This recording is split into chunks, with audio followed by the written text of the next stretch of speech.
Also sehr geehrte Damen und Herren, liebe Freundinnen und Freunde vom letzten Mal, geschätzte Pilgerinnen und Pilger oder Wissenschaftlerinnen und Wissenschaftler, begrüße diese bunt gemischte Tagungsgesellschaft sehr herzlich in der Paulus-Akademie in Zürich zu unserer Forschungstagung Touristifizierung der Religion oder Spiritualisierung des Tourismus. Warum wir diesen komplizierten Titel ausgewählt haben, erklärt sich Schritt für Schritt bis morgen Nachmittag. Ich begrüße erst einmal alle sehr herzlich.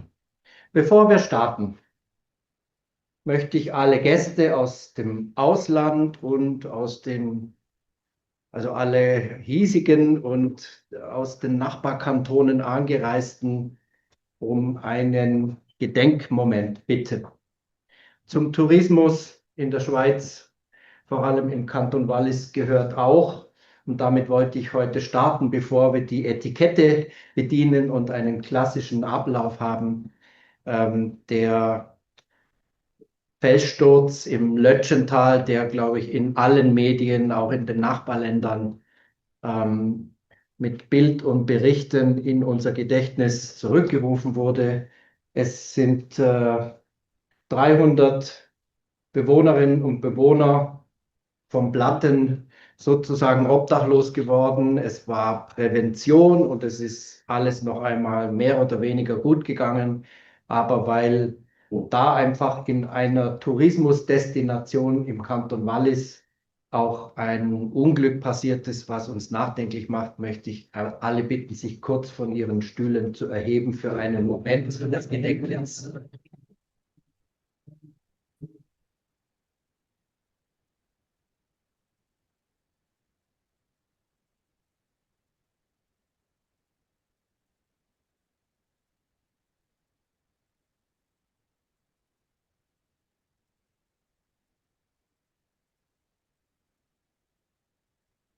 Wir schließen alle Lötschentalerinnen und Lötschentaler in unsere Gedanken und Gebete ein. Danke.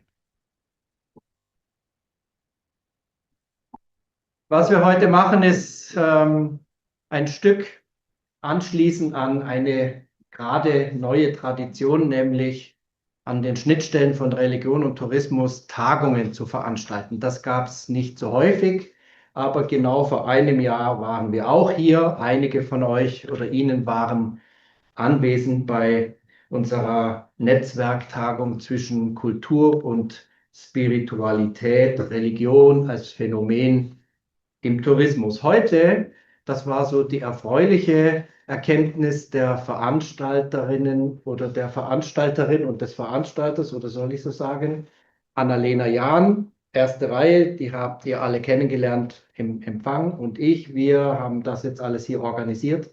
Und wir haben auch bei der Netzwerktagung letztes Jahr einen hohen Erkenntnisgewinn und gute Kontakte und sympathische Vernetzungen erlebt. Und die Liste derer, die sich heute angemeldet haben, ist erstaunlicherweise mit der Liste vom letzten Jahr fast nicht deckungsgleich. Also es ist zur selben Fragestellung noch einmal eine ganz neue äh, Gruppe zusammengekommen, die sich heute Nachmittag und morgen Vormittag mit dieser Frage der Schnittstellen von Religion und Tourismus beschäftigt. Und das ist eigentlich erfreulich für uns gewesen, so einfach planungstechnisch. Eine gewisse Herausforderung haben wir dadurch, dass wir hybrid und zweisprachig arbeiten. Also im Hintergrund sitzt die eigentliche Hauptperson unserer Tagung, möchte ich mal sagen. Also wir sind schon alle wichtig, aber die Hauptperson ist wenigstens, was die Kommunikation betrifft, ähm, Karin Becker, die die gesamte Tagung für die Online-Teilnehmenden ins Englische übersetzt, wenn die Vorträge Deutsch gehalten werden, und die sie ins Deutsche übersetzt, wenn die Vorträge in Englisch gehalten werden. Annalena hat heute Morgen noch an alle, die anwesend sind, einen Link verschickt. Also wer eine Übersetzung in Anspruch nehmen möchte, kann das über das eigene Notebook und den Link, den wir zugeschickt haben, gerne tun. Von der Anmeldung war es so, dass wir 45 Personen präsent sind und etwa 70 Personen online. Also da im Hintergrund sitzen in allen europäischen Ländern, die Mitglied im Netzwerk Future for Religious Heritage sind, etwa 70 Personen, die heute online an unserer Tagung teilnehmen. A very warm, ich switche kurz, welcome to all participants and friends of FRH who are now in the Zoom meeting. We will switch these 2 days between German and English. I confess that we cannot translate the debates, but we will translate the inputs. But you can be sure that all the keynotes of the speakers of this conference will be professionally translated by Karen Becker, our simultaneous interpreter in the cabin here in the conference hall. Present and hybrid, nein, das sagt man nicht. Also applause for Karen Becker for her very important work of translation.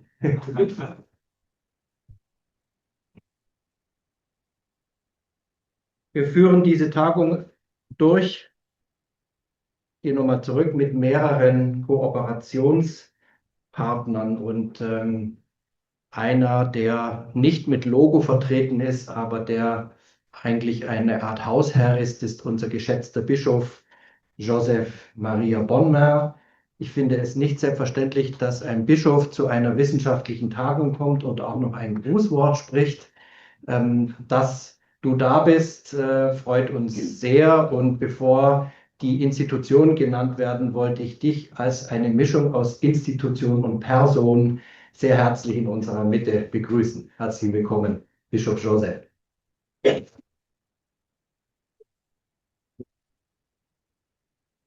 Kooperieren tun wir sozusagen auf institutioneller Ebene mit FRH, deren Präsidentin Pilar Bahamonde ein Grußwort aufgezeichnet hat. Sie sitzt jetzt physisch etwa in der Nähe von Santander in Nordspanien und ist da über Zoom zugeschaltet worden, hat ein Grußwort gesprochen, das wir gleich hören.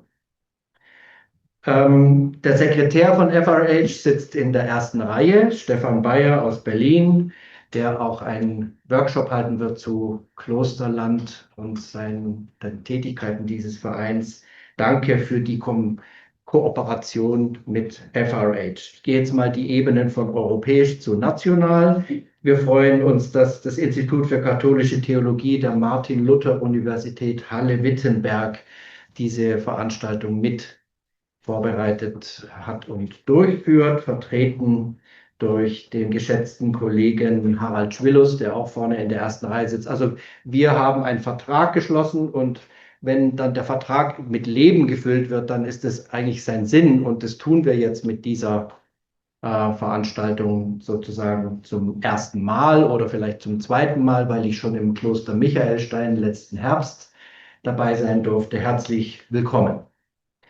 Die Kooperationspartner sind alle mit Logo hier oben genannt und ich habe vielleicht der Reihe nach als nächstes meinen Dank an den Verein Kirchen und Tourismus Schweiz auszurichten.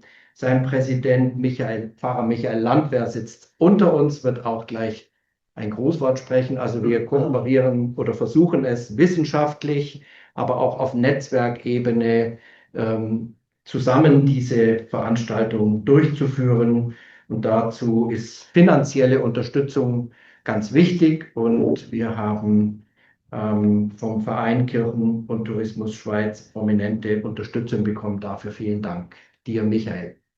Danke auch an die inländische Mission, vertreten durch Martin Spilker, der hier im Raum ist. Ich habe ihn vorhin schon gesehen. Herzlich willkommen. Auch die inländische Mission unterstützt unsere Tagung großzügig und dafür sind wir sehr dankbar. Ebenso danken wir dem Synodalrat der katholischen Kirche im Kanton Zürich, vertreten durch Synodalrat Dr. Martin Steven, der Personifikation der Institution, die hier die ganzen Raummieten übernimmt. Also alle Firmen, die hier eine Tagung veranstalten würden, müssten sehr prominente Mietpreise bezahlen und dass die durch den Synodalrat Zürich übernommen wird, dafür sind wir sehr dankbar. Bitte Martin, das weiterzugeben. Danke auch dem Hausherrn. Also es gibt einen kirchlichen Hausherrn, das ist hier der Bischof von Chur, weil die Stadt Zürich für alle Gäste zum Bistum Chur gehört. Aber es gibt auch einen veritablen Hausherrn, der hier sein Büro hat, nämlich Djongo Cosma, Direktor der Paulusakademie, auch unter uns. Herzlich willkommen. Last not least danke ich der STHG, Schweizerische Theologische Gesellschaft, die es uns ermöglicht hat, dass wir diese Veranstaltung als Jahrestagung durchführen. Einige Mitglieder sind anwesend, andere kommen morgen dazu.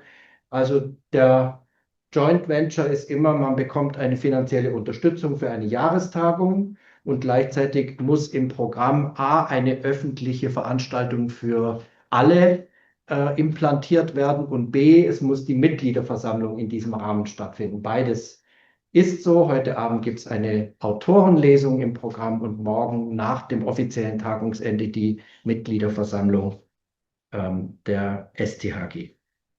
Ich würde jetzt gerne das Grußwort von Pilar abspielen, die uns kurz aus dem digitalen Äther als Tagungsgruppe in Zürich grüßen möchte. Dear friends, as President of Future for Religious Heritage, it is my great pleasure to welcome you to this new conference and FRH Masterclass entitled Touristification of Religion or Spiritualization of Tourism.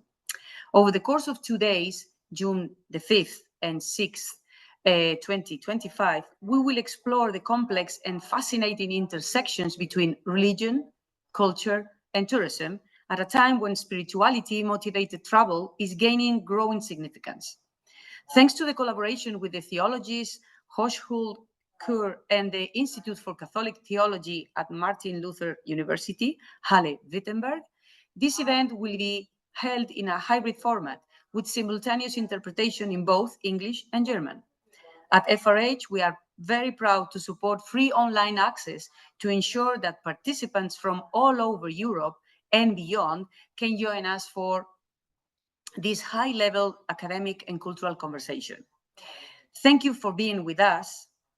Enjoy this inspiring experience, and thank you as well for participating in this nice adventure. Danke der Präsidentin für Ihr Grußwort. Es war jetzt so kurz, dass wir es nicht übersetzt haben. Aber glaube ich, verständlich. Dear friends. Bitte unserem Bischof Joseph Maria um sein Grußwort. Wird ein bisschen länger. Gut. Ja. Sehr geehrte Professorinnen und Professoren, sehr geehrte Forschende und in der Wissenschaft Tätige, sehr geehrte Mitglieder der Schweizerischen Theologischen Gesellschaft, sehr geehrte im Tourismusbereich Tätige. Es ist nicht einfach, die bunte Palette hier am Welt oder online verbunden mit uns berücksichtigt. Geschäftsführer Organisatoren, Tabustragende, bald beginnen die Schulferien und damit auch die Hauptarbeit. Außerdem befinden wir uns in der katholischen Kirche im Heiligen Jahr, das dazu einlädt, nach Rom zu pilgern unter dem Motto Pilger der Hoffnung. Hoffnung ist integraler Bestandteil der christlichen Botschaft. Als Pilgernde, aber auch als Touristen sind wir mit Hoffnung unterwegs. Im Kontext des christlichen Glaubens ist es die Hoffnung auf ein von Gott getragen und begleitet sein auf dem Lebensweg, Und schließlich auf ein Leben in der Ewigkeit mit Gott, die Hoffnung auf das Paradies. Als Touristen hoffen wir auf eine Zeit, in der wir vom Arbeitsalltag abschalten können und uns Zeit für die eigenen Bedürfnisse, Sehnsüchte und Wünsche nehmen können. Wir hoffen auf ein kleines Stück Paradies, das sich in unserer zeitlich limitierten Urlaubszeit manifestieren soll.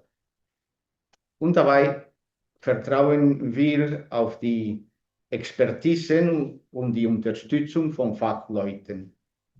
Die Tourismusindustrie wie auch die Kirchen versuchen im Grunde, unseres Streben nach Glückseligkeit eine Antwort zu geben. Sie sind also gar nie so weit voneinander entfernt. Wenn ich etwas Persönliches sagen darf, ich verbringe oft meine Ferien und gerne in Sizilien. Wenn ich am Abend am Ufer des Meeres sitze, den Sonnenuntergang am Horizont betrachte und die Weite bestaune, fühle ich mich der Unendlichkeit ein Stück näher. Kontemplation und Bestaunen und Staunen vereinen sich. Vor kurzem war ich bei Tourismus, um mit dem Team von Tourismus einen Kaffee zu trinken und es kennenzulernen. Ich war beeindruckt von ihrem Elan und ihrer Begeisterung für die Region Chur.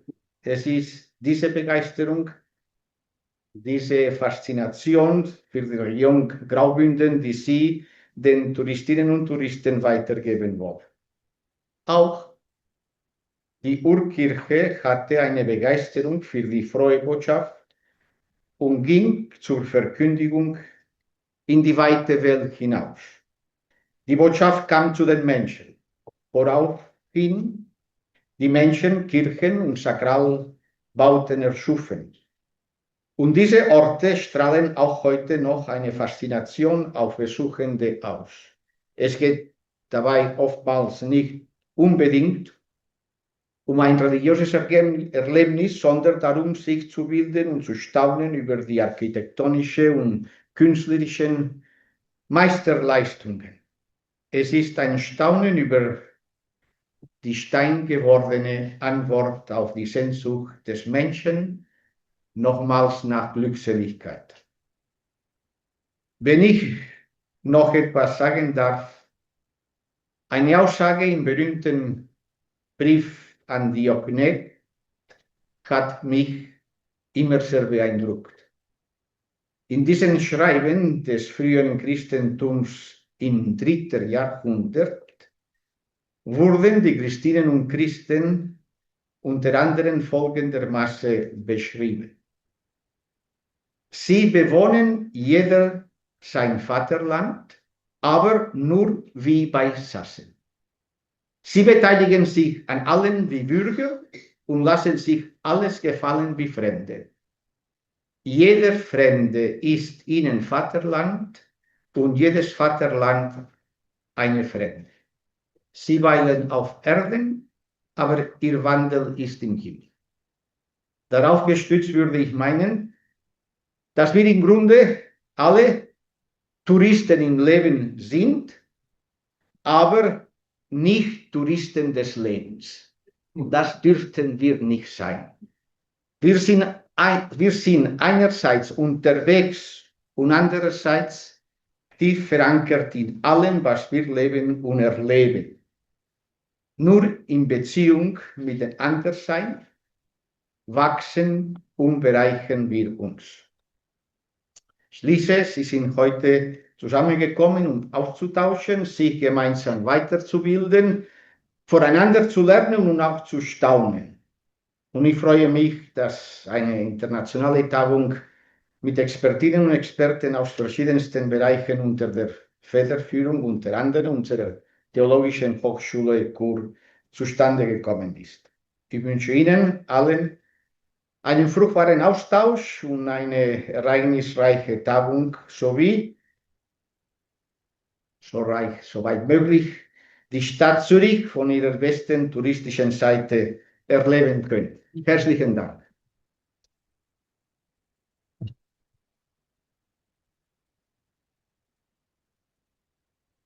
Wir danken dem vielbeschäftigten Bischof, der jetzt gleich gegangen ist, weil er weitere Termine hat, für sein Grußwort. Und ich bitte den Kollegen Harald Schwillus von der MLU Halle-Wittenberg um seinen Gruß. Ja, schade, dass der Bischof nicht mehr da ist. Ich hätte mich gerne bei ihm persönlich bedankt. Richte es ihm bitte aus, dass er das auch so als Spiritus Rector im Hintergrund möglich macht. Vielen Dank. Deswegen sage ich nur, nachdem mein lieber Kollege Christian Cebulj alle schon ausführlich begrüßt hat, schön, dass Sie da sind. Und ich freue mich, zu Ihnen sprechen zu dürfen, jetzt und morgen. Aber besonders dich, lieber Kollege Christian Cebulj und liebe Kollegin Anna-Lena Jahn, möchte ich besonders hervorheben und Danke sagen, dass diese Tagung möglich ist. Nun ist es so, wenn man in einer Kooperation arbeitet und der zweite Grußwortsprecher ist, dass sich manches wiederholt. Ich bitte mir das nachzusehen. Ich habe auch nicht viel, aber repetitio est mater studiorum heißt es so schön im akademischen Leben. Sie werden es hoffentlich ertragen. Ich freue mich sehr, und das meine ich wirklich ernst, dass die heutige und morgige Tagung, der Name schon oft genannt worden ist, eben auch im Rahmen des im Jahre 2023 geschlossenen Kooperationsvertrags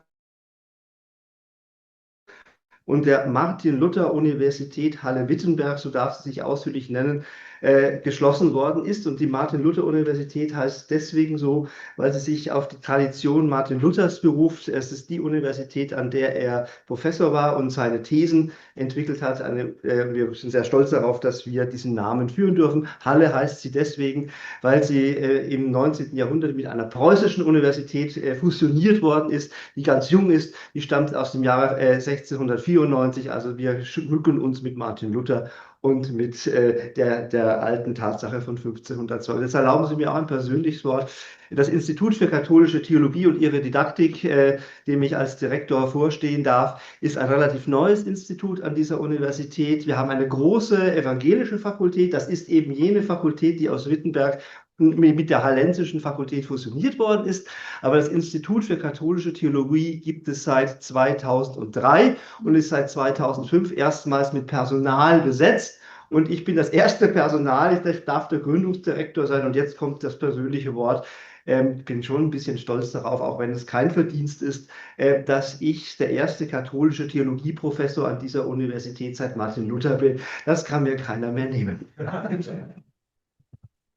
Meinem Kollegen Christian Cebulj und mich verbinden gemeinsame Forschungsinteressen. Deswegen ist das hier auch meine Anwesenheit eine logische Folge davon, nämlich im Bereich des spirituellen Tourismus und in den allgemeinen Fragen der Kommunikation von Religion, Glaube, Theologie, Spiritualität in einer zunehmend säkularer werdenden Welt Europas. In anderen Gegenden ist das anders, aber das ist unser Fokus, den wir haben.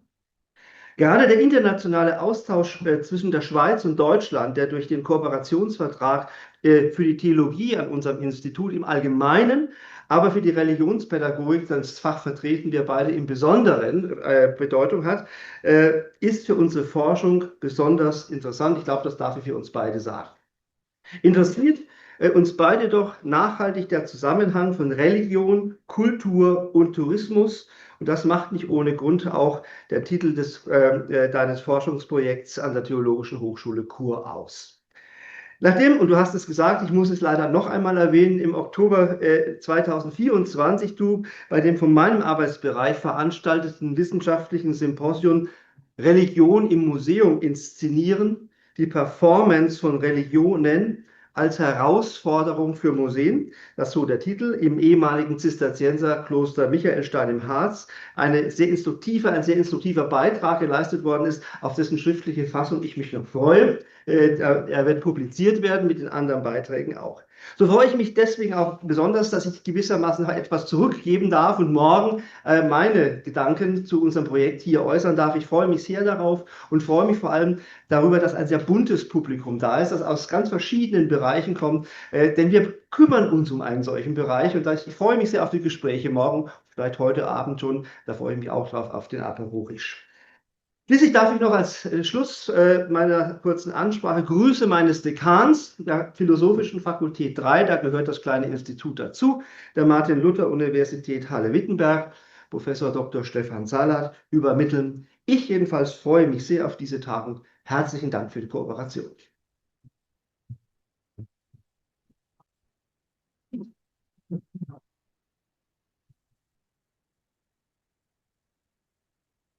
Ja, die Grußworte sind doch eine schöne Erfindung, finde ich. Danke für die freundlichen Worte und für unsere hohe Motivation zum Start dieser Veranstaltung. Ein letztes Grußwort erbitten wir noch von Michael Landwehr, Präsident des Vereins Kirchen und Tourismus Schweiz.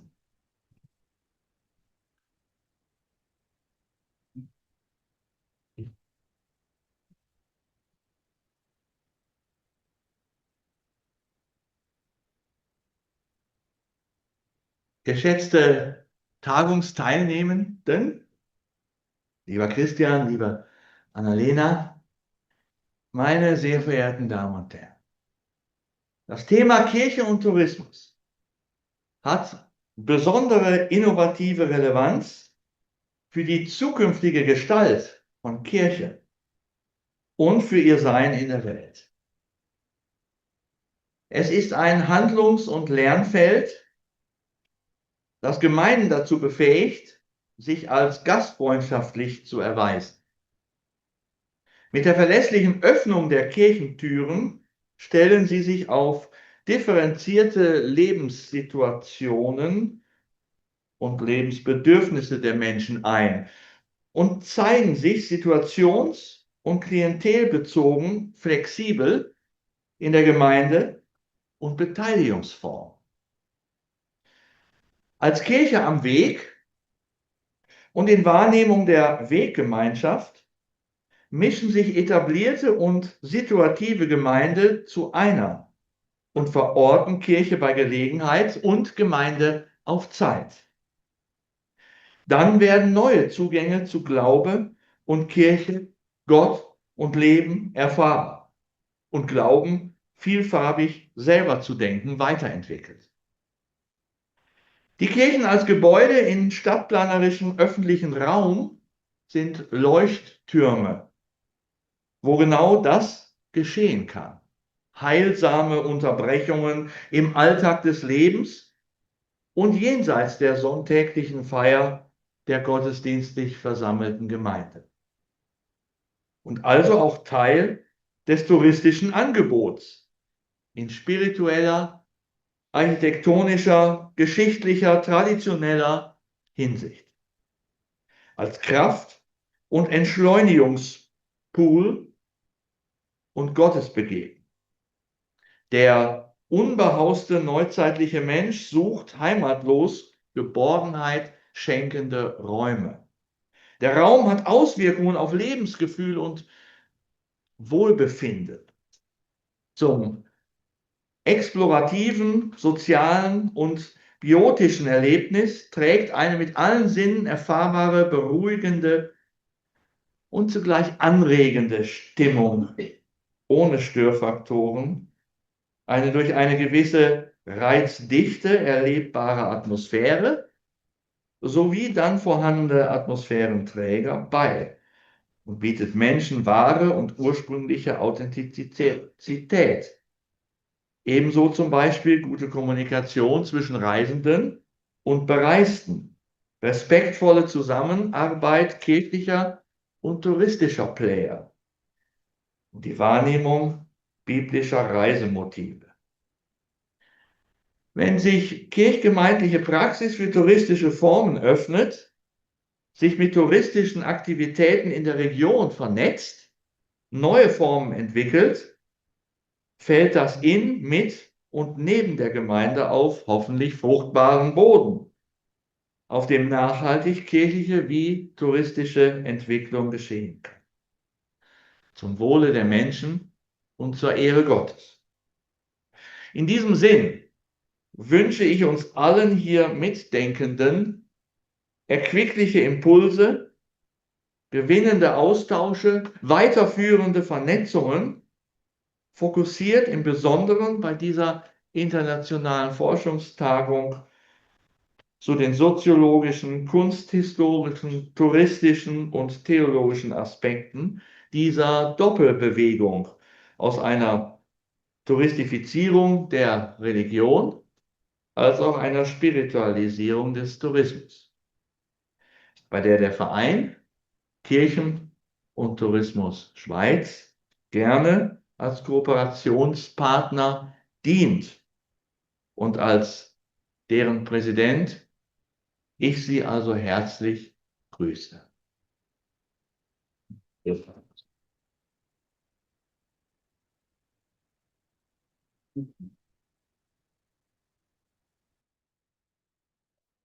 Ja, geschätzte Kolleginnen und Kollegen, wir haben uns das heute Nachmittag so gedacht, dass es eine Rhythmisierung geben soll zwischen Inputs without a certain und rhythm Austausch. now.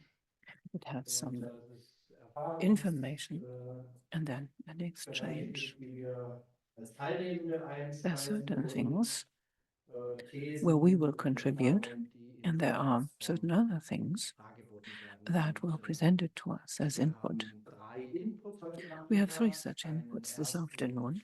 von der The first one besten will be Kollegin given Karstein, by Uta die sich jetzt Karstein, eigentlich freuen müsste, and she should be pleased now because an essay title that she used once is the title of this meeting.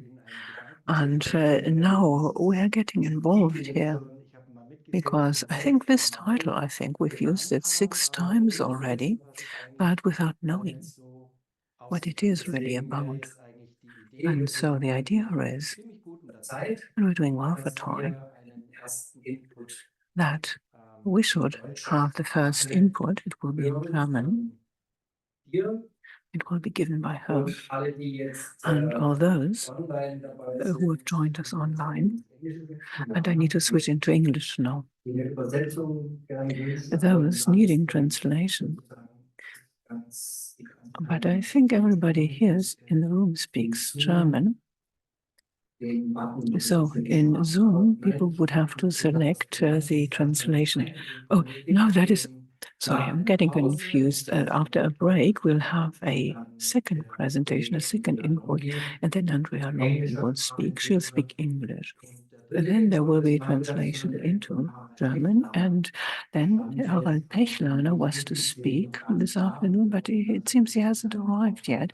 But we do hope that he will make it. Right then. Let's have the first input. But for me, it was quite inspiring because, well, in the academic world, you read a text, you see a movie, and then all of a sudden, there is a term or an idea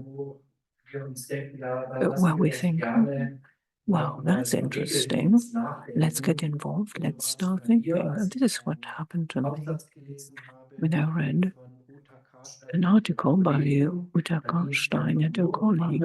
It was only about hiking trails in the Black Forest and whether touristification or spiritualization was taking place. Well, and since this is the title of our meeting, I thought she'd better speak first and explain what this is all about. So, Uta Karstein, over to you.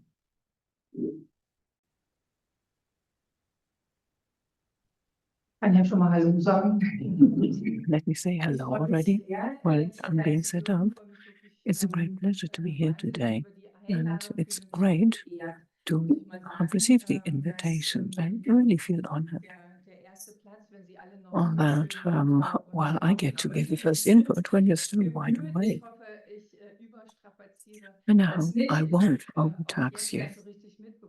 I only realized a moment ago that this is a wild bunch of people, a wild mix, not only academics, but also people from practical life. Well, I'm a sociologist by training, and I'll try to speak from the sociological perspective. Well,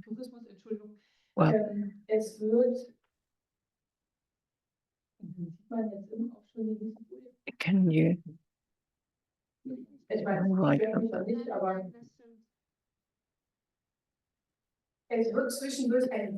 Okay. Well, there will be some theory in between, and so take it in your stride. And if you don't understand things, well, you'll get back, you'll catch up as soon.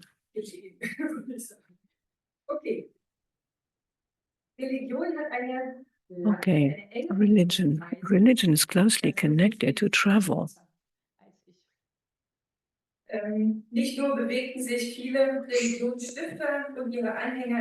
Well, people are in different regions, of course. People walked and, once religions were established, well, it is a standard practice that religiously inspired people go traveling. Well, we have two contrasting associations here. This has to do with travel. The two pictures here. And I hope you will enjoy them for a moment. In the context of religious communication, well, people speak of travels metaphorically. For example, the search, the quest for meaning, for instance, or the last journey that somebody takes when they die. But not all travels are connotated religiously. There are travels that have to do with trading. Well, I'm lagging behind my own slides here. Now, here's the structure. We can skip that. And here's a map that I selected for you.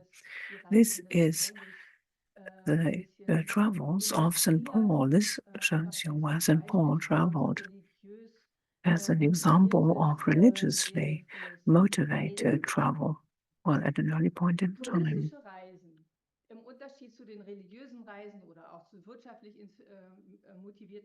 Well, there's tourist travel, and that is another very specific type of travel. But it's different from the other travels because they are much younger, at least. This is the perspective of sociology. Tourist travel, well, that was only invented in the beginning of modernity. And there are also different semantics.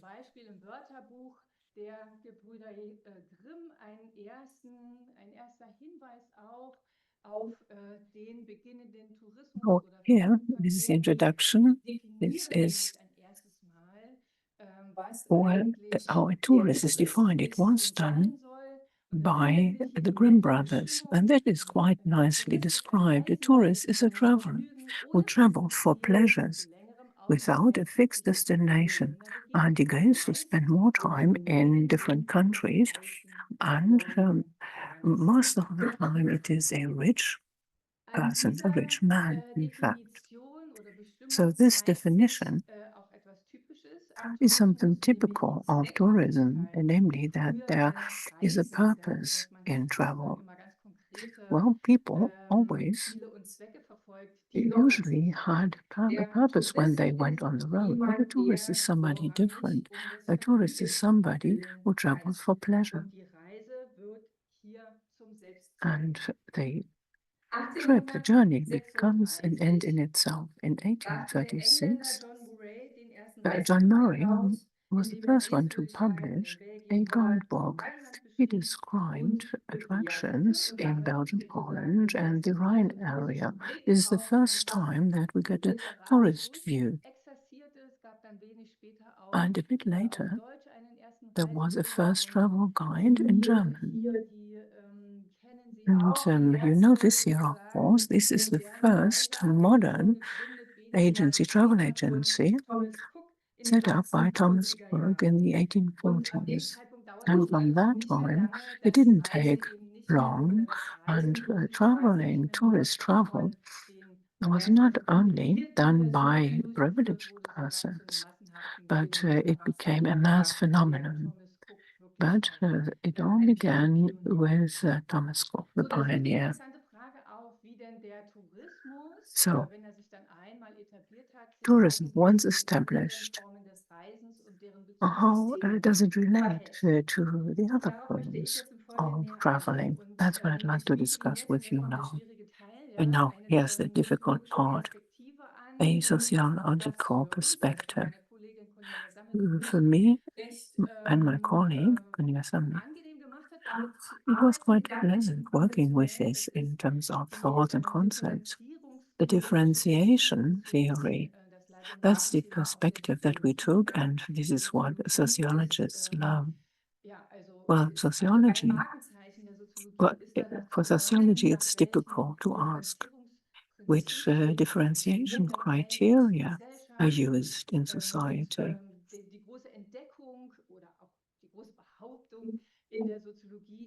Well, sociologists claim that modern times are different from all other ages, namely by using a new criteria for differentiation.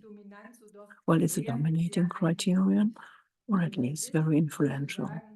And in modern times, it's differentiation by facts. Well, don't give up yet. You can really carry this down. Everybody knows what you mean, really, if I tell you. Well, we talk about medicine, politics, art, economics, sports. These are terms that really describe this differentiation criteria, or they represent this differentiation. Well, these terms, these notions didn't exist before. They only developed in the 18th and 19th centuries. This is when parts of society aligned themselves along these amount of facts. This is when these parts of societies, these sectors began to set themselves apart from one another.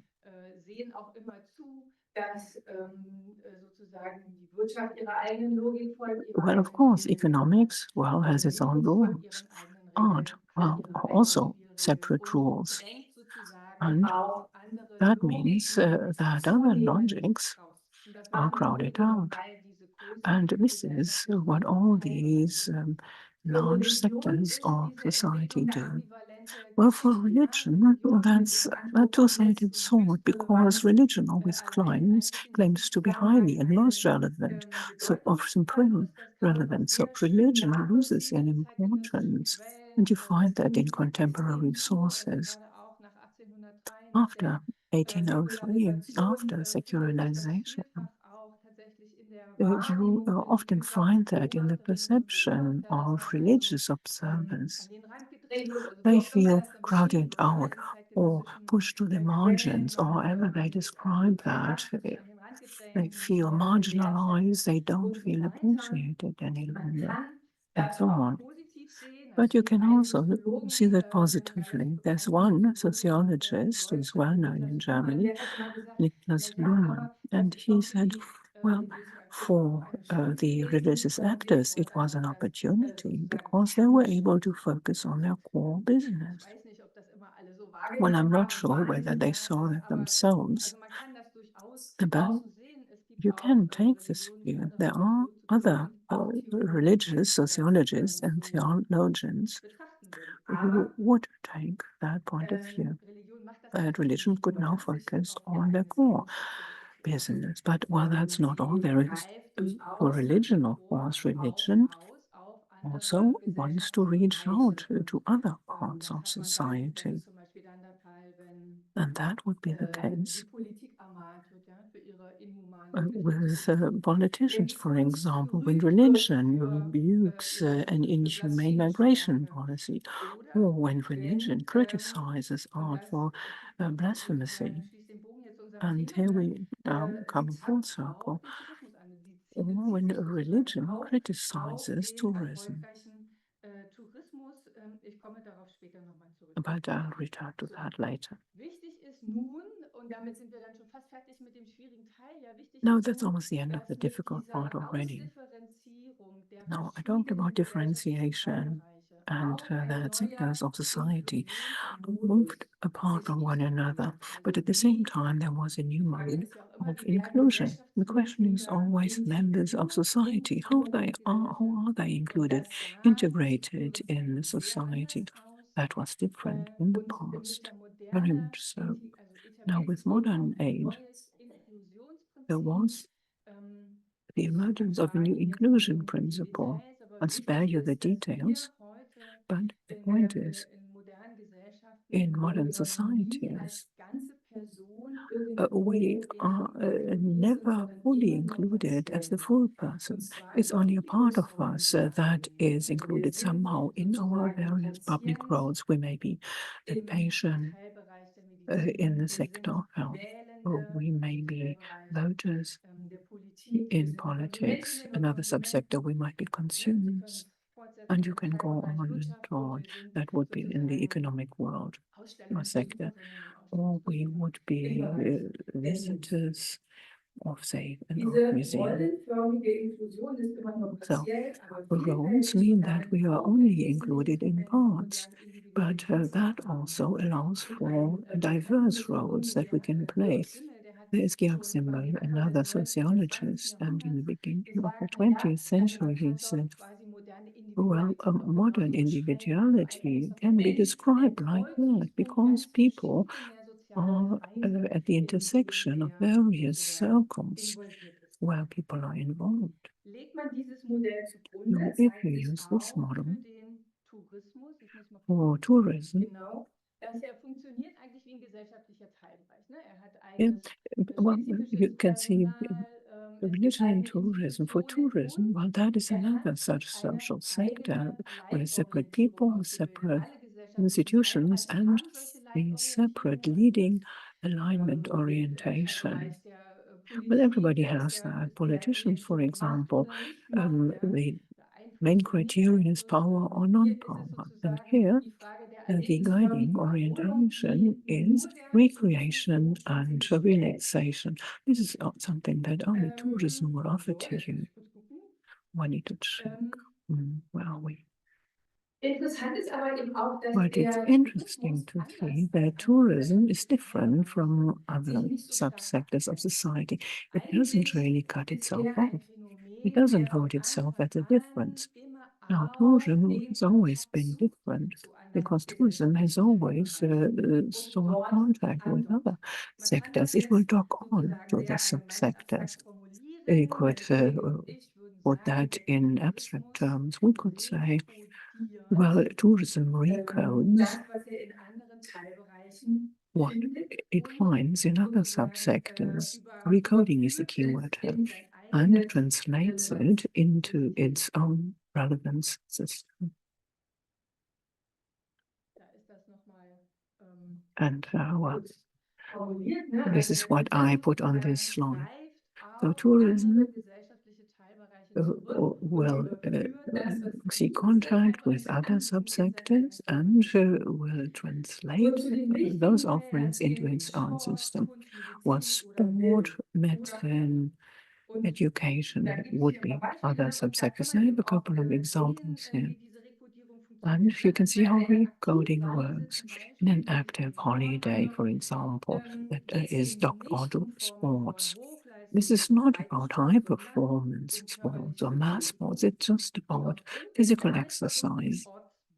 And because people travel, are in a different place, and because they don't do this every day, this is a special experience. It has special experience character. And this is why it's considered as recreational. Well, I began talking about inclusion for a reason. Tourism will respond to what inclusion means for people. There are so many roles that people have in various subsectors, and there might be some conflict between these roles. It's difficult to put them all into one basket, but tourism will respond to that.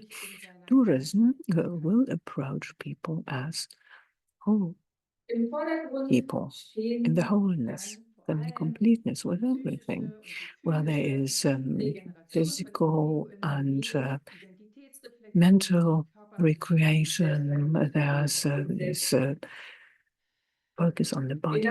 It's self-invention.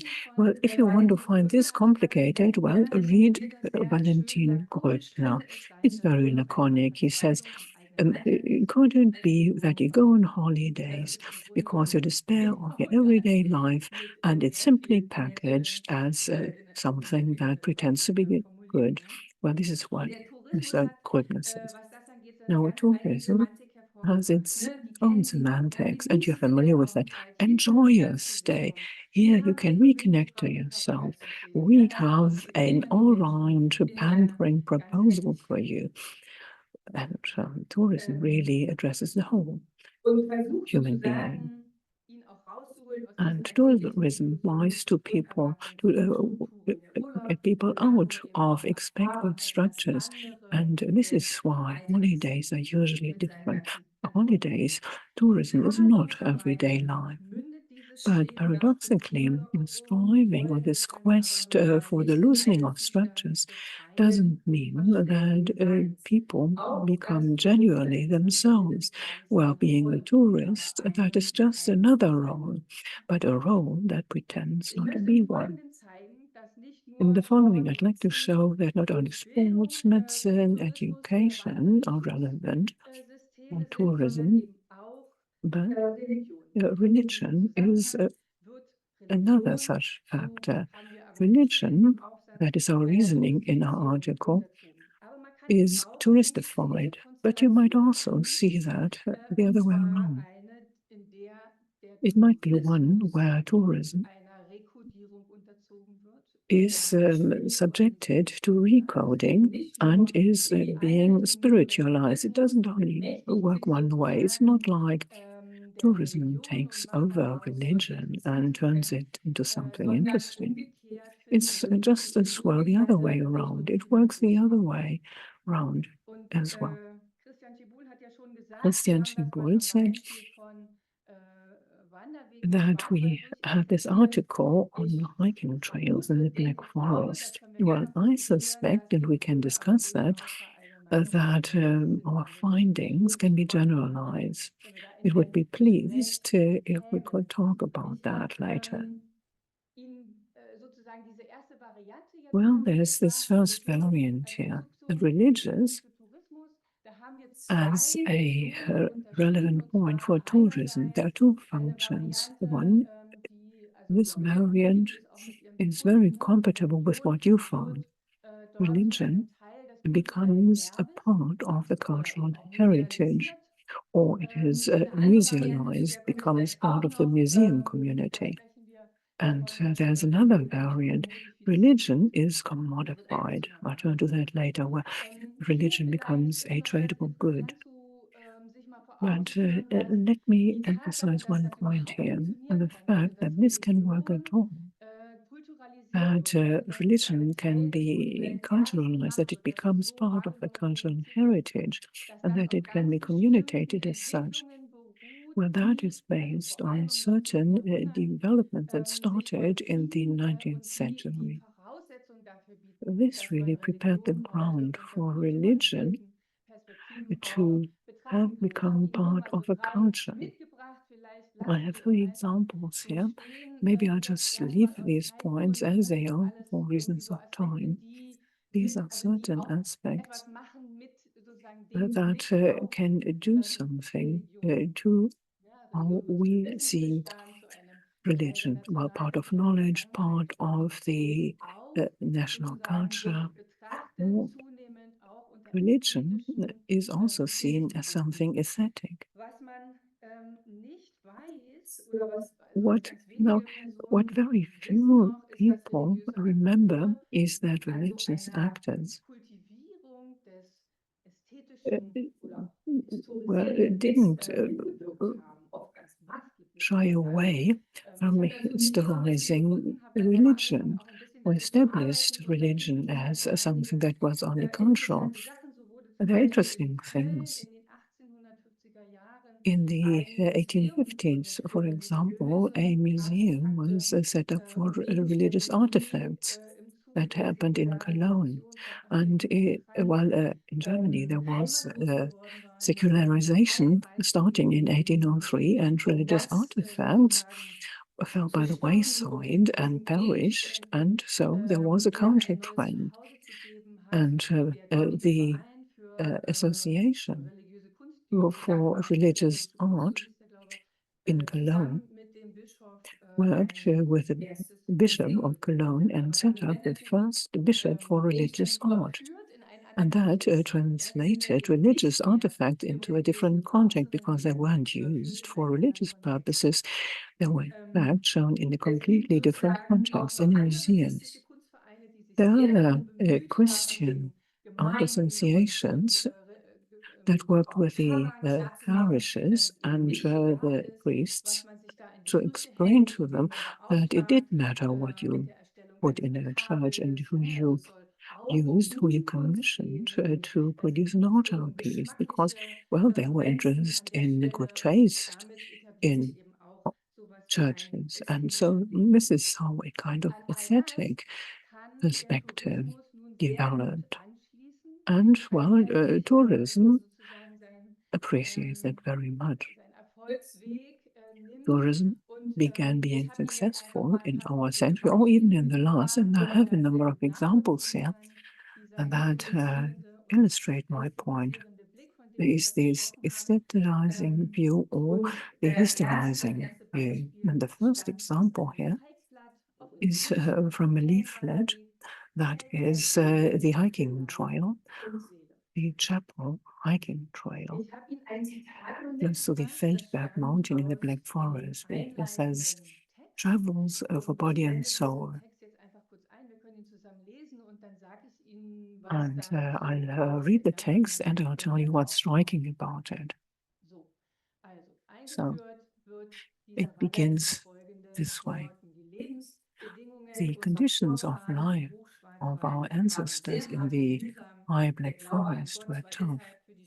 This is why the Black Forest farmers, their faith was a source of confidence, comfort, and aid in their hardship. It was important for Black Foresters to have their saints nearby because the next church was far away. This is why chapels were built in the yards.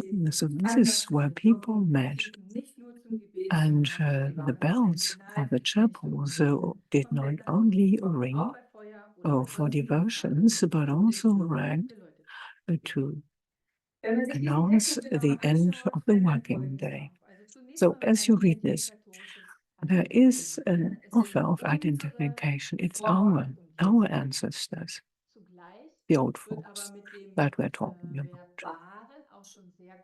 But then in the past tense, well, definitely the past, they had very tough living conditions, and it's different today. So in the tourist context, people realize that ancestors would have had a different view of the trails that people now walk on. But, well, for tourists, it is a place where they can recover, relax, and there is no hardship. And so tourists can only try and understand what happened, but, well, they don't have to worry about that. Then religion comes in. Religion is mentioned, and religion is connected to the living conditions of people in the Black Forest. Religion comforted them, gave them support, helped them. Well, that's very much for the here and now, because the farmers needed, well, in faith, to survive at all. Well, that's a functional argument, of course. But this is where there is some distance introduced in the description. And, well, then, you didn't see that, but the saints appear in quotes. So, and finally, religion is a thing of the past. It's part of the cultural heritage, that people travel through. And religious actors use this way of communication about religion, because this is not religious communication, this is communication about religion. Because this leaflet is published by the Archdiocese, interestingly enough, by the Pastoral Care Office. Would you believe it?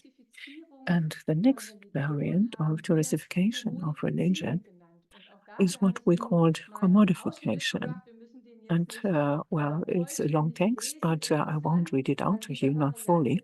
But what's interesting about this is these references to cultural history are still there, but, well, they are very superficial.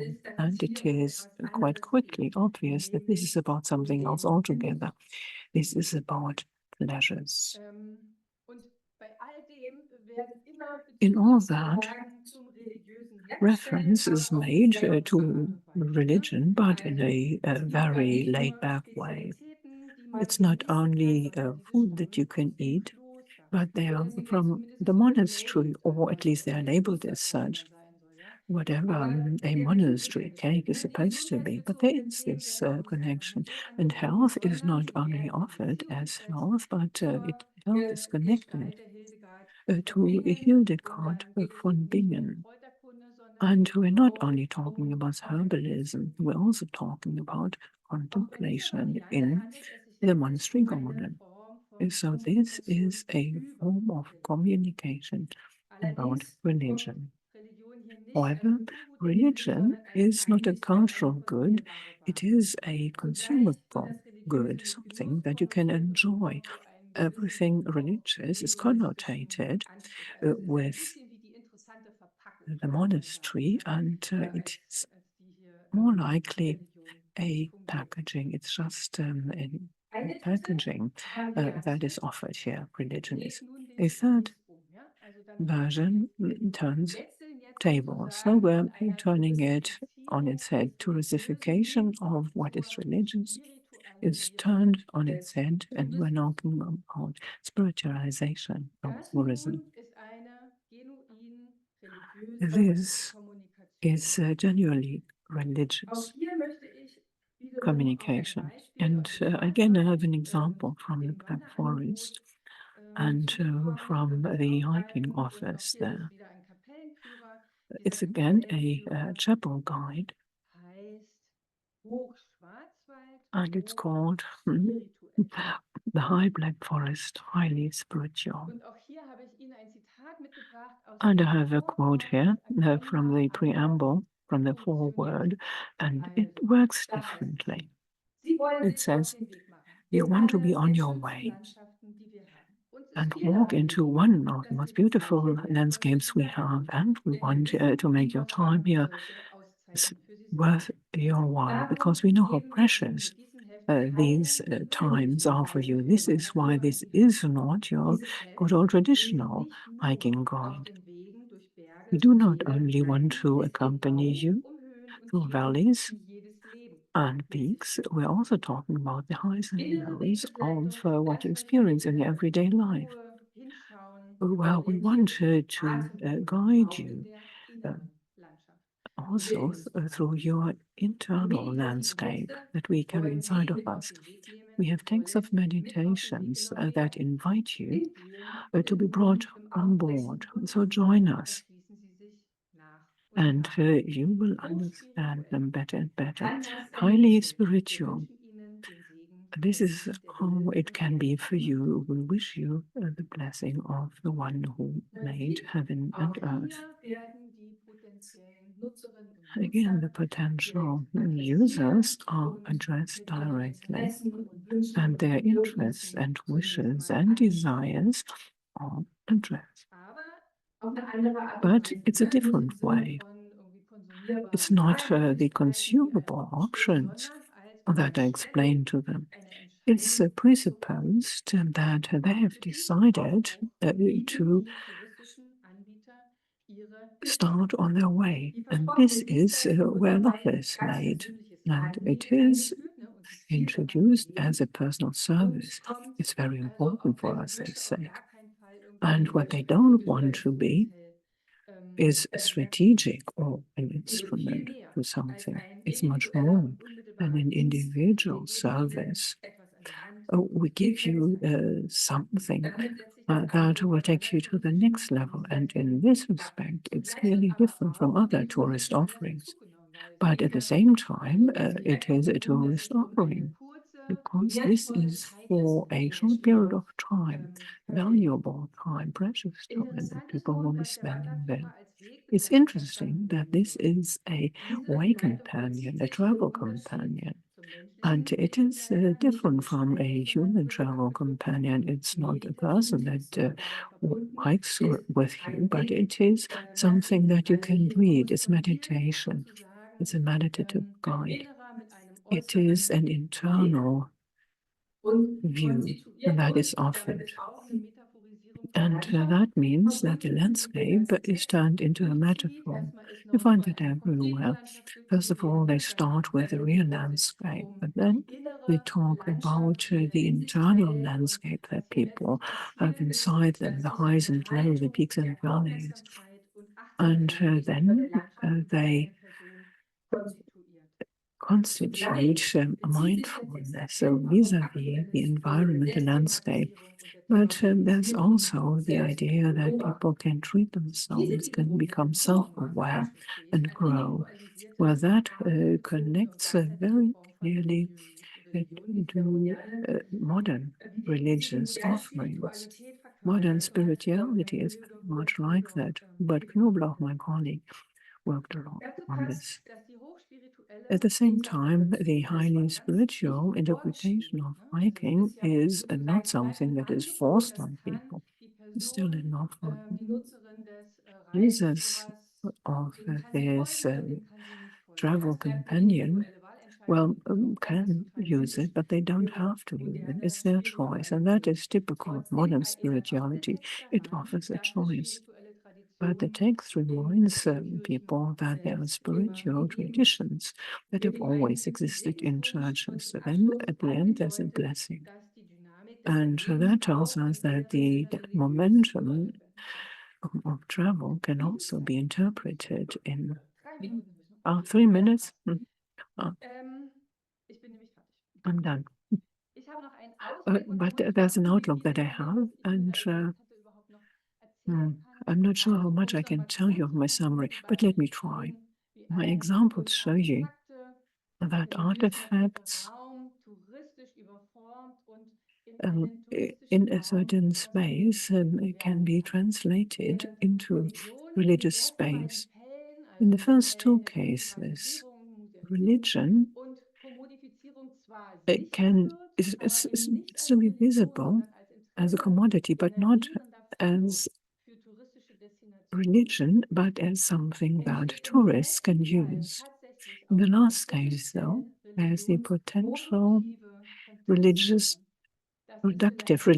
productive contact zone. That might be interesting for this meeting. So I would have loved to tell you that these communicative references are not the only things that we should study. If we're interested in religion and tourism, these communication references, they look so friendly and they look so nice and orderly.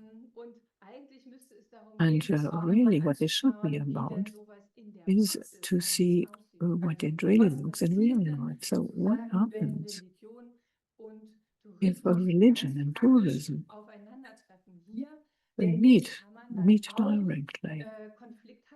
I think some conflicts might develop in that case. And I would have had two examples for you.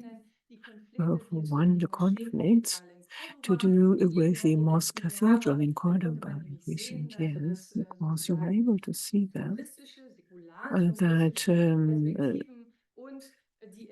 tourist secular interests and the interests of the church that administers that mosque cathedral didn't necessarily go hand in hand. And that, of course, does have an impact on how that mosque cathedral is presented. That's one thing. And the other thing, well, I like that very much. We had a colleague visiting, and he looked at Lourdes, and you can see, well, you can see how difficult or how tight the situation can really get. If ideas, or say believers, meet with people who are tourists, because, well, there's a tourist offering. Well, if you're staying nearby, there are tourist organizations that send plain tourists to Lourdes, but it is still first and foremost a pilgrimage place. And sometimes tourists will have to be removed. For example, if they take too many selfies and spend too much time on that, and then they will have to be asked to move on, and that they shouldn't stop the programs. But at the same time, actors, all the people in the world, the people who manage Lourdes, they are interested in contact zones with tourists. They say you don't have to be religious. The holy sources can, of course, also be visited by non-religious people. They will still have a positive effect. But I'd like to end on that note, and I'd like to say thank you for your attention, and I'm looking forward to your questions.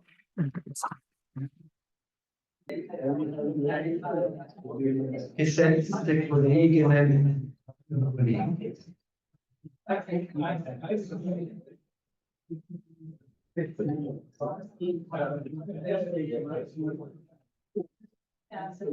Es ist immer unangenehm, wenn man der Bad Boy ist, der Gespräche unterbricht. Aber ich habe mich jetzt ziemlich genau an 5 Minuten gehalten. Und Smalltalk heißt ja Smalltalk, weil er small ist. Und vielleicht würden Sie gerne noch 3 Fragen aus dem Publikum ermöglichen, wenn es diese gibt. Wir begrüßen gerade den Kollegen Harald Pechlaner, der den Raum betritt. Nehmen Sie einen Kaffee, herzlich willkommen. Ist aus Ihren Gesprächen irgendwas entstanden, was als Frage aus dem Publikum an Uta Karstein gerichtet werden könnte? Weil dazu wäre jetzt die Möglichkeit. Und Annalena hat auch ein Mikro, wenn jemand eine Frage stellen will. Gibt es irgendwas aus dem Vortrag, was Sie gerne nochmal rückfragen wollen? Wir haben 3 Fragemöglichkeiten. Frage 1, Tobias Jammertal. Vielen Dank für den schönen Vortrag, Tobias Jammertal, Universität Zürich.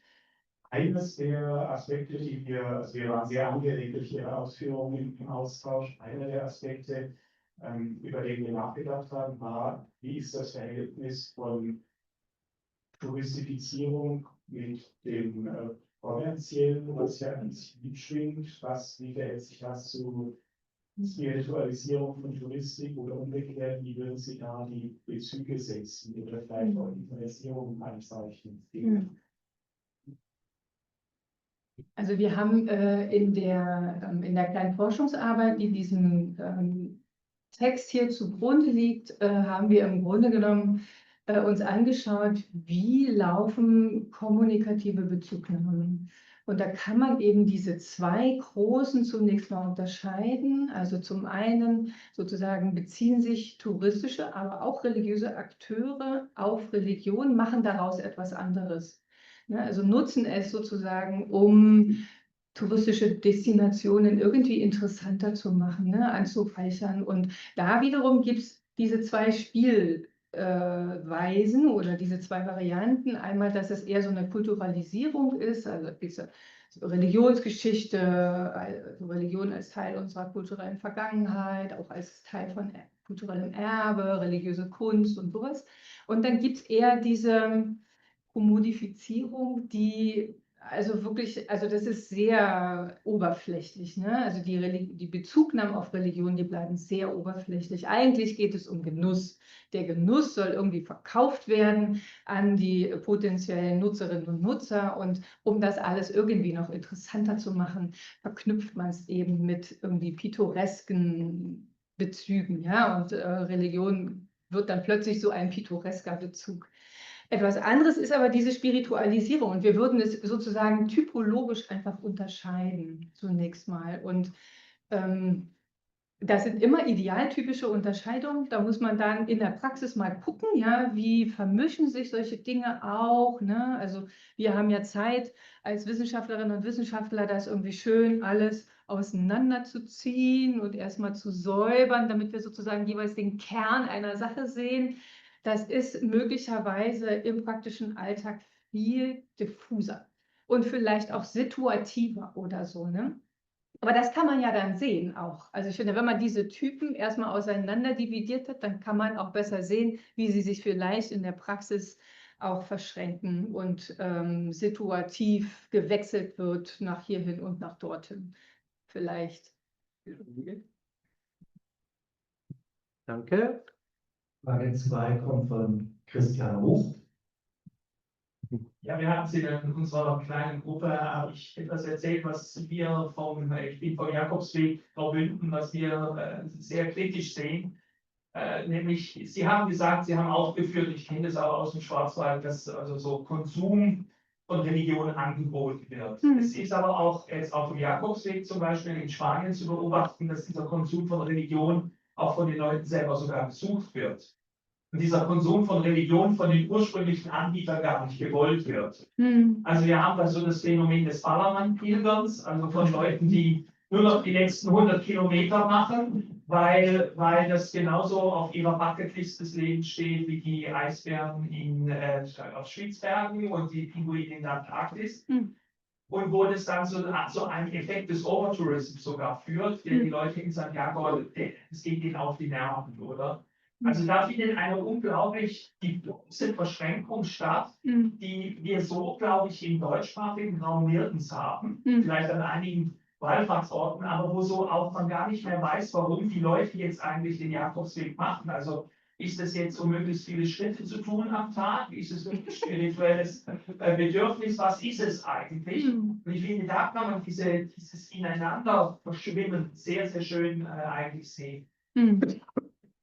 Ja, das ist, also vielen, vielen Dank jetzt für den Kommentar, weil das würde ja in die Richtung zielen, sich auch das Konflikthafte anzuschauen. Ne? Also wenn sozusagen Anbieter vor Ort, also ganz klar religiös verortet sind, oder wenn es sich eben tatsächlich um eine Pilgerwanderung eigentlich handelt, ne, mit einem religiösen Ziel und also einer religiösen Ursprungsidee, wie funktioniert das dann dort in der Praxis, ja, wenn Akteure also mit einem erkennbar lockeren Bezug das auch nutzen für sich, ja, für alle möglichen Zwecke und Ziele, aber eben nicht mehr im engeren Sinne möglicherweise religiös konnotiert. Also ich fände, sich solche Konfliktkonstellationen anzuschauen, wirklich sehr, sehr interessant. Also es könnte ein nächstes Projekt sein.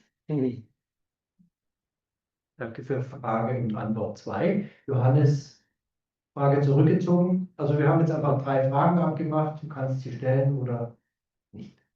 War in der gleichen Gruppe und deshalb geht meine Frage in eine ähnliche Richtung oder mehr das Signal möchte ich zum Ausdruck bringen, dass mich diese Konfliktgeschichte sehr interessiert.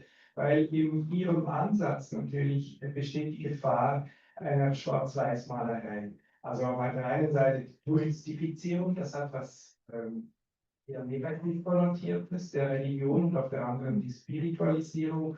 Und ich glaube, die Wirklichkeit kennt viel mehr Grauzonen oder Mischverhältnisse oder Durchdringungen, die ja nicht so einfach auf schwarz-weiß einzuordnen sind und ernst zu nehmen sind. Also auch Hybridisierung, also so Sachen. Ich denke, vielleicht generell auch der Tagungstitel, der arbeitet ein bisschen mit dieser Schwarz-Weiß-Optik. Und ich möchte dafür plädieren, mehr auch die Schattierungen und Zwischentöne dabei nicht zu verlieren. So. Vielen Dank. Das lasse ich jetzt einfach mal so stehen hier als Anregung. Ich würde gerne eine Formulierung einfach noch mit reinbringen, ne? Jetzt im Anschluss sozusagen an dieses Jakobsweg-Beispiel. Es gibt eben auch Situationen, da läuft es in Richtung von Religion statt Tourismus. Ja, also zumindest ist die Perspektive von vielen Akteuren eine solche. Ja, hier findet Religion statt, nicht Tourismus. Das könnte auch noch, also es könnte die Sache auch ein bisschen weiter noch ausbuchstabieren und differenzieren. Ne? So, ich belasse es. Oder?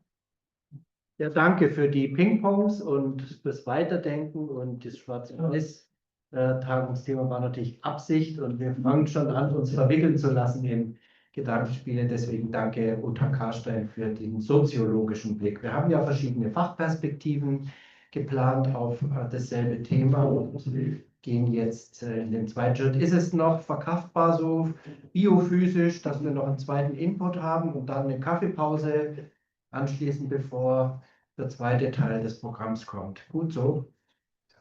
War jetzt eine rhetorische Frage. Wir würden jetzt gerade die Technik kurz umbauen und Annalena leitet über. Genau, also vielleicht zunächst noch was ganz kurz Organisatorisches. Wir machen es zum ersten Mal mit der Übersetzung. Deswegen haben wir jetzt gerade festgestellt, dass wir nur einen Zoom-Raum brauchen. Das heißt, der Vortrag jetzt wird auf Englisch sein. Und wenn Sie jetzt sagen, ich möchte gerne die deutsche Übersetzung hören, dann müssen Sie den ersten Link anwählen, den ich im Mail geschickt habe von FRH, der Link. Ja, wir hoffen, dass es funktionieren sollte. Wenn nicht, dann kommen Sie nochmal zu mir. Ja, aber jetzt, warte, jetzt schauen wir auf das. Und jetzt, Christian, warte, schau mal. Kann man das gerne hier und jetzt Ja. jetzt hoffe ich, dass es. Das sehen wir. Aber jetzt ist hier nicht weiter. Ja, dann geht es nicht. Dann stelle ich nochmal das PDF im Chat. Ja. Also man sieht die Folie jetzt nicht mehr im Bildschirm schon. Ja, aber wir können hier nicht weiterklicken. nicht Deswegen gebe ich jetzt die Folien als PDF in den Chat. Ja, ja, genau, wir sind am Lösen. Ja, jetzt kann so. Okay, gut. Yeah.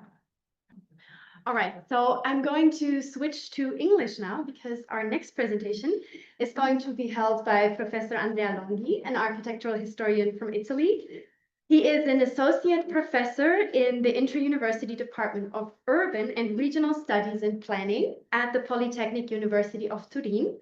And we look forward to his discussion today of religious heritage and its current development, including a special focus on post-liturgical churches which serve as places of welcome and hospitality for different communities. Welcome, Andrea Longhi.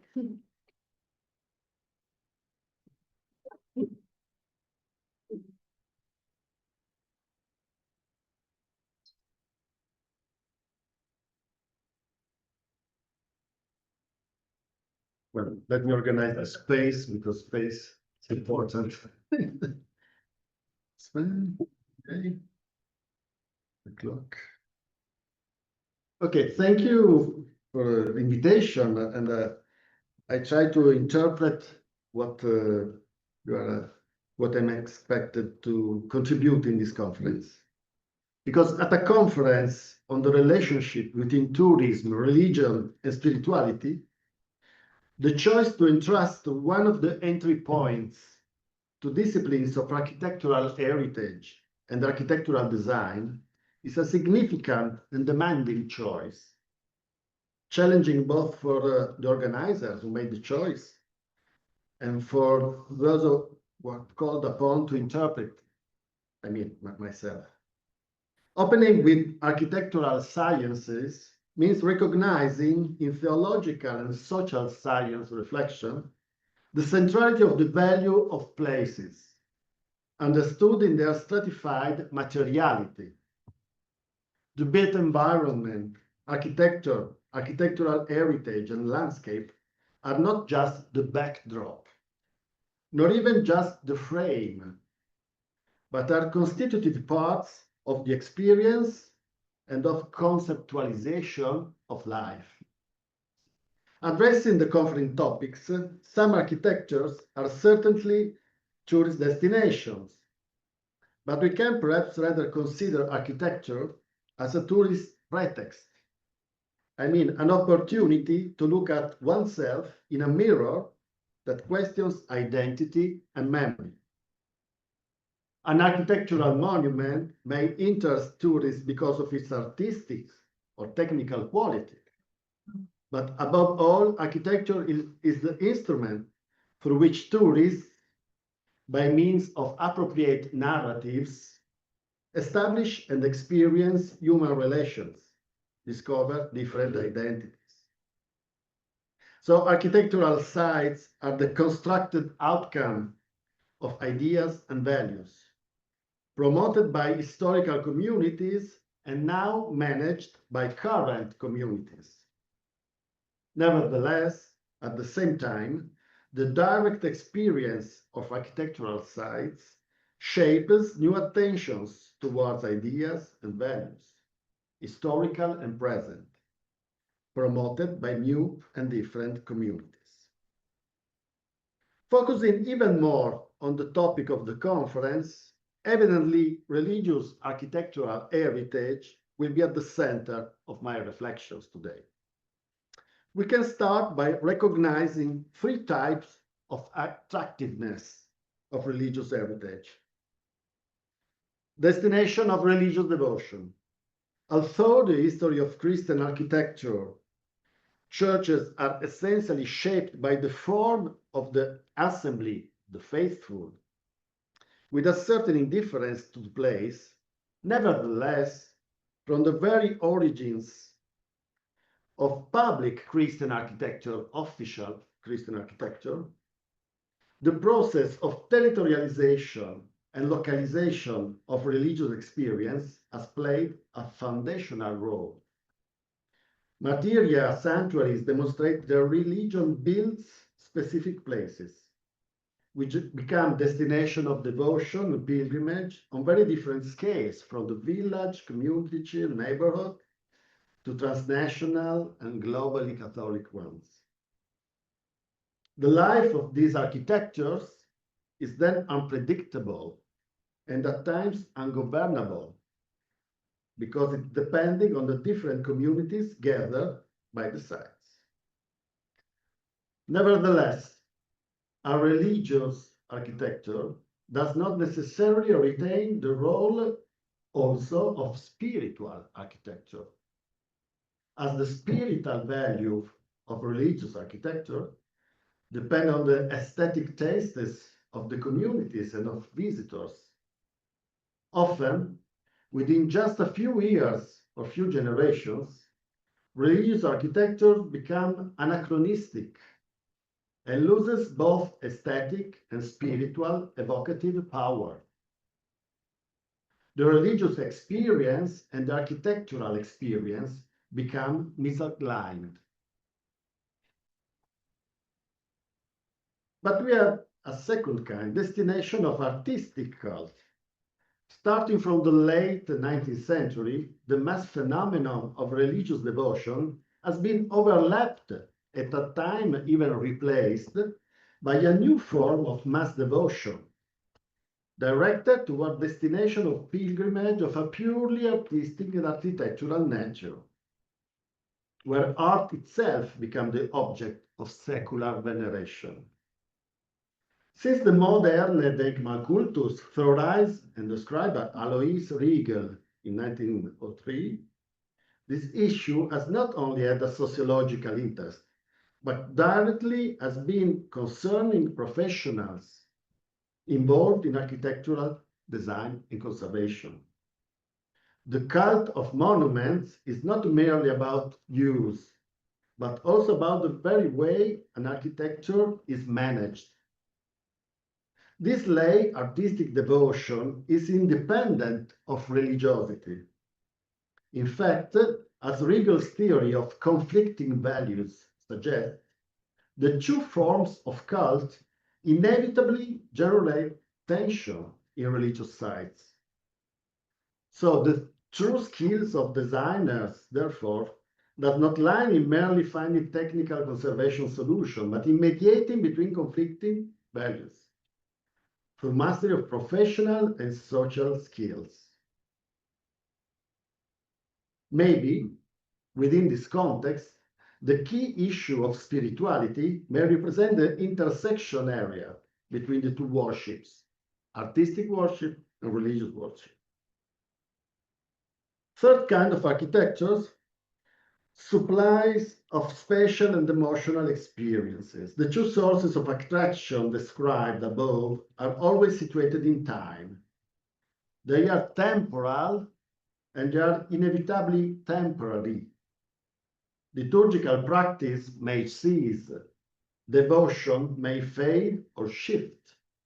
Monumental cult may go out of fashion, test for attention, but the places remain.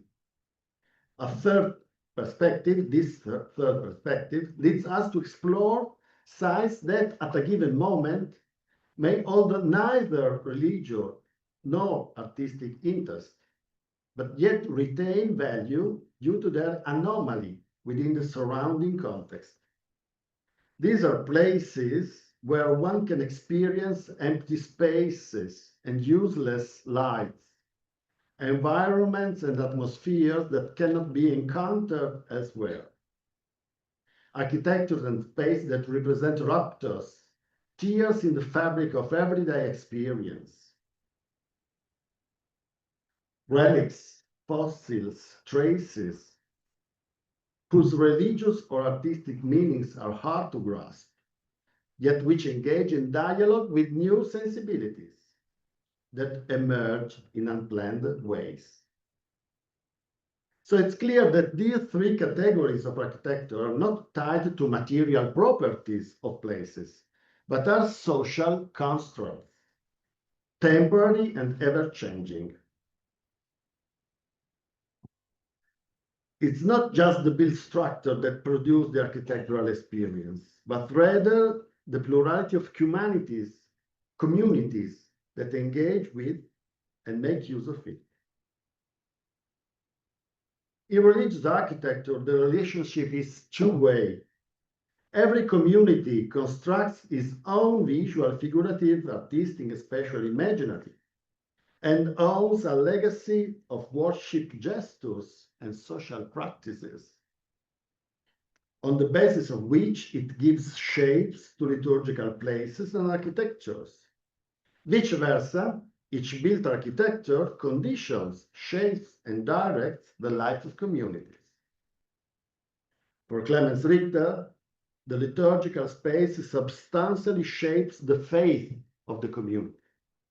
And according to Richard Wasco, we are shaped by what we shape. Thus, the potential transformation of a church with respect to the tourist themes we are taking today is not merely a matter of redesigning a place, but above all, a matter of redesigning new client communities and likely overlapping intertwined communities. In turn, the architectures arouse new interests and bring together new communities with different, sometimes conflicting interests.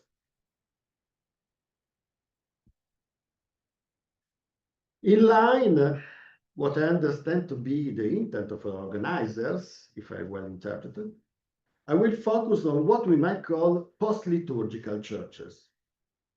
So I have to explain this term. With this term, I refer to churches where the main agency is no longer a community that regularly celebrates liturgy. However, this does not mean that such post-liturgical places should be considered post-ecclesiastical, let alone post-ecclesial or post-spiritual. These are buildings in which worship is no longer celebrated, yet which continue to display the face and the appearance of a church, and of course of the church institution. Therefore, they are buildings whose faith still calls for the Christian community's concern due to the cultural, social, anthropological values mentioned above. But above all, for the awareness that the stones in the shape of a church still talk about church in spite of themselves and in spite of ourselves. What in Luke, if this were silent, the stones would shut out. When considering the relationship between post-liturgical churches and tourism, the historical periodization of buildings become a crucial factor.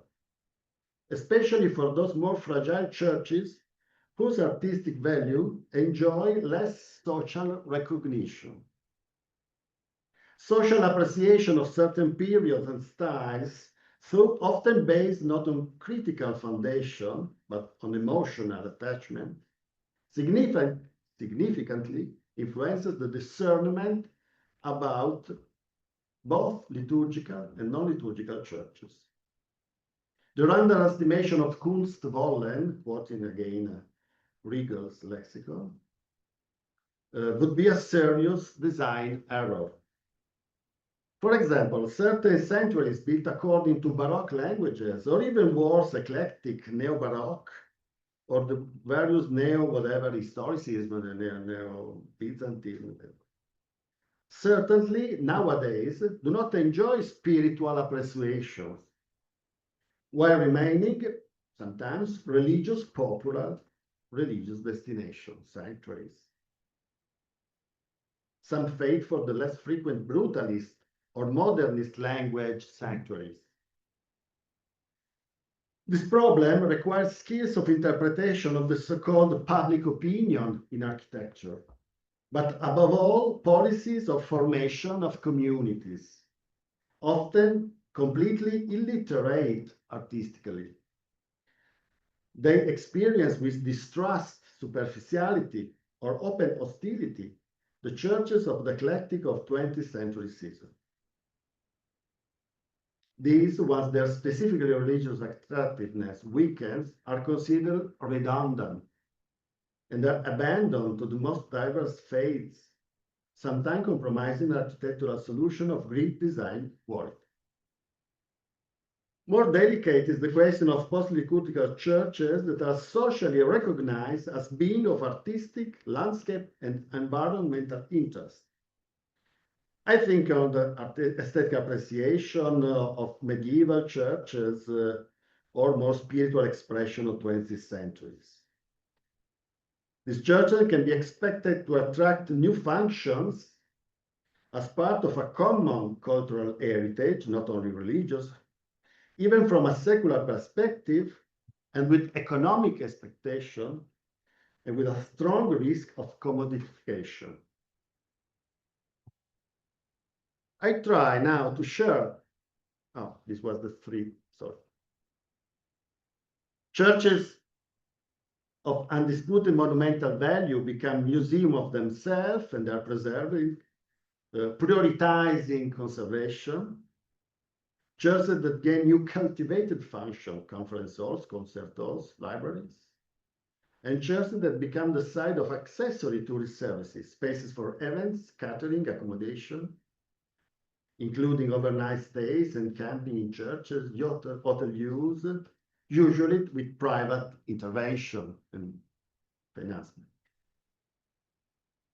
Now, I try to share some problems that emerge from my interpretation of catalogs of transformed church, also in this touristic key.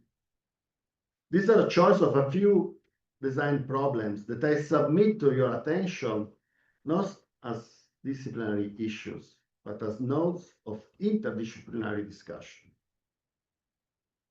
First, the architectural recognizability. Some transformation to massive public uses are likely to require so much work on system adaptation, acoustic, environmental, seismic, accessibility, security, that the features of interest of the heritage site itself become less recognizable, with a paradoxical effect. If we consider some activity qualified by carried out in a post-liturgical church for touristic use or cultural use, is to be verified that the necessary intervention do not make disappear the prerequisite, that is the typological recognizability of the church, like nature of the place. Many intervention to let the church be used can make completely transform the church, and so to make it not recognizable. But there are also a problem of recognizability of the religious legacy. Material components are handles of intangible memories that are pretexts of memory, even though the church has ceased its worship use. Again, if the new hybrid or transformed use is meant to be developed precisely in a church, this means that this legacy of memories must somehow be listened and put in dialogue with new expectation. Third problem, reversibility. Reversibility is not only one of the dogmas of restoration theory, but it's also maybe a response to the fluidity of conviction in today's society. I'm not sociologist, but I study architectural transformation. The possibility of rethinking and turning back the non-choice of a non-final or ephemeral solution are paradoxically considered reassuring and not destabilizing by the communities. But the history of a Christian architecture, unlike, has tried to reconcile two needs, the directionality of time and of design with temporality of Christian life and embodiment, its being cast in time. Temporal and therefore consciously temporary. Never, however, reversible. Fourth issue, sustainability. Going beyond emergencies that impose urgent restoration, it's the maintenance that is the real problem for any community. In cases where religious communities cannot cope with preservation of a church deemed redundant, the function usually proposed to keep the church alive have far higher maintenance and operating costs, especially museums, libraries, concert halls, and require highly motivated and well-funded communities.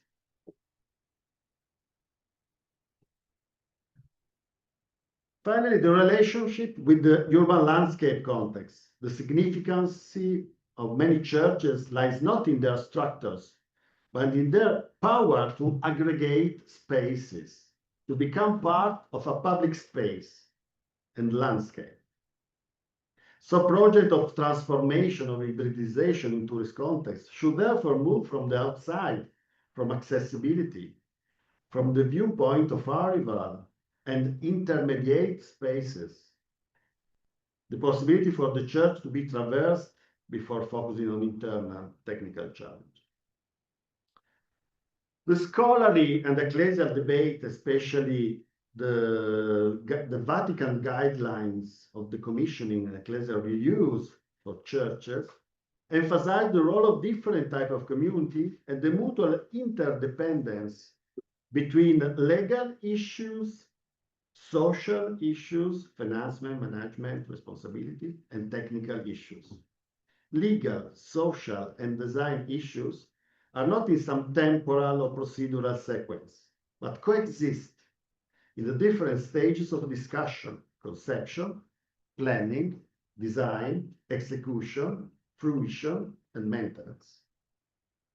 There is no handover of competencies, but the necessary coexistence and circularity of skills. One last key concept can help make the transformation project part of a broader Christian architectural history. The concept of architectural hospitality can help to overcome functional or functionalist paradigms that sometimes unconsciously condition our reasoning in a very 20th century way. We are all born in 20th century. Or to overcome the very current demands of segmentation, sectorization, and specialism.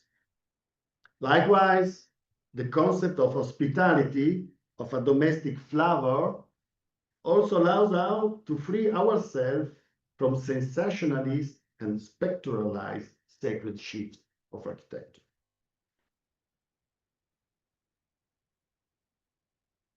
Nonetheless, we know that many churches, through specific rules, have been able to absorb changes in liturgy, ecclesiology, devotion, spirituality, thanks to patrons and designers who were able to listen both to the characters of the existing buildings and to the changing times.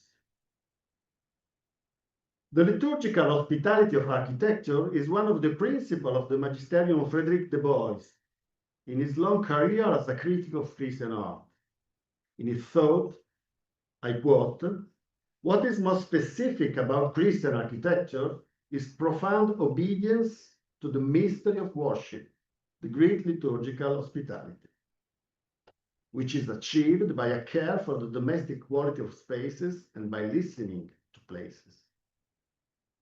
A Christian poetics of places that precedes liturgical specificity, and that maybe, and this is my hypothesis I discuss here with you, also follows the liturgical specificity, where liturgical activity ceases. It's a way to be Christian architecture independently of the liturgical use of the spaces. The most interesting history of Christian architectures are those in which liturgical hospitalities has guided the conception of open, welcoming spaces, capable of foreshadowing the inevitability of later liturgical adaptation, predictable but not programmable. Historical churches are neither functional machines nor generic amorphous shells. Sure, churches are neither expiring, they have not expiring date, nor eternal, and are not timeless.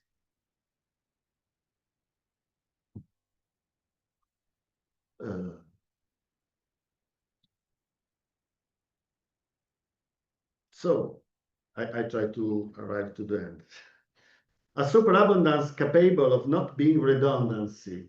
We talk about redundant churches for various use.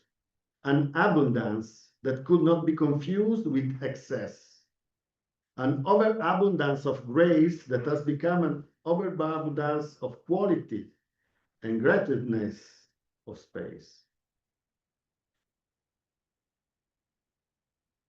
If therefore the theme of hospitality is fundamental to liturgical Christian architecture, we can ask ourselves whether liturgical hospitality, recognized and implemented in history, can be the criterion for prefiguring also a conscious post-liturgical hospitality. So passing from a redundant negative approach to a welcoming overabundance paradigm. Clarity is needed with the stakeholders of transformation. It's evident that a concert hall in a church will be less performing than a new hall. That a museum in a church will have exhibition rigidities. A library or medical office or emergency shelter, not touristic topics, but of course we have to consider them, will still be uncomfortable. Just as eating, sleeping, having fun in a church will always be troublesome, also in touristic context.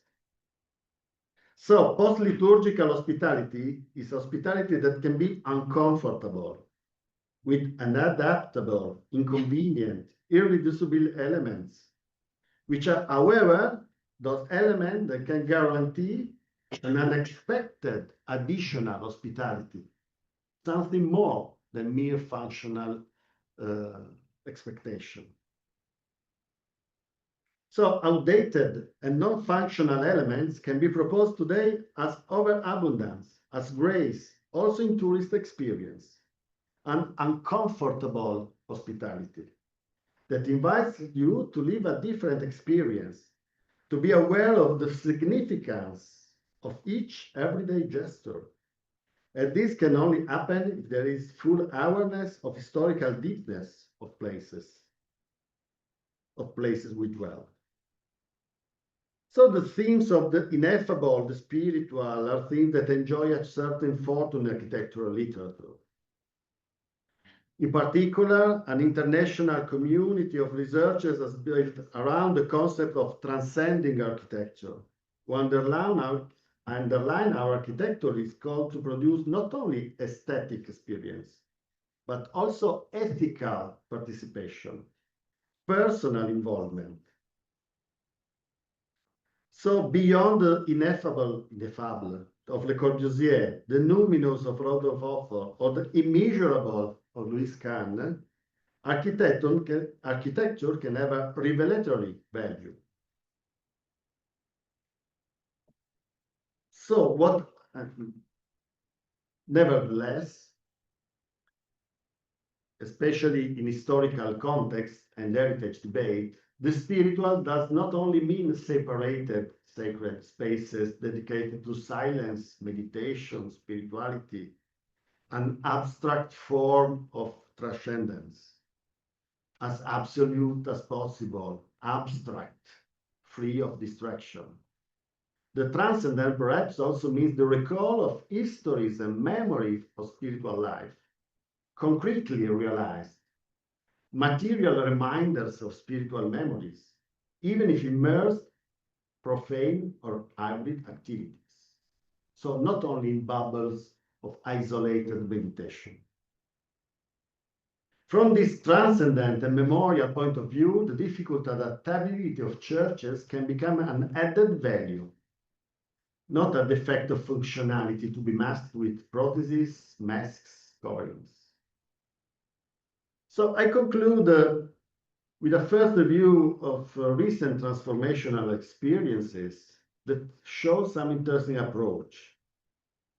Reuse or hybrid activities that allow and enhance the preservation of a spiritual and transcendent reference linked to the history of the place.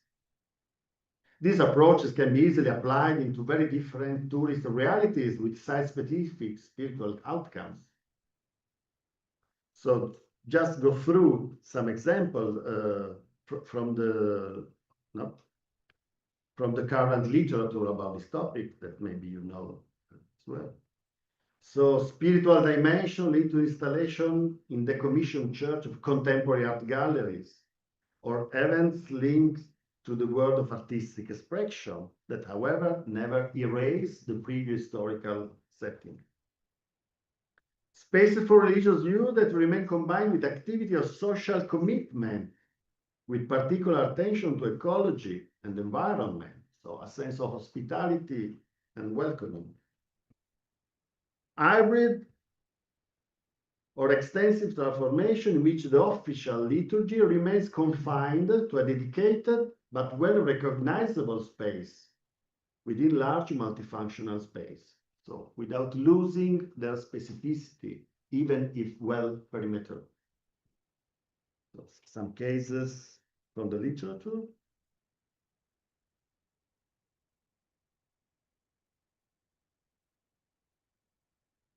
And finally, historical church dedicated to new and different forms of spirituality. So maybe less linked to tourism, but there is also this kind of tourism of meditation, but never erasing the historical roots of these spaces, never making them mute or blind. Also in context with social commitments of care. To conclude, redundancy, which is usually considered a burden, in some cases can become overabundance, not just redundancy, which is a gratuitous excess of quality and then also of hospitality. The post-liturgical phase is still experienced by many communities as a failure, a reduction, and not as a new phase of Christian architecture. Liturgical hospitality that was in the roots of these Christian buildings, nevertheless, can be transcendent in a sort of post-liturgical welcome without losing Christian origins. An emptiness of something that is no longer there can be transformed in emptiness of waiting something new.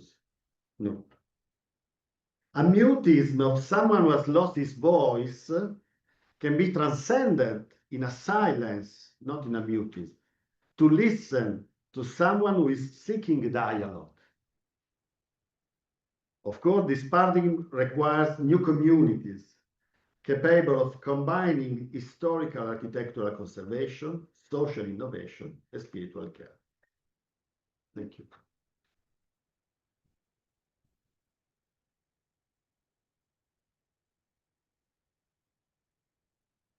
Another 3 questions.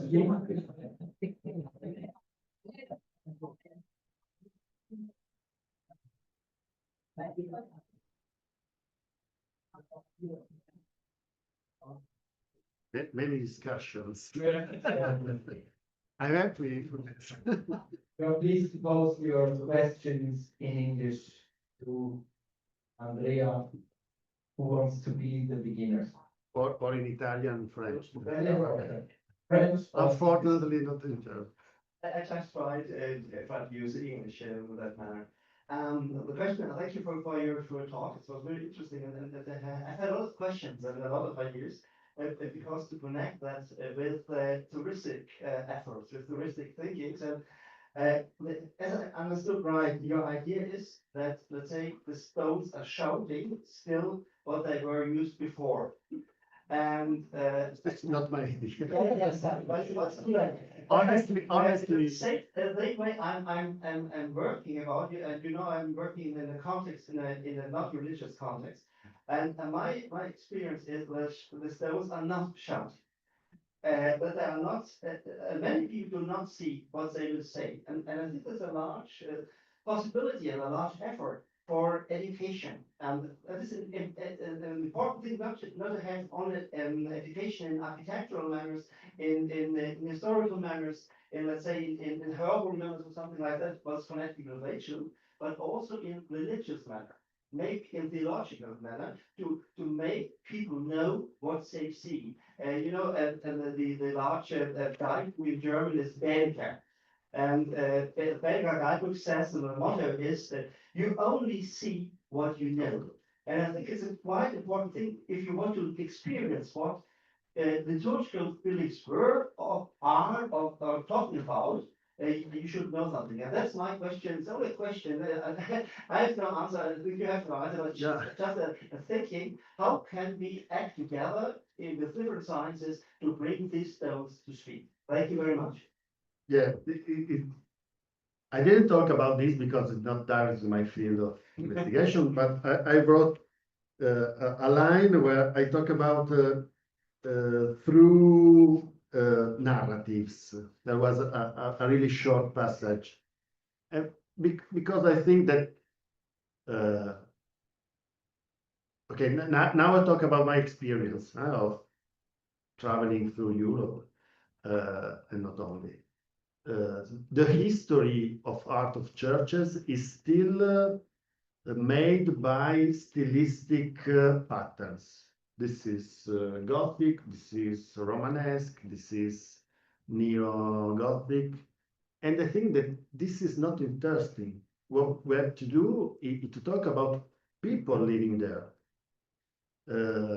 Even because art history never use anymore this 19th century categories of Gothic, Baroque. I mean, Wörfling wrote it in 19th century, and all the rest was written. It's not a history of people. And I think that this kind of narrative is also useful for talk about transformation, because what's the risk of official art history? That we remain at the fact that there is a Baroque church of a Gothic church. We imagine that this was the very best way to use this architecture. But I always said, if nowadays we have this building existing, it's because it was always used through centuries. There is another word that really I don't like, and with my students, I really, when they talk, oh, the building was made in Gothic, Baroque, and then in Italian we say rimaneggiamenti. I'm not able to translate in other languages. I hope that this word doesn't exist. Rimaneggiamento is something, yeah, that was transformed, but it was really a pity, you know. For me, it's the opposite. It's thanks to transformation that we have this building existing. And so if we read the stratification of transformation, we can call also them Baroque, Gothic, okay, but it's not the call, because we say we have a medieval church, because also in 15th century, in the 18th century, 19th century, 20th century, these were used in a different way from the original use, of course. So I agree. The second question, the zweite Frage, second question. Who likes to pose a question to Andrea Longhi? Sonst sind alle eingeladen für eine verlängerte Kaffeepause. Also ich will es jetzt nicht forcieren, aber also ein Votum aus dem Publikum. I think we need coffee. I agree also with Mr. Confess. By taking a cup of coffee. Thank you and applause for Andrea.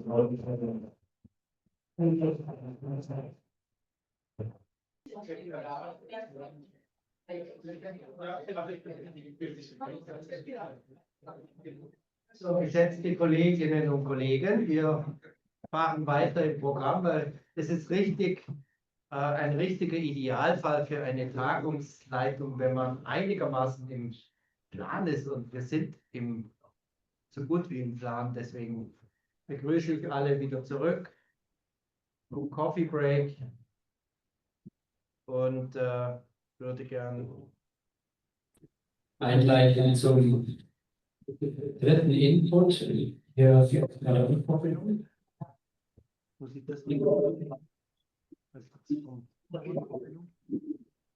Weil das Mikro muss an.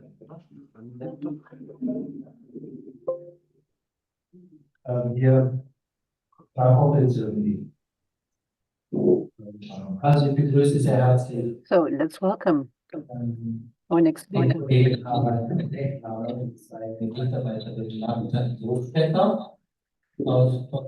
We have our next speaker now from the University of Eichstätt. And of course, we'll hear more from Mr. Pechlaner. Now let's hear from spirituality.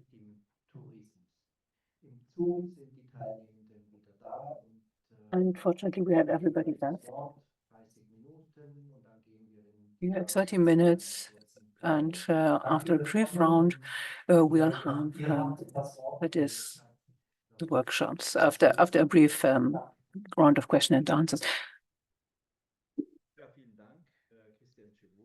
Thank you, Christian, and I'd like to say welcome to you. Thank you for the invitation. It was a pleasure, because I think this is a subject that I've always been dealing with, although it was on the margins. It never was the focus of my studies.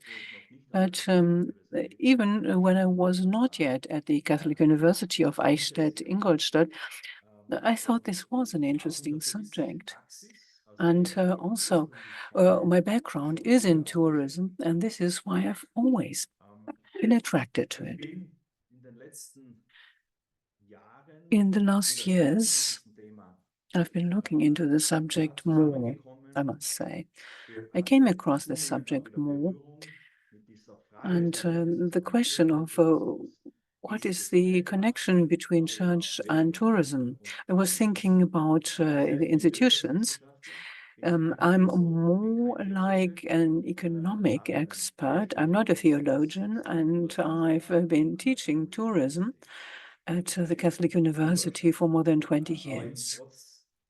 But having said that, I must say, the subject has become one that I've been focusing more on for 1.5 years. We have a school of transformation and sustainability. It's a new school which used to be in charge of religion education, but the faculty is new, and I'm the first dean. And now, more than in the past, I'm interested in the interfaces with the church as an institution, and not so much I'm in contact with theologians, but of course also at the faculty. Now, I must say I'm a bit disappointed after the last years. I'm a bit disappointed of the relationship between church and tourism, because my impression was that the church was afraid When I just used the term church, if I may, I was afraid that tourism was becoming overwhelming, becoming transgressive. Now, the church does have a problem, does have a transformation problem.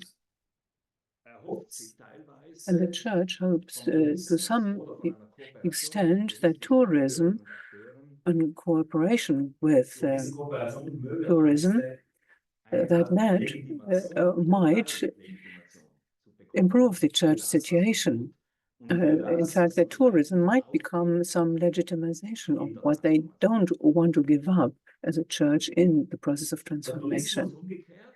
Well, tourism, however, tourism doesn't like religious communication. Unfortunately, I missed Ms. Karstein's presentation, but of course I'll be referring to her. And she talks about differentiation, and she says there is a difference between religious and tourism theory. Well, I'd say tourism is afraid of religious compensation because religion stands for reflection, because then, for one, tourism would have to think. And I'd like to say tourism is just something for fine weather. It doesn't like to think about problems. Well, tourist communication is something that would then have to enter into dialogue with the other party, and that is difficult to do, of course. It's difficult to communicate between tourism and religion. Well, I'd like to say that we have many people from religion and from tourism here, and that's a wonderful mix, but I think we are still very much at the surface. This is very superficial, what we're doing at this time. For one, because the church has some profundity. Well, yes, the church is something that does deep thoughts. If the church does something, it thinks deeply, and tourism doesn't have that. So we might say tourism might learn how to be more profound by cooperating with the church and by dealing with religion. But, well, I'm not so sure. I'm not so sure that this type of profundity really works. I don't think so, because, well, tourism has been far too comfortable. Tourism has been happy trivializing things, trivializing experiences. And because tourism likes trivial, it often, well, adds value, yeah. And tourism has been able to do well enough by being trivial. Now, the church has its back against the wall, and maybe globally, tourism is in trouble too. We are now in a time where we're talking over tourism, and almost no WMO, no destination management organization, DMO, that doesn't have to deal with acceptance and sustainability. Well, Western societies have grown their distance to tourism, but of course, Westerners are tourists, and they like their tourism more than ever, at least if you look at the data of the World Tourism Organization and the forecast. Well, the forecast says that in the future, we're going to see more massive increases in tourist movement. Mobility. Mobility is a constituent element of tourism. Well, that was my introduction. I wanted to give you a practical view of the situation, and maybe it sheds a bit of light on the situation. So, together with Natalie Hochstetter, we've been dealing with the subject for a number of years. We've done some publishing too.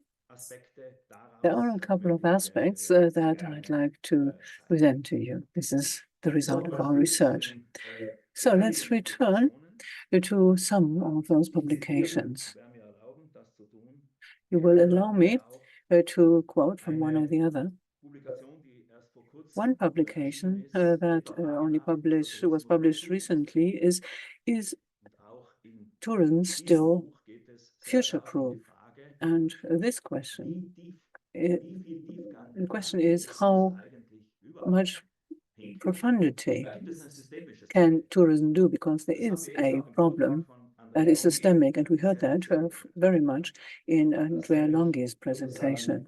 I'd say that the heritage, the sacred monument, that's always embedded in a chain of experiences or services, and it's a chain of experiences. Well, it is steered by many actors, institutions, organizations. And well, turning that into an atmosphere, turning that into a message, turning that into a narrative, well, that's the art. And tourism can tell nice stories, has nice narratives, but tourism tries to do so as cheaply as they can. And that is the main point of criticism that you will find in the book. Now, let's turn to a book that appeared more than 10 years ago. And in this context, people refer to it over and over again. As you can see, I'm one of the authors. I never quoted Sloterdijk, not even in my book, but I'd like to tell you what he says, and he has an anthropological view. He says tourism is a relief phenomenon, and relief means people don't need to be serious, and they don't really have to commit. So that is easy. If people do that, it's so easy. But if we don't take it seriously, nothing will happen. And tourism likes to play, likes to take it easy. Tourism likes to deal with the nice moments of human life, I'd say. That takes us to the narrative. Tourism brings peace. Well, I don't believe that narrative at all. Tourism doesn't bring peace. When I was in the advisory council of the State Council for Tourism, and we had a meeting on the subject of war and tourism. Well, tourism follows war, and it does so massively. Tourism follows war. To some extent, I'd say that tourism can support peace, yes, but it doesn't really work that way. It doesn't happen. But tourism is not serious, as Sloterdijk says. But this mustn't be understood as a deficiency or a taint. Well, that is certainly one potential view you could take on tourism. Well, nostalgia is one of the driving forces of tourism. Tourist travel is driven by different motives, and they keep changing. Wishes, of course, and even deep yearnings, nostalgia among them. Many of these wishes or desires can never be achieved, and this makes them so attractive. So time, attention, being completely remote, purpose, well-being, those are other desires and wishes that people yearn for. Modern travelers, what do they want? Well, yearnings, wish to compensate for a felt loss, and that is addictive. And especially since these wishes can never be fulfilled. Modern societies are societies of yearning, as we can say, and they will build new yearnings, new desires. And tourism is possibly one of several instruments to deal with these yearnings. And tourism has always existed, but the tourism that we're now talking about is a different story entirely. Tourism, well, some people might think the original form of tourism would be a pilgrimage or religiously motivated travel. Well, that is no longer true these days. And it doesn't help if you wish to understand today's tourism. Well, one yearning that people is to have time, and time is very important for people, and there are many interactions with a tourist trip. We talked about that in our book, and we talked about the yearning itself, which is often nostalgia, where you want to reverse time, or it's the journey along the timeline.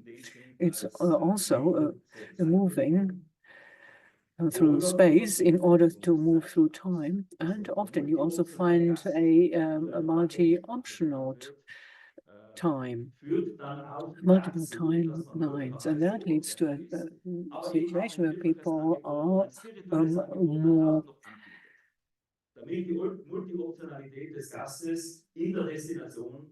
trivial, more superficial, but well, then people feel they might just as well offer something spiritual on top. That is a byproduct of a byproduct, and that might lead to more spirituality at the end of the day. So spirituality might in fact become the core of the tourist product, and around that core, they hope to build other potential experiences. And the third level is, or third point is the stopping of the timeline. That is the point where attention is won or drawn. That's attention for attractions, for example, heritage, cultural heritage sites, as we heard today. Now, allow me to return to the classical discussion of the destination. The destination, seen by the economic science, is a chain of services or experiences. That means several building blocks that make up a destination to offer an overall comprehensive experience for people. And we have three different spaces, namely experience, mobility, activity, and attraction spaces. Many things that you see here can, of course, be embedded in the environment. It is a network that we're talking about. It is not like an approach that is based on anthropological aspects. So the destination space. Mobility space, that is the space to deal with accessibility. Mobility allows for accessibility. And then the attraction space, this is what it is really about. That is the motive, the motivation. This is why people want to move towards a destination. And then there is the space of experience. And all of these three spaces are not sequential. They often come on top of one another or move into one. The space of experience, that is the one that deals with the atmosphere. These are the tourist attraction points. And well, from my point of theory, they are points or spaces, and I'm still talking about spaces, that trigger people to move. Well, they motivate people to go to certain destinations for a certain period of time, although leisure time comes up here. In the discussion as to what tourism is, this often is neglected. Let's just think of digitization, let's think of the intertwining of living and working in the same places, workations, work and holiday in the same place. This is something that puts tourism under pressure, because all of a sudden we need to redefine things in order to make competitive offerings. You need to keep all those factors in mind if you want to be competitive. Now, this is the attempt to create tourist spaces. And in some cases, they use sacred spaces. There's a tourism concept for the city of Eichstätt. It's a small place, a nice one, but it doesn't attract many tourists. And there's always this wish to become more touristic and more of a tourist attraction. But, well, unfortunately, you have to like guests or tourists if you want to advertise. And if you want guests, then you will, of course, make offerings, well, hospitality, catering, accommodation, and so on. In Eichstätt, there are, of course, wonderful guided tours for tourists, and there are nice hotels, in fact, who do a great job. But let me say, the discussion keeps coming up in Eichstätt about the future of tourism, because they'd like to have tourists, but they don't know how to do it. Even a tourism chair at the university couldn't change that. At the end of the day, it's also about an atmosphere that you have to offer. The atmospheric view as guiding principle in tourist product and destination development. This is based on Böhme, and that is a separate line of research. Atmospheric design is the term here. Volker developed the term, but St. Gallen Pista is another example of that. So Switzerland is active in this field as well. So atmospheric perspective, understanding the voice of the place, reinforce the voice of the place, and make interpretation patterns available. An atmosphere is more than an attraction. Atmosphere is the mood and ambience, and it requires some degree of profundity. You need to offer some depth so that people can understand what happens there. And this is an analysis of text words, text analysis it is. And you can see the church as a host, and in fact, players from church and religion were asked, but then everybody was talking about the pandemic, which brought many things to a point that are still be under discussion today. But there's also community. Religion can create community of fellowship, and it can offer recollection or a return to one's roots. And at the same time, there's over-tourism, there is the steering of tourists, which becomes necessary.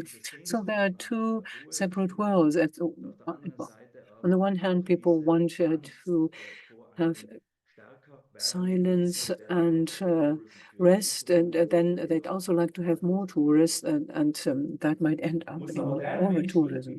Modern people, wouldn't they have to learn, like the monks, that heaven is not so far away? Question mark. It takes an inner journey to discover heaven. So the aspect of time comes up again. Mr. Wienhardt, he's from the Bishopric of Augsburg, was involved in this book. And well, the question is, are there several layers, the inner and the outer layers? That is one discussion that you might want to ask. The other question is whether these tourist chains of experiences are the topmost layer of that. And well, when I listened to Andrea Longhi, I thought there were several layers. Of course, there's the tourist layer, but the deeper layers, they are much different. And I think that was really clear from his presentation. Because, well, you want atmospheres, you want to offer contact points for the various levels of religion situation, and so on. Just think of the various building phases of older buildings, especially of cultural heritage buildings. Who's looking at those layers? But these layers are always an expression of an expression of a development, and they are an expression of something. And well, we tried to use the term of human destination to describe what we want to achieve. And that takes me to another aspect, human destination. Well, that begins at the rim of the destination, at one end of the destination. Well, geography is quite clear about that, but political and administrative borders, well, they are very clear-cut, but tourist spaces are often also limited by these geographical borders or political borders. But people keep talking about the center, and these are the attraction points that I mentioned earlier. But if you begin at the periphery and then try to get closer to the core, to the center, that's what we wanted to know. How do you get from the periphery to the core, to the center? Also, the question is, what do you consider belonging to you and what is outside of your bubble? Now, Ms. Hofstetter and me did a study. We worked with students in Rome. There are 4 different paths that we developed to get from the periphery into the center of Rome and to the center of attraction points. These were thematic routes. And we had 4 terms for them: the image of women, and then new Romans, and that meant migration. Cura, that is care, and 4, church on its way, the changing church. And that was interesting about this, getting to the center of the city of Rome, different themes, and that meant different attraction points along those routes. And the question is, what is an attraction? Well, the term of the tourist attraction doesn't really say at all, because attraction means that it must be something that touches you. So what gets through to people, what touches them? And that is a question that is different from tourist attraction or experience. Well, we tried, of course, to cover that by looking at what it was not. The experience, that's really the highlight, as you would even say in German now.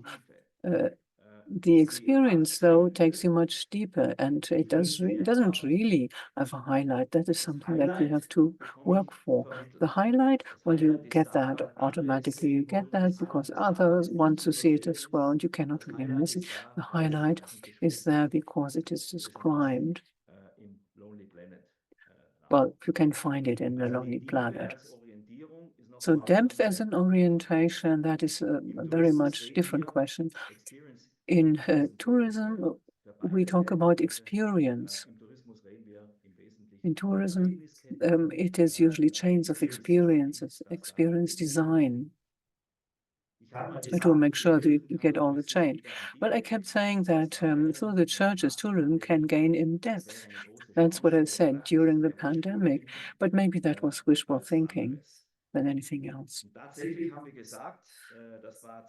And well, that was in 21 in Bensberg, the COVID-19 crisis, where we thought maybe society might develop a critical distance to tourism. Well, I think, yes, that did happen. And the COVID crisis led to a critical distance to tourism. At least we feel that there is a greater distance. The acceptance of tourism, that is now something that tourism industry, tourism is interested in. Many, but after all, societies are more polarized, societies are much more exhausted, and often societies cannot deal any longer with the many crises that we're faced with, especially if the crises are all interconnected. Well, meta crises is what we hear now, the polycrises, but it is difficult to really understand what is going on. And well, tourism might get confused. Well, church is doing something in that field, and I think tourism could also pull its weight. We know that these crises make people lose trust and confidence, and that is never good for acceptance. Well, I only know about the acceptance of tourism, but there are other acceptances. Well, how acceptable is democracy at this time? Big question. The acceptance of tourism or the acceptance of tourists might be a very small factor in the equation, but we're keeping an eye on that.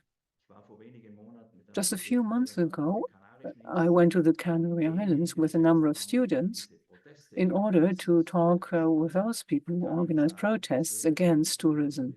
And I must say, the tourism experts would do well talking with those people who protest against tourism. It would do them a lot of good, because then they could really see what tourism does to a society or community. So, in fact, we could then reinvent hospitability and hospitableness. Well, we keep talking about hospitality, that's at the top. The lower level is professional or service-oriented hospitality. However, there is the cultural element of hospitality, which is at the top, which is something completely different. But here we might really get a connection between spirituality and tourism. Well, in fact, touristification of religion and touristification of spirituality could happen there, because we're talking about hospitality, and this is where people actually meet, where they come together in the same spaces. But this discussion, church and tourism, I think that happens at the lower point at this time. Professional hospitality, the services, because the actors in the field of tourism really cannot reinterpret relationships. Well, some hotel owners will do that, but spaces, destinations find that difficult, and only offering the opportunity for contemplation or meditation won't solve it. So acceptance is very important. This is the relationship between host and guest. Now, in 2018, before COVID, we heard about that for the first time. That was at the trade show in Berlin, ITB. That's a great trade fair. And over tourism came up again this year. We're not getting out of that crisis. However, acceptance of tourism is getting better, because tourism is now willing to look into problems as well. That takes me to the end, and that takes me back to Sloterdijk. And he says that pilgrimages help. The sacred pretext is still there. It's just a pretext. Can pilgrimage help? Does pilgrimages help us? Can we get closer to the core? Well, that's a question that we ask ourselves, and we went with master students to the Camino, St. James's Way. Not only the last 100 kilometers, but even worse, we only walked a very few miles and selected them carefully. But we wanted to talk to young people on the Camino.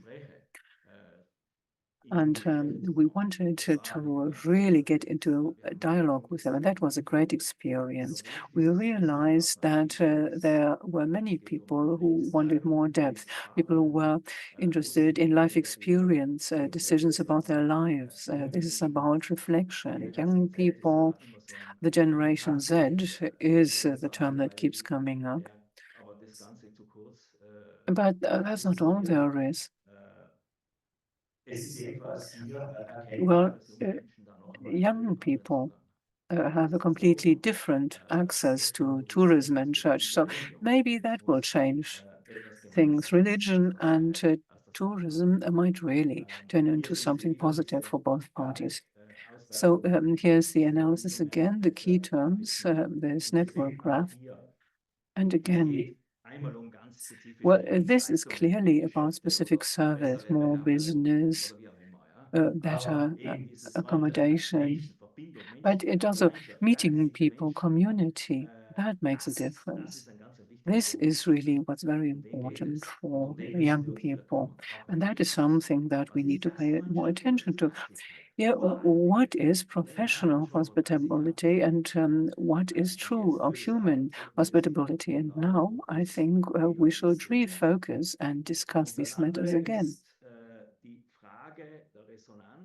And the other point is the matter of resonance. What we are interested in is the life people live. Well, people wanted to see the world again after the pandemic was over. Well, the pandemic is over health-wise, but it may not have left people behind yet. People have opened up their spaces that they live in, but people are now looking for something deeper. People do not only want to be consumers, they want to have more depth, and that's an opportunity. Well, what's the difference anyway between a traveler and a tourist? Now, many more people are interested in this question now, and many people will design their own world. Well, the tourists, that's always the others. Nobody wants to be a tourist. Enzensberger said that too. But this combination, well, many people who have a lot of experience traveling, and many people have this experience now, and that begins to change the picture. Casually speaking, we say that a person who wants to travel sustainably puts a question mark behind the way that people travel. And the person who travels resiliently questions whether you want to travel at all. But all these questions will lead to a new interpretation or new definition of what travel is, or tourism for that matter. In the bishopric of Augsburg, I'm running out of time. I've worked in the bishopric for many years, and we looked at attraction points. And here you can see what we did. First of all, we looked at the classical attraction places. And then in the next step, we developed a narrative. We suggested a number of routes of sustainability. We wanted to have more depth wherever possible. And the people in tourism are generally interested in that, but they could do more in that field. Well, if I were to explain that, it would take me half an hour, and I won't do that. So I'll just say the church and its institutions, its hierarchies, the various levels. Well, they can very clearly see that there is a potential for transformation, and that is a great opportunity. And we really saw that in our empirical studies. Even though I think there must be more pressure for things to really change. There are many possibilities for synergies, but there are also many potential conflicts. And maybe conflicts, in fact, offer an opportunity to really ask basic fundamental questions. And that will help us in the discourse. And let me now give you a summary in this one slide, and I won't do a deep dive. I said earlier that I was a bit disappointed with regard to the discussion about church religion and tourism. And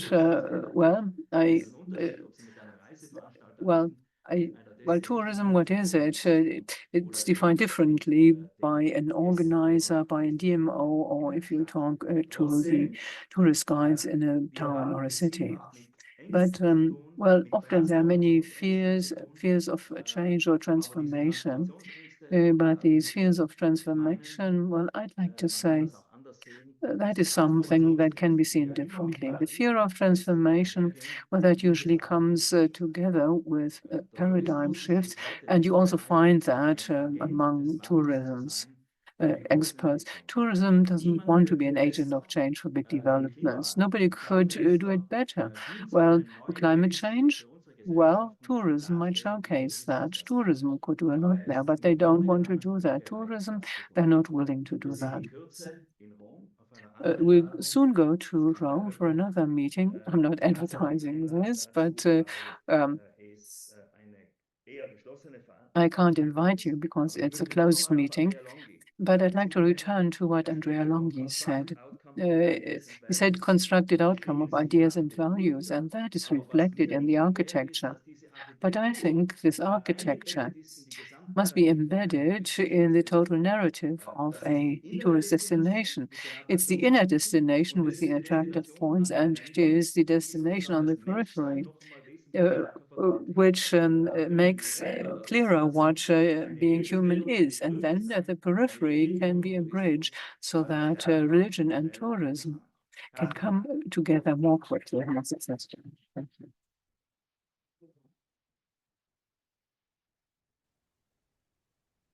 Ja, danke, Harald, für den Tiefflug durch Theoriebildungen und Konzepte und Ideen und Ansätze und Anstöße.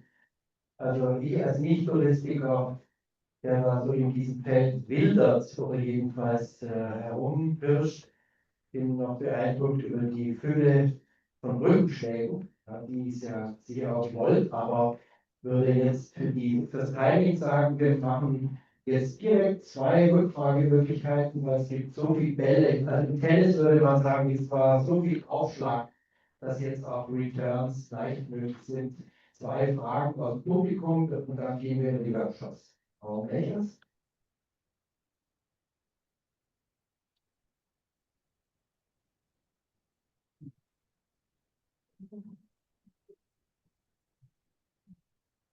Ja, ich versuche mich kurz zu fassen. Vorweg nur, ich bedauere sehr, dass ich Ihren Vortrag nicht schon vor 20 Jahren gehört habe oder inspirierend ist, dass da inhaltlich sich alles so bündelt. Ich bin seit gefühlt 100 Jahren Kulturjournalistin, bin zum Thema Gastfreundschaft im Libanon gewesen, zum Thema Naturreligion auch Grönland und so. Und meine Frage, um es dann vielleicht zu bündeln, ist, wie erklären Sie, warum scheut der Tourismus Tiefgang? Das ist natürlich jetzt auch sehr verallgemeinert, aber das, was Sie, ja, ich sag mal, zu bündeln imstande waren, führt mich zu dieser Fragestellung. Ja, es ist das Geschäft. Ich bin jetzt Ökonom, ja, würde sagen, es ist das Geschäft und ich habe das vorhin auch versucht anzudeuten. Es ist die Leichtigkeit des Geschäfts. Ja. Man kann mit Tourismus schnell Geschäfte machen. Und zwar als Beginner sozusagen genauso wie in einem weiteren Entwicklungsstadium. Ich habe mal eine größere Studie gemacht zum Thema Migration und Tourismus. Und Sie können in aller Herren Länder sehen, dass Migrantinnen und Migranten, wenn sie in andere Länder kommen, sehr schnell auch in den Tourismus gehen. Das ist dann nicht nur mit Pakistanis in UK so, sondern das ist dann auch mit ungarischen Servicekräften im Bundesland Tirol so, ja, die zum Teil auch schon Hotels übernehmen. Ja. Aber sie kommen, weil das ist sozusagen ein leichter Einstieg in eine Lebenswelt und in eine Berufswelt. Ja. Der Tourismus muss nicht, das ist ein Niedriglohnsektor ökonomisch betrachtet, es macht ihn aber vielfach attraktiv für genau jene Menschen, die noch nicht ausschließlich das Geld im Blick haben. Ja. Und das ist jetzt eine Erklärung, es ist keine erfüllende Erklärung, aber ich würde sagen, es ist die Möglichkeit, einfach relativ schnell, wenn man geschickt ist, wenn man schlau ist, wenn man den Gast versteht und den Gast auch mag, eben auch zu einem bestimmten Wohlstand zu kommen. Ich komme aus Südtirol und das Land ist durch den Tourismus zu Wohlstand gekommen. Ja. Und das haben die gut gemacht. Ja. Aber es kommt jetzt auch die Frage in den alpinen Ländern, nicht nur in Südtirol, ja, wie es weitergeht. Ja. Wenn nämlich Menschen, Gesellschaften ihren Blick auf Tourismus verändern.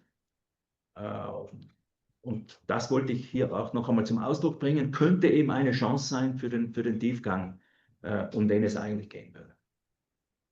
Danke für Ihre Frage und danke für Return. Eine Frage sind wir noch, oder Zeit für eine Frage, wer möchte? Karstein? Also als Soziologin würde ich ja sagen, der Tourismus scheut Tiefgang, weil es ihm darum so gar nicht geht. Also ich habe in meinem Vortrag ja vorgestellt, dass eigentlich das im Kern des Tourismus ja eigentlich um Erholung geht, die in irgendeiner Form erlebnisförmig ist. Ja? Also man kann sich auch quasi zu Hause in seinem Sessel erholen, aber das ist nicht besonders keine besondere Erlebnisqualität, deswegen kommt dieser Ortswechsel dazu und dann sozusagen ist es das andere des Alltags und es wird irgendwie erlebnisförmig und es geht um Erholung. Deswegen weiß ich gar nicht, ob man dem das überhaupt so überhelfen sollte, dass er Tiefgang entwickelt. Und andererseits müsste man doch sagen, na gut, also man kann das vielleicht dann so pauschal wiederum doch gar nicht sagen, weil es ja so unglaublich viele verschiedene Angebote gibt. Und da gibt es welche, die sind einfach nur auf Party aus und Exzess.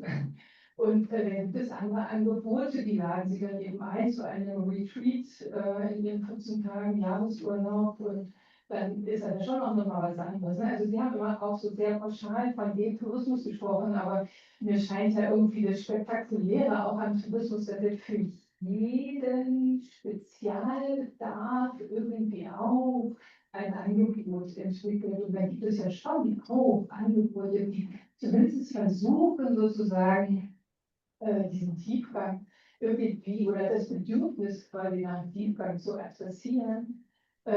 Und damit auch Leute insbesondere einfangen, die eben auch ein Problem mit diesem flachen Partytourismus haben, ne? Also, dass die eigentlich zu sich aus bildungsbürgerlichen Hintergründen heraus eben doch auch noch mehr und anderes suchen. Also ich weiß nicht, ob das jetzt so richtig eine Frage war, das ist eher so eine Reflexion auf das, Das ist genau das, was ich eigentlich sagen wollte und auch mehrmals versucht habe zu sagen, dass es dem Tourismus sehr stark um das Erlebnis und vielleicht weniger um die Erfahrung geht. Natürlich bietet er die auch an. Es wäre sehr polarisierend, wenn wir den Partytourismus als oberflächlich und alles andere als weniger oberflächlich bezeichnen würden. Ich bin vollkommen d'accord mit Ihnen, dass der Tourismus sehr vielschichtig ist. Im Übrigen ist auch dann die Religion und die Kirche vielschichtig. Denn das eine ist ja, wenn wir eine alte Kirche transformieren, den Sacred Place, ja, und das andere ist, wenn wir einen Glaubensraum zu einem Erlebnisraum auch für Gäste machen. Ja. Da ist ja auch noch einmal eine sehr, sehr große Bandbreite dazwischen. Ja. Die müssten wir definitiv auch in den Blick nehmen. Kirchlicherseits genauso wie touristischerseits. Aber es wäre eine Erkenntnis, und der wollte ich auf die Spur kommen, dass der Tourismus in seiner ökonomischen Ausprägung durchaus die Tendenz zur Banalisierung hat und dann natürlich vor allem in massentouristischen Phänomenen. Das ist dann egal, ob Sie auf irgendeinen Berg fahren mit der Seilbahn oder ob Sie eben auch in einer schönen Region sind, die anderswo ist wie in den Bergen. Ohne Zweifel gibt es Angebote, die eine bestimmte Form von Tiefgang haben. Das schließe ich in keinster Weise aus. Ja. Es müssen allerdings ein paar Voraussetzungen gegeben sein. Das hängt sehr stark auch von dieser unternehmerischen Kompetenz ab, den Menschen in den Mittelpunkt zu stellen und bereit zu sein, auch ein Angebot zu bieten, das darüber hinausgeht. Wenn ein Hotelier mit seinen Gästen am frühen Morgen auf eine Bergspitze geht und ein schönes Gedicht vorliest, während die Sonne aufgeht, dann kann man das vielleicht schon als spirituell sehen. Ja. Aber ich glaube, das eine ist nicht das andere. Ja. Man muss da auch noch mal sehr detailliert schauen. Und umgekehrt, Gäste wollen nicht unbedingt immer Tiefgang. Ja. Sie wollen auch berieselt werden, ein Stück weit. Also die Erlebniskomponente ist auch marktseitig, Konsumentinnen- und konsumentenseitig durchaus auch gegeben. Aber danke. Ja, danke. Also wir merken, wir werden verwickelt in ganz viele Aspekte unserer Tagungsfrage. Danke für Return und Aufschläge. Wir haben uns gedacht, dass es hier vorne, weil das Thema für 2 Halbtage viel zu groß ist, das merken wir ja jetzt, ein Fenster gibt zum Anpinnen in ganz altmodisch analoger Weise mit Moderationskarten und Edding-Stiften und sowas für Begriffe, Fragen, Kritik, Emotionen, alles, was Sie gerne verschriftlichen möchten, das kam hier auf unser noch weißes Tagungsfenster. Außerdem werden wir ein Padlet einrichten, das dann auf alle E-Mails verschickt wird, wo wir versuchen, alle, die jetzt nicht ihre Frage stellen konnten, noch mit einzubeziehen, dass wir für die Schlussdiskussion morgen ein möglichst breites Spektrum an Begriffen haben, an denen wir uns nochmal auch in einem Schlussplenum abarbeiten können. Also so viel nur als Regie an Anmerkung. Wer übrigens denkt, es sind hier so viele interessante Leute, die ich eigentlich noch näher kennenlernen würde, jetzt muss ich in so einem Workshop hat die Möglichkeit, auf der teilnehmenden Liste zu schauen, wer alles da ist, was gibt es für Funktionen, woher kommt jemand. Also nützen Sie auch die Anwesenheitsliste, um zu schauen, wer noch heute auf der Tagung ist. Damit die Workshop-Teilnehmenden nicht und die Leitenden nicht zu kurz kommen, würden wir Sie gerne jetzt in 2 Gruppen einladen. Die Gruppe 1 trifft sich mit Stefan Bayer zur Vorstellung des Vereins Klosterland e.V. Diese Gruppe trifft sich im Raum A10. Also Sie gehen jetzt bitte rechts raus und dann die Treppe hoch. Das sind die Seminarräume. Und die Gruppe 2 trifft sich mit Elke Larche. Also Stefan Bayer sitzt hier vorne und Elke Larche sitzt hier in der 2. Reihe. Da geht es um Nahrung für Körper und Geist. Gibt es jemand, die sich noch nicht für einen Workshop angemeldet haben sollte? Falls es sie gibt, folgen Sie einfach einer der beiden Gruppen in die Räume und wir würden uns um 18:15 Uhr, damit die Workshop-Zeit nicht zu sehr abgekürzt wird, dann in einem lockeren Übergang draußen im Foyer treffen zum Abendessen, Apéro riche, und um 19:30 Uhr geht es weiter mit der Autorenlesung. Autorenlesung ist wieder hier im Korinthe. Und Erkenntnisgewinn und viel Spaß bei den Workshops. Kurz nochmal zum Ablauf. Was erwartet uns heute? So, what to expect today? Well, you have a program, I believe. What we'll do today? We'll have 2 inputs first, or 3, I should say, this morning, and in between, the opportunity to talk with one another, so that we'll be elastic and flexible with in and outputs until we reach lunch break. Lunch is at 12. And after that, we'll have 2 workshops and a final panel, so that this meeting will end at 3. But the Zoom meeting will end with a lunch break. And I'm very curious what we'll have to say here. So for the first input, we'll have once more our colleague, Harald Schwillus. He is one of those active in the field of tourism and religion, and he's from the University of Halle-Wittenberg. He's professor of didactics, and but he'll explain that he's a religious educator. Well, how can it be that he is Catholic Theology taught at a Lutheran university? Well, I must say I benefited from you when learning about the intersection of tourism and religion, because the education side museum plays a big role in your work and Stefan's work, and that really helped. Well, a church and the school are often obvious sites of education. The museum, maybe not so, but I learned a lot from you. And now, did I forget anything?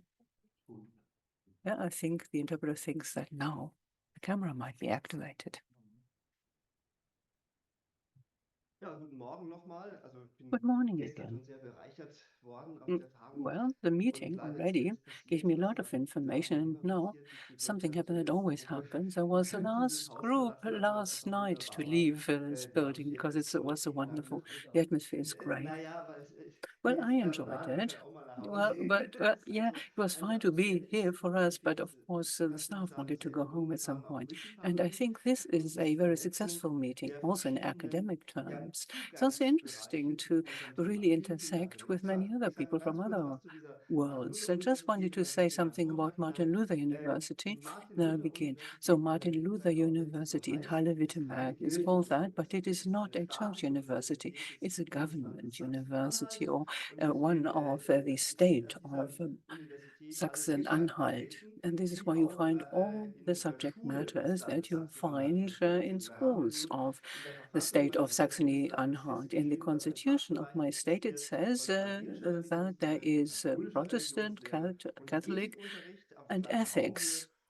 And they are all at the same level. And at the end of the 90s, they'd found that they had great education for Protestants, but not a single site where Catholic teachers might train. And this is why the government of Saxony-Anhalt decided to set up this institute. And so I'm, in fact, a civil servant, and I'm employed by the University of Saxony-Anhalt. Okay, spiritual tourism is a space for education and communication. And my access might be a bit different from what you're familiar with, and I'm really curious what you'll have to say on this. Okay, if you use Google and put Switzerland spiritual tourism, which I did, then this is what pops up. You find the information campaign, myswitzerland.com, and you find the term Kraftorte, which is place of power. This is a segment of Swiss tourism that cannot be denied, and it will attract people. And of course, the intention is, as expected, well, to offer something that is mythical. And you see the image here. This is the magma reservoir. And then there's a lot of information, many offerings, which are clearly connected to regaining your strength, reconnecting, finding peace, and the like. This is what you typically expect when you hear about spiritual tourism. And, well, in commercial contexts, this is what gets marketed, of course. Here are the motives, the motivations for spiritual tourism. And without any theological or other academic reflections, this takes you straight into tourism. And now there's a term that I'll explain at the end. I want to keep you excited. This type of spiritual tourism is what I'd like to call a spiritual way of being on the road, or on the move. This is something that will come up again. But there's another picture yet. That's observation 2. So Cebulj and Annalena Jahn said in their publication, Topo Theology, Religion and Space, the following. In Switzerland, last year, some 140,000 people visited the St. Gall Abbey district, the cathedral and the library, which is the UNESCO Cultural Heritage of Switzerland. But those are only those visitors that were recorded digitally. The effective number of visitors will probably be 2,000. The monastery of Einsiedeln, nice to have you here, has some 200,000 visitors every year. That's the end. From the book. And this is another form of travel with religious connotations, but it is different from being on the road spiritually. And there's the next term. This is religion tourism or religious tourism. And both forms of tourism are variants of spiritual tourism. And this is a term which I take as an umbrella term for both. And in my academic reflections, this is how I use it. And well, the reason for that is historic, because spiritual tourism, that is something that was developed in Saxony-Anhalt some 30 years ago. It was the first state to do that, to promote that, and it was promoted by the Ministry of Labor. So there wasn't a church context, there was a government context that promoted it.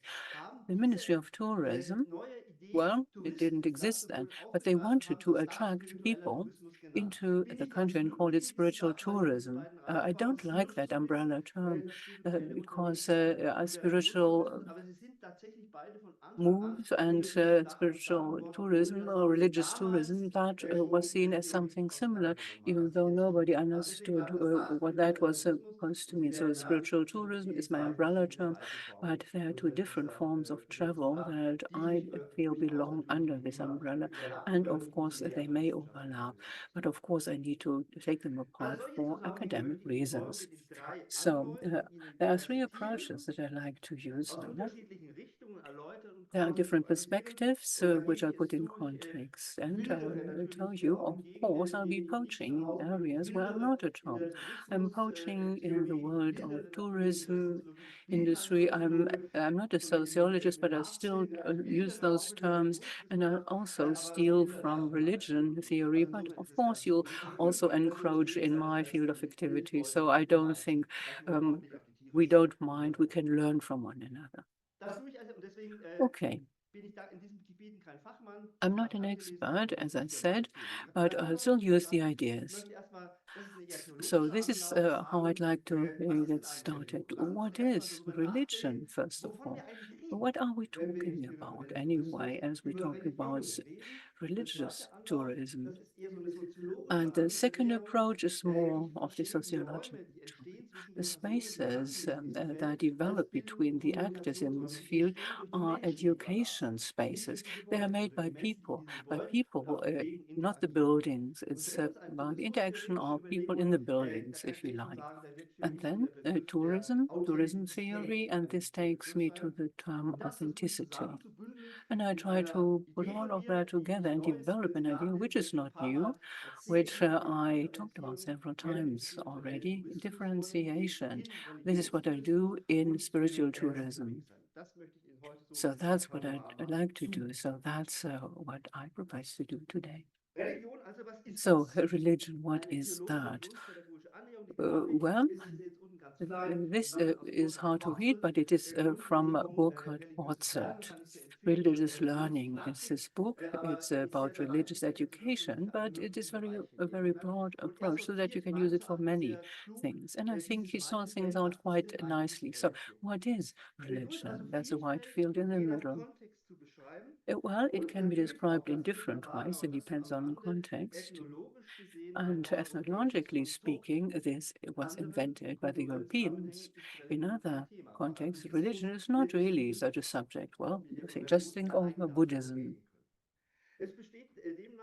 And so, in our context, in our European context, is the question, which definition of religion makes sense from a religious perspective, or which is most helpful in practical terms to describe the scope of what religious tourism can mean for visitors and for service providers. What will help their personal development, customers, what will educate people. So I'm very careful because I'm talking about encounters with religion, touch points with religions.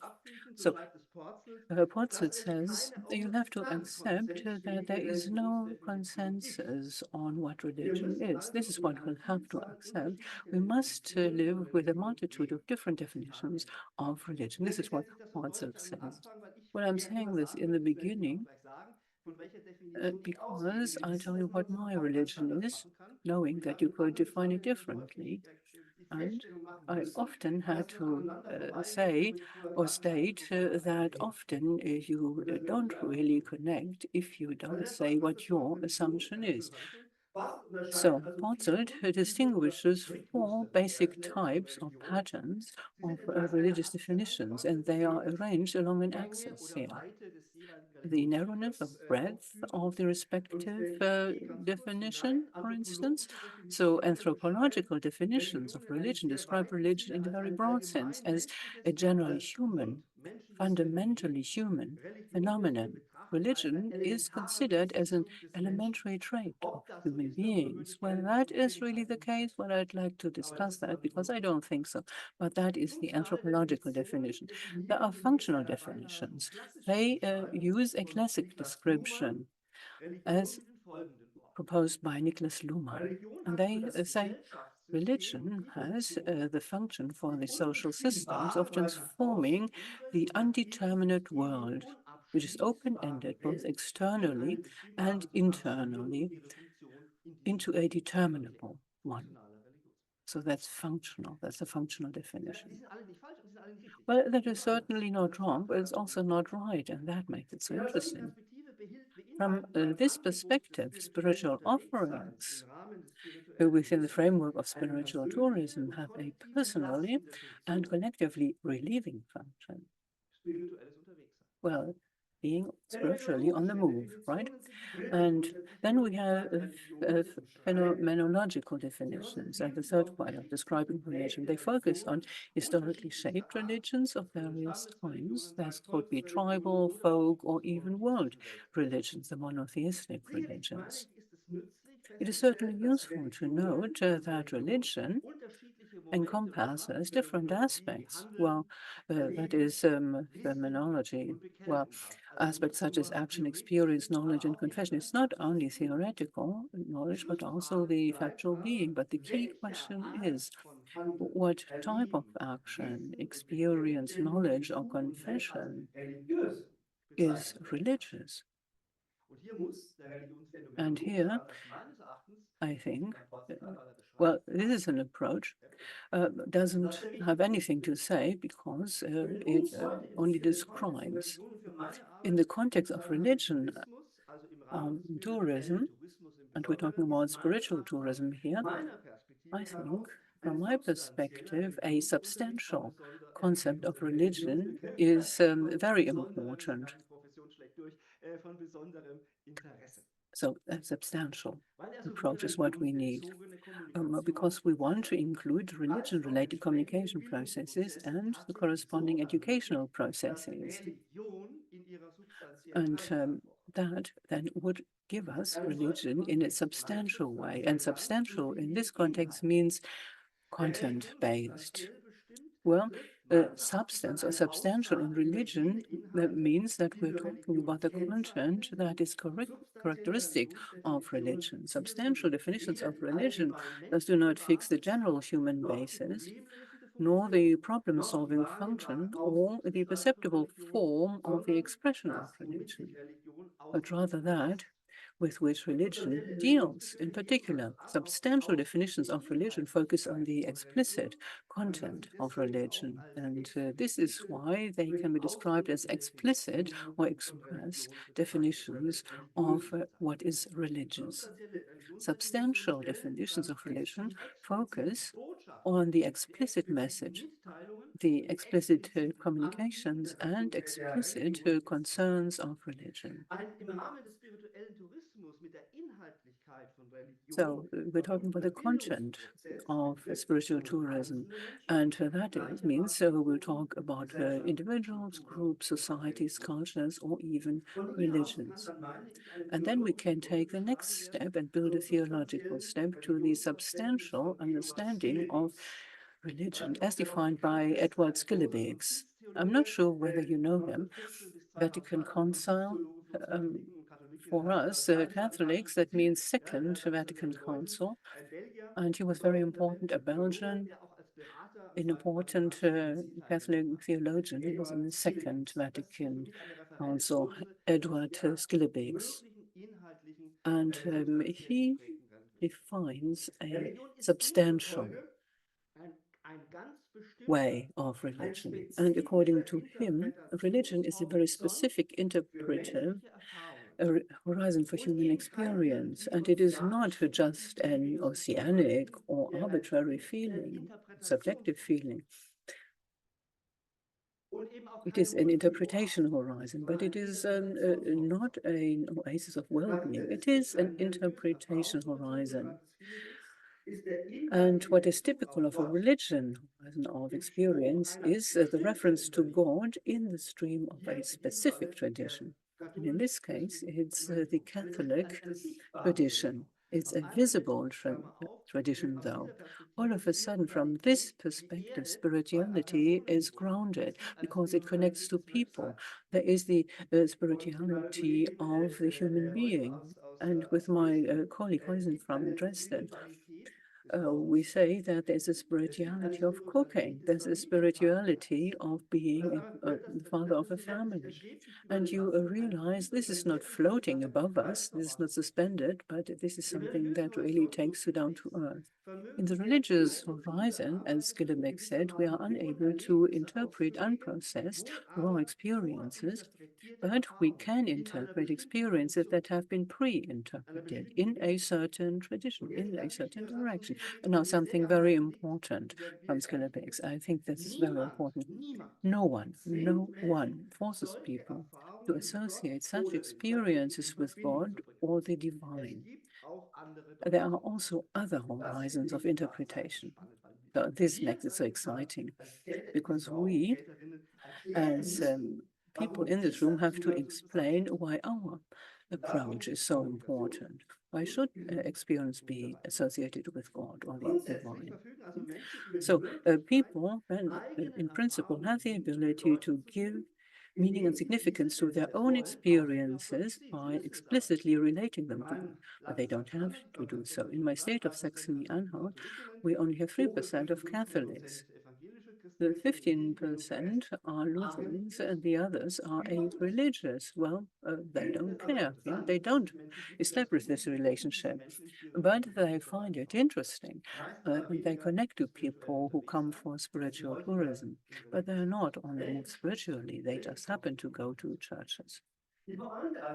And so the point of Cebulj explicit understanding of religion is that people can attribute meaning and significance to their own negative and positive experiences by explicitly referring to God or the divine. So they may do that. Yeah, they speaking to God and talking about God, and that's closely intertwined with human life experiences. And it is this interpretation of reality and the associated relationships and contextualizations that, in my opinion, are at stake in spiritual tourism. And when you talk about tourism products, that needs to be taken into account. And I do an excursus because I think this is very important. I'd like to give you a caveat. I'd like to warn you. As we talk about the substantial content of religion, religion-related offerings in the context of spiritual tourism are sometimes understood by providers as offerings made from a fixed identity, certain identities, for example, by Reformed Christians, Lutherans, Catholics, but also, if they exist, by Muslims, Jews, Buddhists, and so on. There is a fixed identity that is so. Such a substantial concept of religion is helpful for the authenticity and uniqueness of a tourist offering in the sense of a unique selling proposition. The communication implication must be taken into account. So the providers might find it dangerous to talk about identities in such a way that they produce othering, meaning that they would exclude others who are not part of those groups. And for religiously connotated offerings, that would be a disaster. Well, all the more tourism. What I suggest, together with my colleague Michael from Bielefeld, he is a sociologist, and we say from this perspective of self-chosen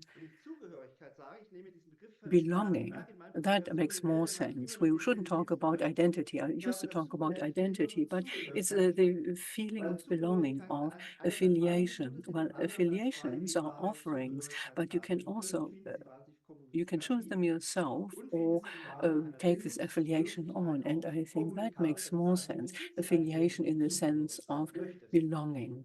They wish to belong, especially when you are on the move spiritually.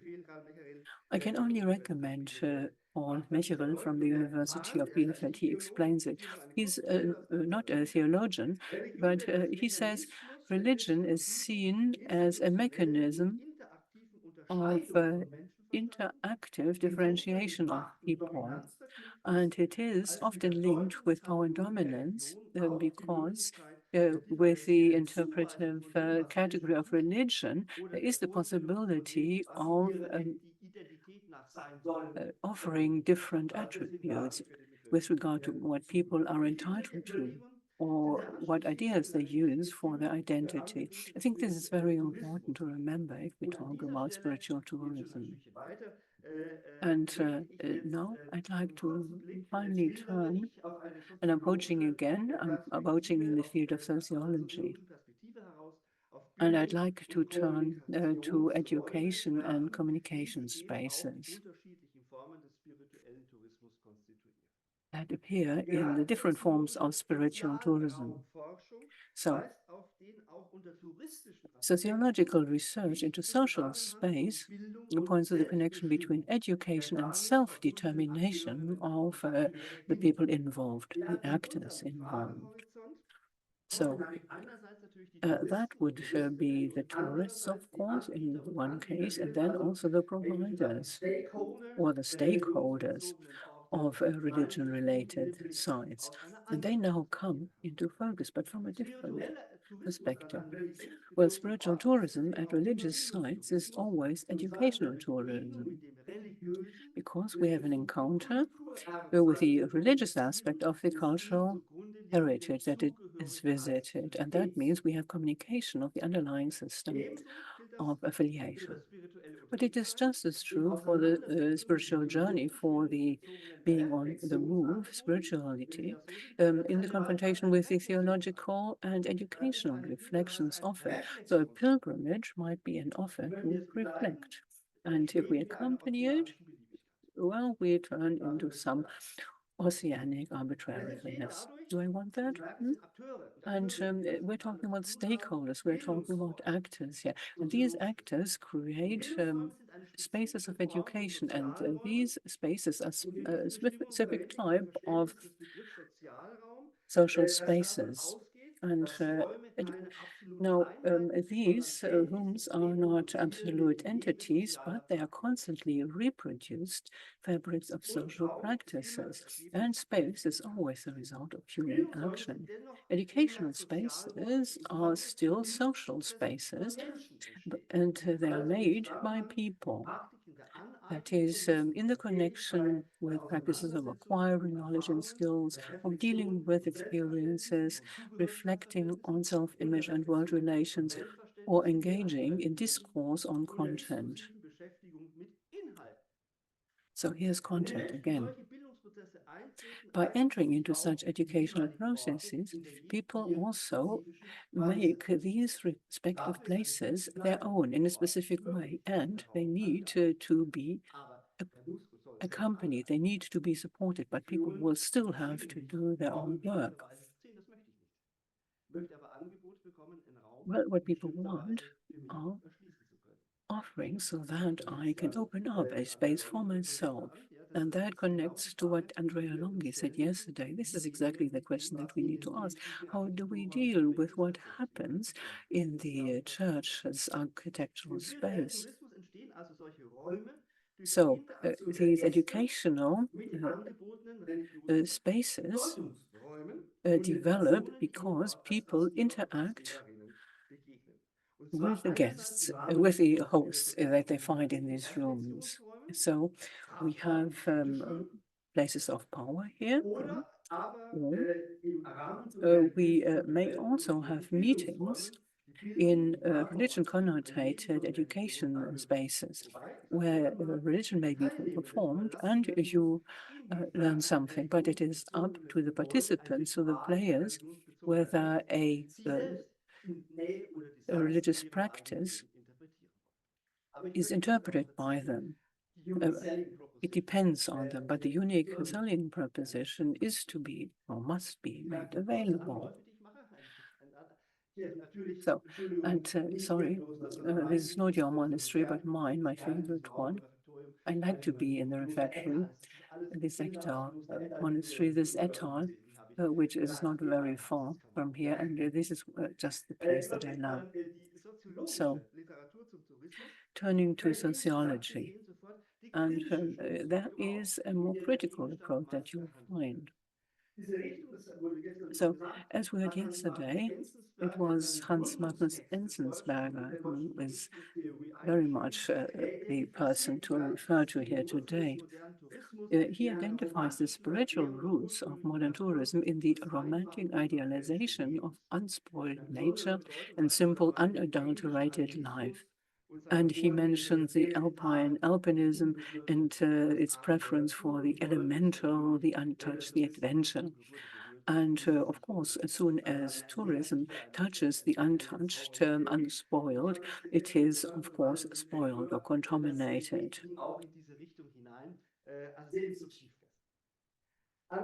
Well, that takes us back to the subject of depth that we had yesterday, or profundity. And that takes us to the term of staged authenticity. That is a term coined by McCannell. No attempt to explain tourist institutions and practices has been more hotly debated, as I read, in sociology than McCannell's concept of staged authenticity. Well, this is staged, this is authenticity that was produced. The greatest strength of authenticity lies in the fact that it is both relatively simple and quite comprehensive. It does not aim to explain individual specific tourist phenomena, but rather the structure of tourism. So, different approach from Enzensberger's. Scientific research into tourist facts often gets lost in statistical surveys or detailed descriptions of individual cases, which are not integrated into overall social trends. And this is precisely why McCannell's authenticity thesis enables. It achieves a high level of generalization and explanatory power by connecting to social theory. He quotes Irving Goffman, and he keeps talking about a front stage, backstage dichotomy. So, the authenticity thesis allows a broader perspective, and it focuses on the pretentious revelation of back-region procedures, even secrets. Well, these secrets make a difference on this pretentiousness, and tourist institutions and actions are examined in terms of the relationship between front and backstage, and tourism is analyzed as an attempt to look behind the curtain. This is what I find very interesting. People hope to really learn what's behind the curtain, even if we're not supposed to see that at all. And well, the providers are then supposed to make these glimpses behind the curtain possible. How close will you let people to what is important to monks? Well, monastery at all, you won't get backstage, not easily. But the monks are constantly being asked, "Can I see the monastery?" When I talk to Father Karl, because he's often outside, he says, "Yes, come here, and I'll also check your bedroom." Yeah, we'll just do that. Yeah, but this is how he really fences things off. But tourism, properly understood, makes this possible. On the one hand, it's a communication space that makes it possible to open a backstage. There is a backstage story if you can actually experience a certain spiritualism. And it's also a possibility to open up deep educational layers of religious buildings.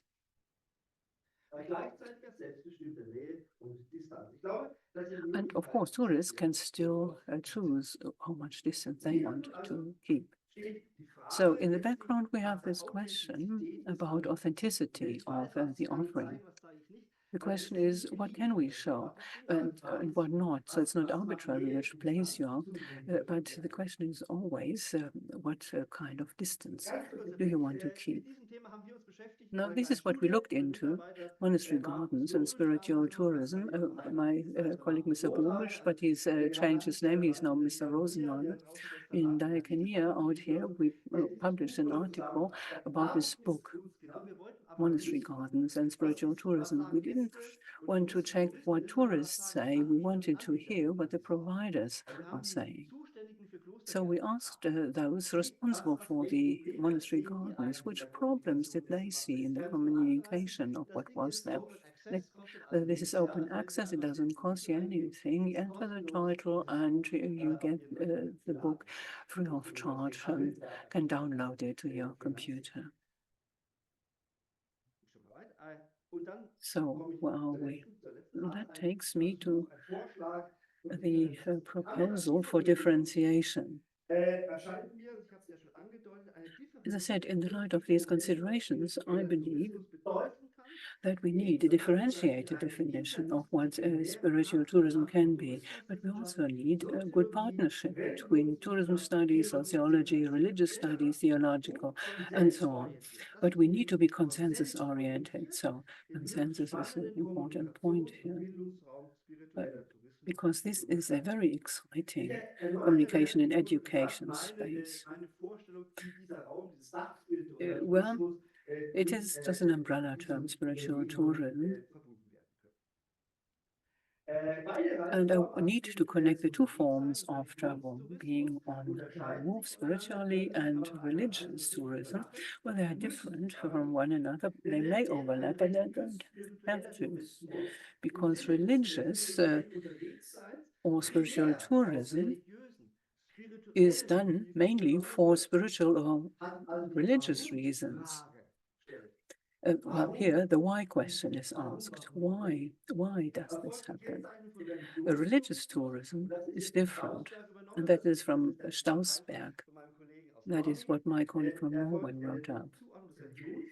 So religion tourism usually is about where to, the destination. I'm going to Einsiedeln, for example. I go to St. Gall. The basic motivation is not I want to be on the road and reconnect to myself or to God. That's a completely different motivation, but both connect to religion.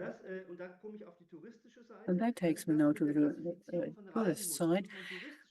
So from a tourist perspective, we can connect that easily. In the 60s, travel motivation was studied, and there were two basic motivations: away from or destination motives. And I connect that. That is the idea of my theory. So I want to use tourism theory with religion and religion-related subjects. This is how we have two forms of travel: the spiritual tourism as a religious, being on the move. And I think I can skip that. I don't have to explain that in detail, but those are the motives which are about myself. Where there is a space for motion or mobility. And in the monastery garden study, we saw that people who work in monasteries that used to be religious people who work in a museum context in the state of Saxony-Anhalt, well, they take care of the gardens.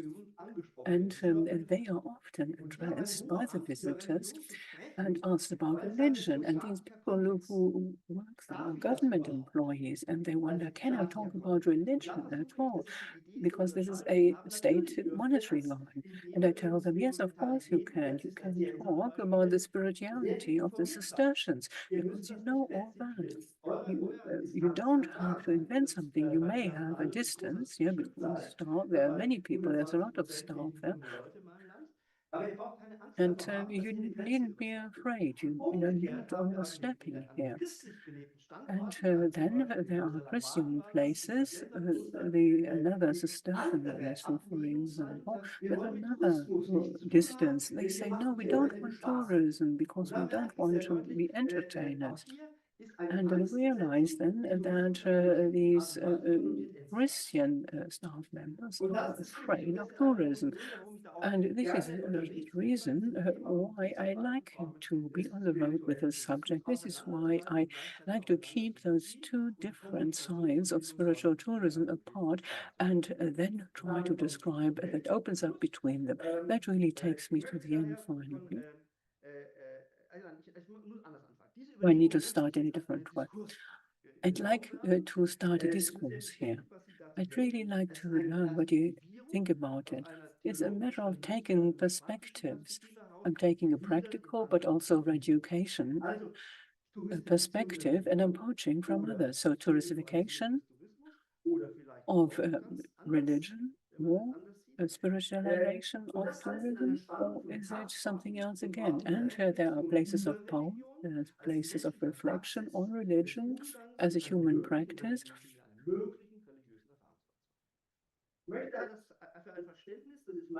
So, spiritual tourism, I'd like to use this, but I don't want an absorption of the religious by tourism or the other way around. I don't think one doesn't have to absorb the other, although that may happen.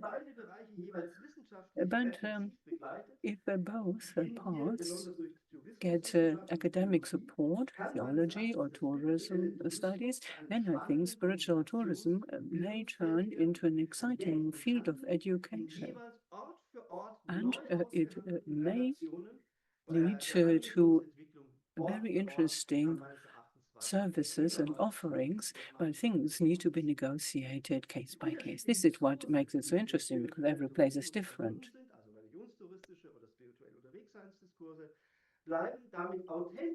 And that means we retain authentic perspectives in place. We can have an interdisciplinary approach. This is why I'm here, so that we can talk with one another. We can have a communication and education space.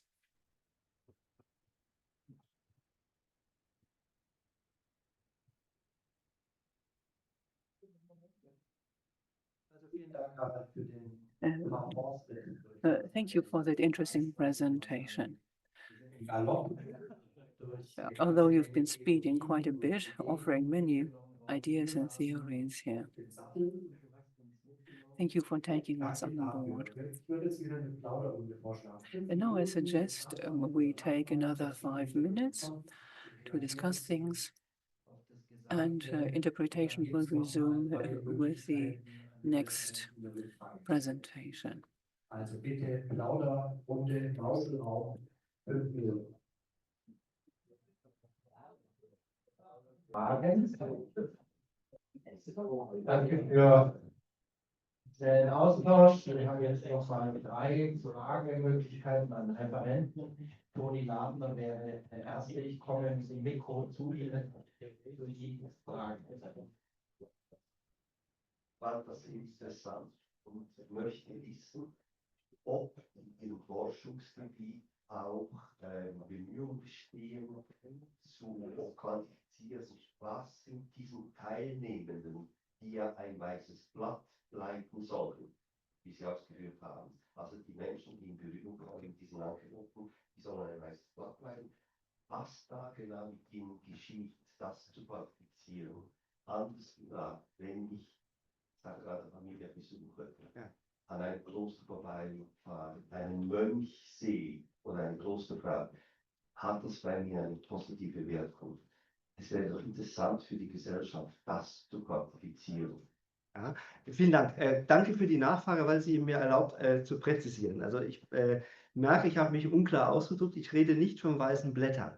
Mir ging es darum, dass Menschen, dass wir das einfach akzeptieren, dass sie sich selbst in Nähe und Distanz zu dem, was da ist, in Beziehung setzen. Ich möchte es sehr genau wissen. Ja? Es gibt nur so einen Switch gerade. Ne? Wir gucken mehr die Anbieterseite an, aber ich möchte natürlich sehr genau wissen, Und da gibt es auch eine Menge Untersuchungen, also gerade in Sachsen-Anhalt ist da viel gemacht worden dazu, welche Erwartungen Touristen und Touristinnen, Besucher, Besucherinnen tatsächlich haben. Also die weißen Blätter sind untersucht, allerdings weniger im Sinne einer quantitativen Studie als mehr im Sinne von qualitativen Studien. Da werden also sehr viele Interviews geführt, um tatsächlich auf diese Motivlage zu kommen. Also da gibt es eine Menge, die haben wir auch berücksichtigt bei der Studie, die wir gemacht haben, sonst hätten wir die gar nicht machen können, sodass wir auf die Anbieterseite schauen können. Das ist ein ganz wichtiges Thema, das Sie da aufrufen. Ja. Natürlich geht es nicht darum, dass wir sagen, es ist Tabula rasa, es geht ums, in der Pädagogik gibt es den Begriff des Überwältigungsverbots. Dass wir also mit dem, was mich ganz deutlich bewegt, nicht überwältigen und zwingen dürfen. Und das, denke ich, ist auch ein wichtiges Feld in der Kommunikation zur Religion. Was Sie sagen, ist völlig richtig. Tut mir leid, ich bin immer im Kloster Ettal mit meinem Kopf. Ja. Das Kloster Ettal hat ein Priorat in Sachsen. Das ist ein Priorat in Wechselburg, übrigens hinfahren. Das ist einer der ganz wenigen romanischen Ländler, die Sie dort sehen können, die es überhaupt gibt. Und dort sind von Kloster Ettal 2 bis 3 Mönche seit vielen, vielen Jahren dauerhaft. Und die machen jetzt, also das ist natürlich jetzt auch eine empirische Untersuchung Nummer 1. Ja? Wenn der Prior Maurus dort durch den Garten spaziert, tut er das sehr bewusst im Habit. Und er wird angesprochen. Und das sind die Möglichkeiten, die ich meine, kommunikativ auf verschiedenen Ebenen. Der wird angesprochen von Gläubigen auch natürlich, die tatsächlich eine Beichte wollen. Und der wird angesprochen von Menschen, die das als Kommunikationsmöglichkeit sehen, mit der Frage, das finde ich ganz bezaubernd, darf ich mal was fragen, sind Sie echt? Und schon ist was passiert, weil er natürlich mit seinem Auftreten einerseits eine Zugehörigkeit, deswegen war mir das wichtig, signalisiert, die er interessanterweise, ich unterhalte mich viel mit dem, auch nicht als Identität, sondern als Ich-Sein. Für mich ist es Identität, aber als Kommunikation ist es eine Zugehörigkeit. Ich kann erzählen, warum ich dort dazugehören will. Und das sind die Bildungschancen. Und da gibt es auf der anderen Seite tatsächlich eine Menge Untersuchungen, auch was fragen eigentlich Personen im Tourismus ab. Habe ich jetzt so nicht eingebaut, weil meine Stoßrichtung eine andere war, aber gerade die Religionssoziologie hat da auch sehr viel gemacht. Also da wissen wir eigentlich relativ viel, aber sehr viel mehr über qualitative Studien, weil das auch für mich sehr viel interessanter ist, weil ich da an die Erzählungen und Wünsche herankomme und nicht so nach dem Motto verschiedene Säulen einer Quantität habe. Aber das kann man anders sehen. Ich bin ein großer Fan von qualitativen Untersuchungen, aber ja, das kann man anders machen. Aber vielen Dank für die Frage und danke für die Möglichkeit, das jetzt nochmal zu klären. Ja? Also ich möchte schon wissen, ich will ja was machen für die Leute. Ich möchte ja meine Zugehörigkeit, auch meine Zugehörigkeit als Nicht-Ordensmann, meine Zugehörigkeit zu einer katholischen Kirche erklären. Entschuldigung, muss ich doch noch was sagen. Also, in meinem Haus, wo ich wohne, in Sachsen-Anhalt, in Halle, in meiner schönen Stadt, ist ein Haus von 12 wunderschönen Jugendstil, nicht zerstört, was in Deutschland immer toll ist. Ja, und dort wohnen viele Familien und ich habe einen guten Kontakt mit denen und vor allem mit einer Familie, die komplett areligiös ist. Und wir haben uns vor Weihnachten mal getroffen in der Adventszeit, weil die ihren Weihnachtsbaum schon wieder stehen hatten. Ja, weil der Weihnachtszeit ist ja natürlich vom 1. Advent bis 25. Dezember. 25. Dezember fliegt der Weihnachtsbaum raus, weil Weihnachten vorbei ist. Und dann haben wir mal darüber geredet, die haben Kinder, Weihnachtsgeschichte. Und dann erzählte er mir die wahre Weihnachtsgeschichte, es war ein russisches Märchen. Und dann bin ich an meinen Schrank gegangen und habe tatsächlich mit die Bibel geholt und habe Lukas vorgelesen und Matthäus vorgelesen, die wahre Weihnachtsgeschichte. Ne? Und das war jetzt kein touristisches Angebot, aber so funktioniert das. Ne? Also insofern weiß ich jetzt, empirisch ist gleich 1 von meinem Nachbarn, meiner Nachbarin, was deren Zugang zu diesem Thema Weihnachten ist, das mir so am Herzen liegt, das ein Teil meiner Spiritualität ist. Also, und das möchte ich transportieren auf den Tourismus. Also ja, gibt es. Entschuldigung, war eine lange Antwort. Frage. Danke für Antwort. Frage 2 war jetzt hier vorne von Stefan Bayer. Also ich habe eher gar keine Frage, deswegen würde ich mal nochmal gucken, ob jemand eine wirkliche Frage hat. Ich habe eher noch einen ergänzenden Kommentar. Aber meldet sich jetzt gerade keine. Nee, es geht nochmal um diesen Begriff der Authentizität, den du ja auch so stark betonst. Für die Leute, die gestern in meinem Workshop waren, habe ich ja darüber berichtet, dass wir eben diese Weiterbildungsexkursionen anbieten für Klosterführer. Und letztes Jahr waren wir ja, wie ich auch dargestellt hatte, auf der oberschwäbischen Barockstraße. Und da habe ich mir wirklich Qualität vorgestellt. Und dann haben wir eine Kostümführung im Kloster Schussenried gebucht. Ein angeblicher Pater Mohr aus dem 17. Jahrhundert führte uns da durch diese große Klosteranlage, die zu dem großen Anker der staatlichen Schlösser und Gärten Baden-Württembergs, also eine Einrichtung, die so viel Geld hat und so tolle Sachen machen könnte. Und die dachten, sie sind ganz toll, indem sie eine Kostümführung anbieten, dass ein Pater aus dem 17. Jahrhundert uns da durchführte. Und der kam als erstes aus der Tür raus. Wir standen da auf der Treppe. Und also Entschuldigung, das war kein Pater, ne? Das war ein angeblicher Pater Mohr, genau. Nee, aber der Mensch, der war kein Pater. Entschuldigung. Wo ich meinen Gott höre. Ich wollte es ja verstehen. Ich wollte es ja verstehen. Wir standen und machten ein Gruppenfoto und die Tür ging auf und es kam tatsächlich ein Mensch in einem waschechten Prämonstratenserhabit aus der Tür heraus und stellte sich zwischen uns. Und wir dachten, wo kommt denn der jetzt her? Und wieso stellt er sich jetzt zwischen uns? Und es stellte sich dann heraus, dass es unser Klosterführer wäre. Das hat wirklich kein Mensch kapiert. Und dann hat er die ganze Zeit immer in seiner Rolle was erzählt, dann ist er wieder aus der Rolle rausgefallen, dann ist er wieder in die Rolle zurückgefallen, dann ist er wieder rausgefallen. Aus unserer Gruppe, die ja nun wirklich eine Profigruppe war, haben ganz viele bis zum Schluss nicht verstanden, wer dieser Mensch eigentlich war. Weil er einerseits immer so tat, als wenn er wirklich jetzt lebt, als Prämonstratenser in diesem Kloster, das gar kein Kloster mehr ist, und dann aber Geschichten aus dem 17. Ich habe damals mir sowas und sowas. Es war so grottenschlecht. Und also das ist einfach nur mal für jeder für diese Authentizität. Wenn ich kein Mönch bin, dann soll ich auch nicht so tun, als wenn ich ein Mönch in diesem Kloster wäre oder gewesen bin oder sein würde oder wie auch immer. Also das ist, man muss einfach mit seiner Rolle klarkommen und kann damit auch ganz viel Bildung für diesen Ort machen. Der hätte die Backstage zeigen können und hat es nicht getan. Hat sich selbst der Backstage gemacht und er war es nicht. Er hat gelogen. Danke für den Eindruck. Ich bin jetzt radikaler Zeitrichter und habe die Frage 3. Wir machen ein paar Minuten Technikumstellung und dann geht es in 5 Minuten weiter. Plan wäre jetzt noch einen zweiten Input und dann haben wir eine Kaffeepause. Genau, für die Leute, die jetzt gerne eine englische Übersetzung, also eine deutsche Übersetzung vom Englischen möchten, können sich jetzt einloggen im Zoom-Call, da sollte das möglich sein. And so, once again, I'm switching to English because we're excited to welcome Silvia Aulet Serralonga, a professor in the Department of History and Art History at the University of Girona. She teaches in the Faculty of Tourism at the undergrad and graduate levels, as well as in the European Master's program in Tourism Management.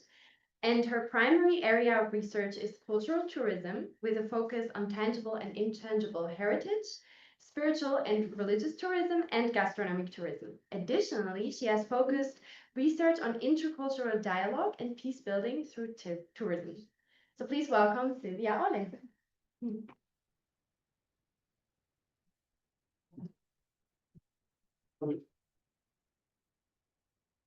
Okay, yeah, it's okay. Yeah. So thank you very much for the invitation. Thank you for this nice presentation. I come from Girona, close to Barcelona, Catalonia, Spain.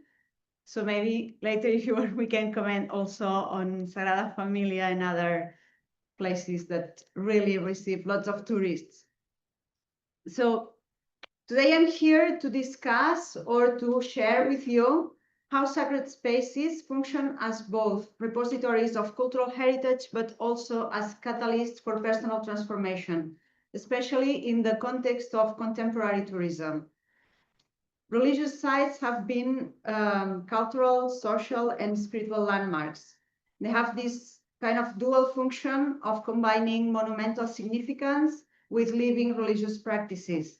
But tourism today is increasingly challenging these spaces and also redefining them. So it's important to think or rethink these connections.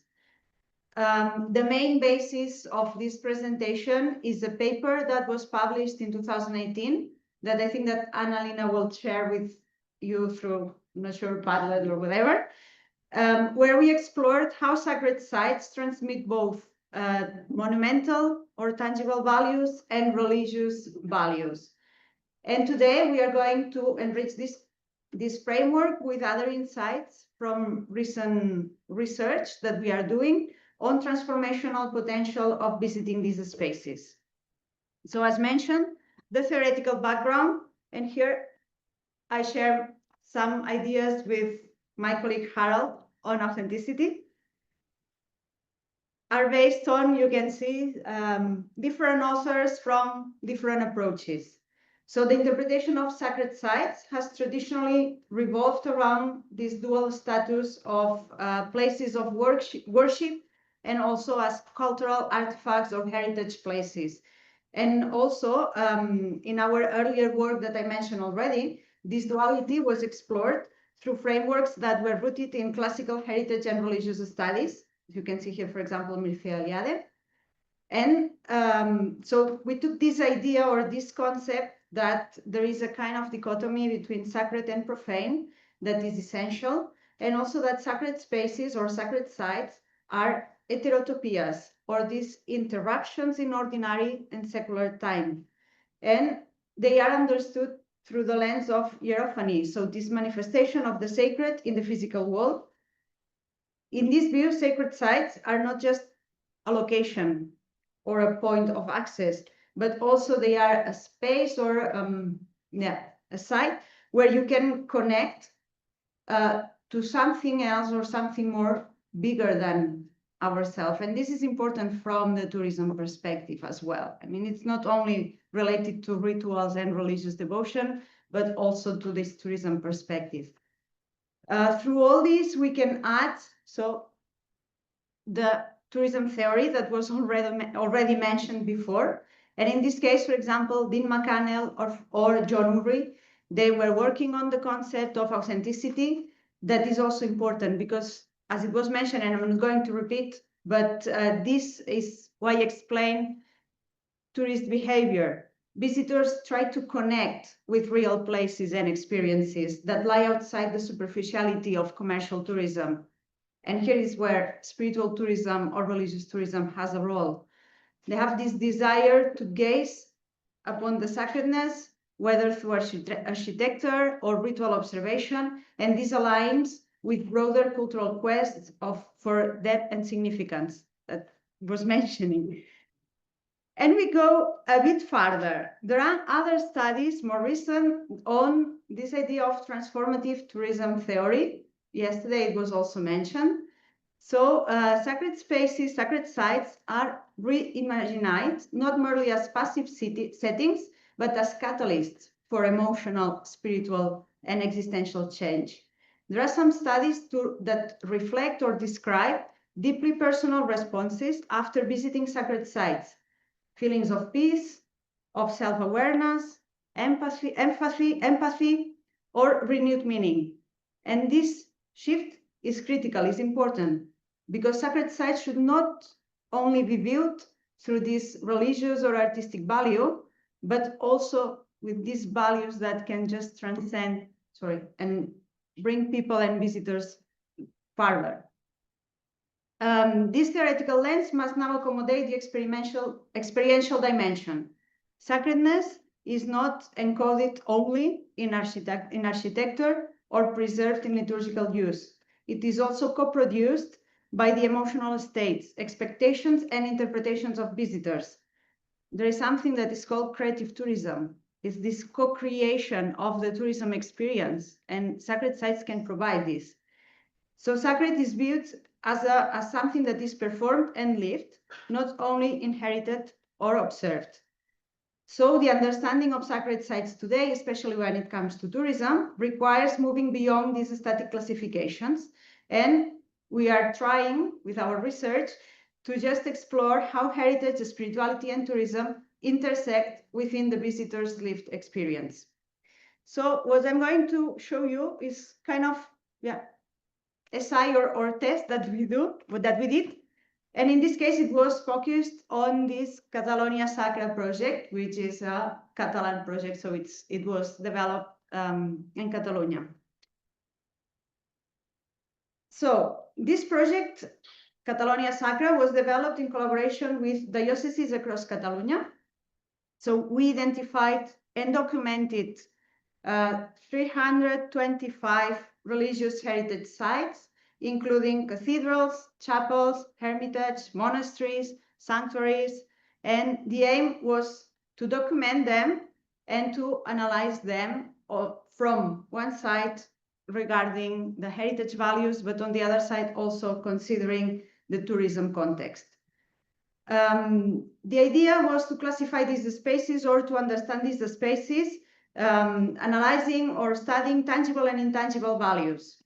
So what we did, trying to just find measures that it's kind of difficult, we tried to evaluate each of the sites according to dimensions, the tangible and the intangible one. So when it comes to tangible heritage, we were analyzing, for example, the level of architectural protection, like if they had like local recognitions, national, or even UNESCO designations, but also the artistic and historical significance, the presence of notable movable elements such altarpieces, for example, and so on.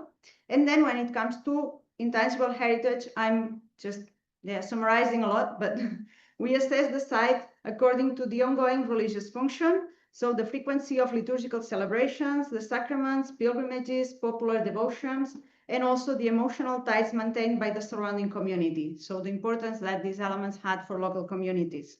So we tried to adapt the scoring system from 0 to 10 for both dimensions in order to try to find a kind of comparative analysis method and try to classify them. So here you can see we got like 4 main categories for these sites that you can see in the graph. So the first category was emblematic sacred sites or sacred spaces that were considered the jewels of Catalonia's religious landscape because they were sites that scored highly in both tangible and intangible dimensions. These were sites that were architecturally impressive, richly decorated, for example, and active places of worship that hold deep meaning for the local communities. But also they were important for tourists because they receive lots and lots of tourists. For example, one of the most relevant places was Montserrat Monastery, which is close to Barcelona, or the different cathedrals that we have, like, for example, in Barcelona, Girona, or Tarragona. So they are places that both attract large numbers of tourists and pilgrims. These are multifunctional spaces that serve as religious, cultural, and even emotional anchors. And the challenge in these places is balancing visitor flow with the spiritual authenticity, ensuring the sacred is not diluted in commercialization, for example, or commodification. The second group is formed by, we call it sacred spaces of worship. So this category comprises sites that may lack major architectural or artistic recognition, but they are vital centers of devotional life. Often they are in rural spaces, modest in scale, and locally managed. And these sites, for example, include small sanctuaries like Nuria in the Pyrenees, or we have many small Romanesque churches, for example, in the Pyrenees area. So these small hermitages, most of the time are closed, for example, but they host still annual pilgrimage or local festivals.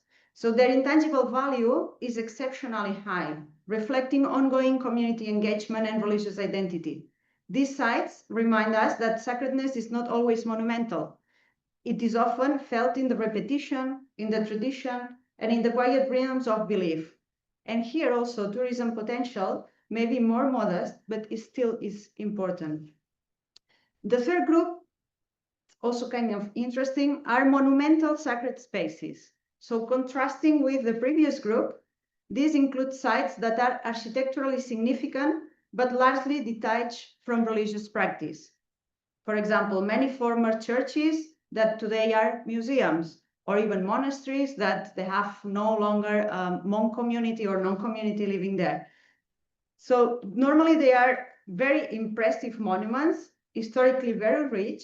They have, but they have lost most of their liturgical function. We could say that their sacred time has faded somehow because there is no religious function anymore. And here, they have these experiences of interpretation heritage interpretation tools that try to make live still this idea. So the challenge is really how to interpret or reinterpret these places and how to reintegrate symbolic or spiritual context into the visitor experience. And the last group, which was the most significant in terms of number because represent almost 50% of the different elements that were studied, which was surprising for us, were buildings that were with limited artistic or architectural recognition and which no longer host regular religious activity. So they are almost abandoned. Many are isolated, under-maintained, or only open very, very occasionally. The heritage potential is at risk in this case of being forgotten, but they are still they have still some opportunities or they can have still some use, for example, through storytelling, community revitalization, or cultural programmation. So this is interesting because you can see, so I don't have the numbers here, but yeah, it was 50% of these 325 elements that were studied. Yeah. So to this study that was done in 2018, we add another lens, which is this new perspective on transformational tourism.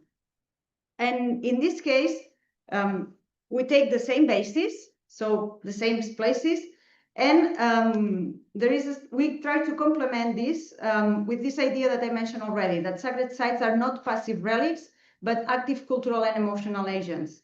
So we focused not only in this function of heritage preservation or heritage transmission, but also this idea of how people experience these places. Because there is a growing evidence that visitors, regardless of religious affiliation, they are experiencing personal transformation when they engage with sacred sites. This transformation is not always tied to traditional religious rituals or belief. Rather, it arises from a confluence of spatial, symbolic, and emotional elements embedded in the environments. The reactions are provoked not necessarily by dogma or faith or doctrine, but by the atmosphere of the place, like the light filtering through stained glass, the cadence of a chanting, the silence of a cloister, or the presence of other pilgrims in contemplation. These elements resonate with deeper human needs for connection, meaning, and reflection.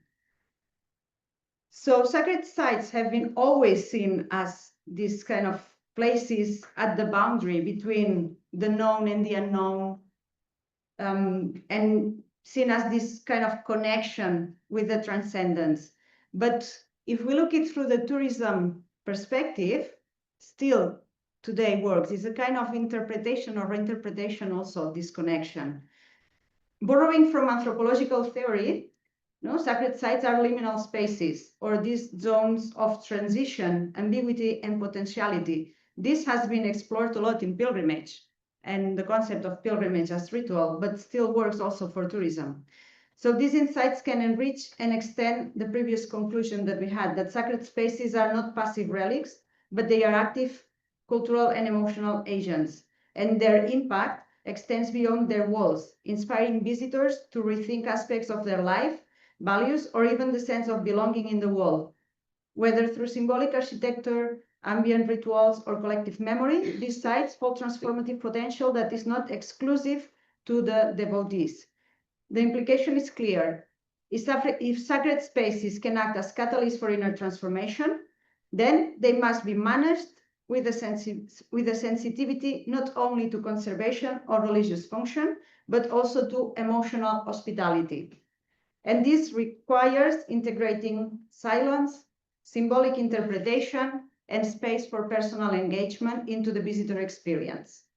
So what we propose is to just analyze also these sites, including this potential for transformation. So in the graph that you have there, we have the same categories, so the 4 categories, but we add this transformative potential. So you can see that those elements that we said that were emblematic sacred spaces are those that have this highest transformational potential, because the transformative potential in these places is because they offer layered experiences. A visitor in these places like Montserrat or even La Sagrada Familia that was mentioned before may arrive for the views or for the art, but leave having participated in a spiritual or communal moment. The coexistence of worship and monumentality enriches the emotional landscape of the space, encouraging both awe and introspection. These sites reminds us that meaning can be mediated through both structure and ritual, often simultaneously. Also, the second group, the one that was not that significant in the architectural or monumental aspects, but they were important for pilgrims and for locals, they have this kind of also potential transformation. I would say mainly for locals and for community, but they represent this community engagement and also this personal transformation. So we have still many small pilgrimages that take place to this in these sites that are very, very participated by local communities. So what happens with these monumental sacred spaces? So the potential, we would say, is lower, or even we can say that in this case, it's moderated or conditional because it depends on how it's managed. But even the original spiritual atmosphere may be distant or absent because they lost this liturgical function. Their transformative role can be possible. If these spaces can facilitate transformation provided with experiences that are carefully curated. For example, when interpretation includes symbolic context, when quiet zones are created for reflection, when narrative guides connect the building history to universal topics of humanity, for example, then you can find this meaning. So in essence, is not to just abandon this spiritual significance, but to explain it. Also, in the low significant sites that we said that they are overlooked, underfound, most of the time closed, you can activate these spaces through community engagement, through art installations, through storytelling, or even through silence. So they can become powerful. Their emptiness can create room for imagination, for belonging, or for the emergence of new forms of meaning. So in this way, we challenge the idea that heritage must be monumental or well-attended. The challenge that heritage must be monumental is not that important because you can just provide other experiences. So this is kind of the basis of our work. And based on this research, what we propose to managers, and I say that the acceptations depend on the managers, but we provided some recommendations. Again, the idea is that sacred sites are not static, but active spaces, and that they should try to provide this emotional resonance. So normally, while heritage management often focus on preservation, it must also incorporate experiential, narrative, and spiritual elements to fully honor these spaces and the identity of these spaces. As we move from understanding sacred sites as static monuments to recognizing them as dynamic environments of meaning, the approach to heritage management must also evolve. So this means that these spaces are not only containers of the past, they are living, they interpretative and effective landscapes that can engage people. So if traditional heritage management has emphasized in material conservation, that is needed for sure, ensuring the stability of the wall, the altars, frescoes, icons, and so on, it's also important to focus on the transmission of the values as well. So a sacred site is more than stone and is more than fresco paintings. It's a site of memory, of ritual, of inner transformation. So the strategies also should be aligned with this. So what we propose are these 4 ideas. The first one is interpretation strategies that integrate history, art, and spirituality. Interpretation should not isolate architectural details from the broader story of the site. It was mentioned yesterday as well by Andrea. It should weave together history, art, and spirituality into a cohesive narrative. We can explain a 19th century altarpiece, not only for its Baroque flourishes, but also for the theologic symbolism that has the liturgical function, or even the stories of those who constructed, who painted, or who worship the place. Interpretation panels, guided tours, digital apps can offer multi-levels of engagement, academic, artistic, and emotional. And the idea is to try to connect with diverse audiences, including pilgrims and visitors from different, for example, geographic procedences. The second recommendation was to ritual awareness signage to promote respectful coexistence. One common tension, and I think it was kind of mentioned before, in sacred sites open to tourism is the clash that might be between the visitor gaze or these tourists and the ongoing religious practice. Visitors may unknowingly violate sacred norms, like taking pictures during Mass, for example, walking into chapels reserved for prayers, or speaking loudly, in the sacred spaces. So this simple signage that communicates, for example, ritual rhythms like Mass celebrated at 12, quiet zone, photography discouraged during services, can foster a culture of respectful coexistence. And we don't have to see these as restrictions, because or try to make visitors not to perceive this as a restriction, but as an invitation to honor the space and those who inhabit this space in faith. So it's kind of invitation, not restriction. The third proposal was these spaces for silence, reflection, and non-intrusive guidance.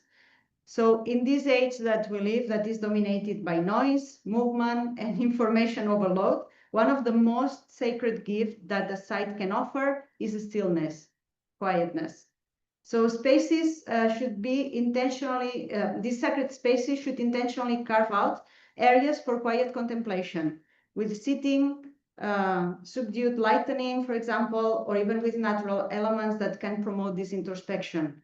These zones may not be part of any formal ritual, but they can serve as thresholds for personal encounter with memory, emotion, or transcendent. So, and in these moments, even non-religious visitors can experience this connection or peace. So it's interesting to provide also these spaces. And the last one was this use of emotionally resonant storytelling to connect visitors to the site's sacred function. So visitors, and I think that it has been discussed already, but visitors rarely remember statistics or architectural terms, or for example, that this was built in 2030, I don't know. But they remember stories. A compelling narrative about a miracle, for example, a hidden icon, a persecuted congregation, or a centuries-old pilgrimage can infuse a space with emotional immediacy. These stories act as bridges between the visitor wall and the sacredness of the place. It's important to just think that this narrative should not be used to romanticize or commodify the sacred, but to honor the lived experience of those who built, prayed in, and preserved these places across generations. So it's something that has to be done extremely carefully, all together with the religious authorities of the site, for example, religious congregation, and with tourism sector. Because if it's only tourism that does this, then it happens that it's kind of banal history and that's it. And this is not the main core of. So, for example, you have a picture here of Montserrat, which for us is the most emblematic place. You can see that we have nature, we have culture, art, spirituality. And one of the things that we have been developing with the university is a training course for tour guides. In Montserrat, we have a monk community that's still living there. And they ask us to develop this course because they were really upset about what they were listening from the tour guides, just explaining the site. So, yeah. We have been developing this course for 8 years. We have like 30 guides per edition. And I would say that it's working really well. But because we have this idea that it's together with the university, but is the community. So there are the monks themselves that explain to the guides, to the tour guides, how is to live in a monastery, for example. Or so this is something that it's really important when it comes to create this storytelling. So we would say that it's not just this preservation, but it should go farther. It's kind of activation of presence, hospitality to mystery, or even is to try to promote this dialogue with the human soul. So just going to the final reflections, the current landscape of religious heritage requires a more expansive model of value that goes beyond material preservation and liturgical function to embrace the emotional, affective, and transformative dimensions of human experience. As the boundaries between religious, cultural, and spiritual tourism continue to blur, heritage professionals must consider how sacred sites can simultaneously preserve tradition but also invite meaningful encounters. Sacred sites have always been layered physically, symbolically, and spiritually. What is new is this growing recognition that visitors today engage with these places in an increasing, diverse, and meaningful way. Some come in search for history, others for beauty, and still others for something that they may not fully articulate because they don't know exactly. It's kind of sense of connection, quiet, or interior renewal. But you can see that these boundaries between religious, cultural, and spiritual tourism are dissolving, giving rise to these more fluid and personalized encounters with the sacred. This shift compels heritage professionals to rethink their role. No longer are they merely guardians of stone and story. They are also curators of experience, responsible not just for preservation, but for fostering encounterings with meaning. The challenge is not to dilute the sacred, but to open it to diverse publics who bring with them a wide range of expectations, beliefs, and needs. So sacred spaces could be a bridge or a mediator, you can see, between tradition and innovation, where centuries-old rituals can meet contemporary modes of engagement and tourism. A bridge between ritual and reflection, where the formal liturgy can coexist with silent introspection, for example.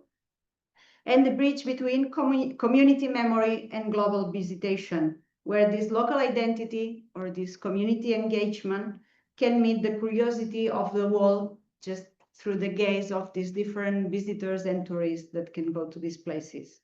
So this is not a loss of the sacred identity. It's a recognition that the sacred is not confined to any single usage or population. It's polysemic, open to being activated in many registers, and always in dialogue with and respect with those that really live in the site.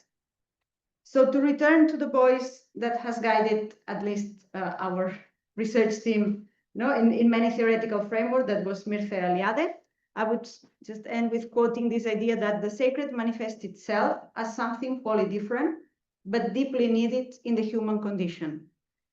Indeed, this wholly different quality, the otherness, the rapture, the pose, that makes sacred sites uniquely capable of speaking to modern visitors. In an era that is saturated with distraction, acceleration, commercialization, sacred sites can offer something that is rarely found elsewhere. This depth, quiet places, silence, resonance. So let us no longer view these sites as relics of a vanished past or as museums of spirituality, but let's recognize them as thresholds, as places where tradition and transformation can coexist, and where heritage is not simply preserved, but felt, lived, and perhaps even reborn. And in embracing this vision, we honor both the material and immaterial dimensions of sacred sites. And more importantly, we honor as well the human capacity to seek, feel, and change, even in silence, even in stone. So religious heritage sites are not simply frozen in time. They are living spaces. So thank you very much. Muchas gracias, Silvia. Thank you very much for your very, very interesting travel in mind to theories about sacred spaces as transmitters of heritage values. And I have the feeling now that we did traveling really to Montserrat because it was so imaginative that you are all welcome there. So next year there will be a conference. May I ask you here in the conference hall that we ask questions directly in English to Silvia, because I saw that practically nobody used the translation, so we can do the 2 or 3 questions before the coffee break directly in English. Good. Thank you. Who want to be first? Comment, micro.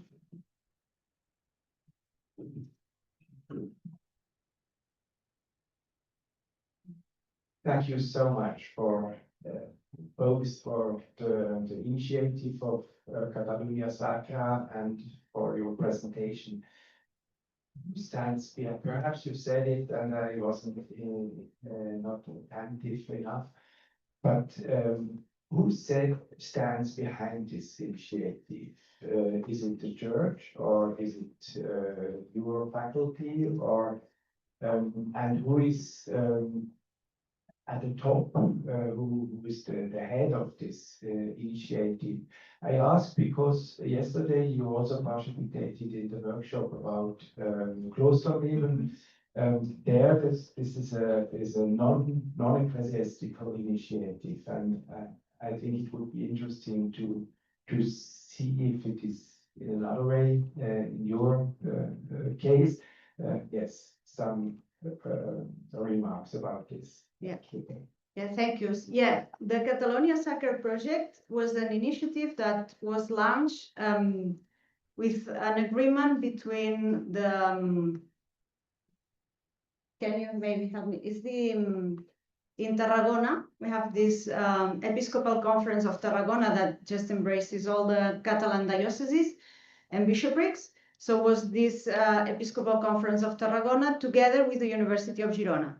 So what we did as university was to do the study and the field work. So the bishoprics provided us with the list of the different churches and elements that were included. And then we did the study and diagnosis of this. And the idea is that after this, the university retired only as observator. And now there is a kind of institution that is connected with the bishopric that is named Catalonia Sacra. So it's an initiative that is launched by now the top would be the church. So it's an ecclesiastical institution. From this collaboration with Catalonia Sacra, our university got in touch also with the, let's say, regional managers also of these different sites. And that's why we are also just supporting some of the initiative or collaborating with them. Just I mentioned Montserrat, for example, or also we have developed some training courses for the Cathedral of Barcelona and other places that just contact us. So it's kind of mixture, let's say, with the university and the church. And it's very difficult, I have to say here, for example, I'm referring to the reality that we have in Catalonia. So in Catalonia, especially, you probably know, you mentioned Sagrada Familia, Barcelona. So I have lots of tourist pressure in some places. The tourism sector is really important in our region, and it's very difficult to get them involved in this.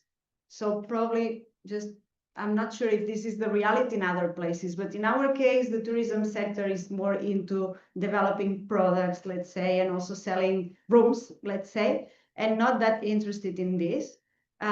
So this is one of our fights also, to try to just get the tourism sector in it. So this initiative of just training the tour guides is good in this sense. For us, it's very positive in many senses.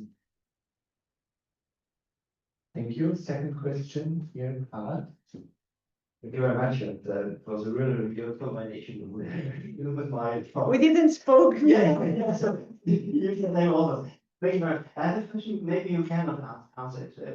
As you know, I'm very often a tourist in Spain, and I'm visiting cathedrals, a Catholic believer, and I take the audio tour guide. And thank you. I saw your face because sometimes it's a mixture, always the same voice. A young man, same voice, a mixture between historical information and something spirituality. And for me, it's sometimes too overwhelming, too much. And I often say, not so loud, but in the same way, that's not me. That's not my Catholic believing. So, who produces this, and what's the aim of it? If you know it, don't know.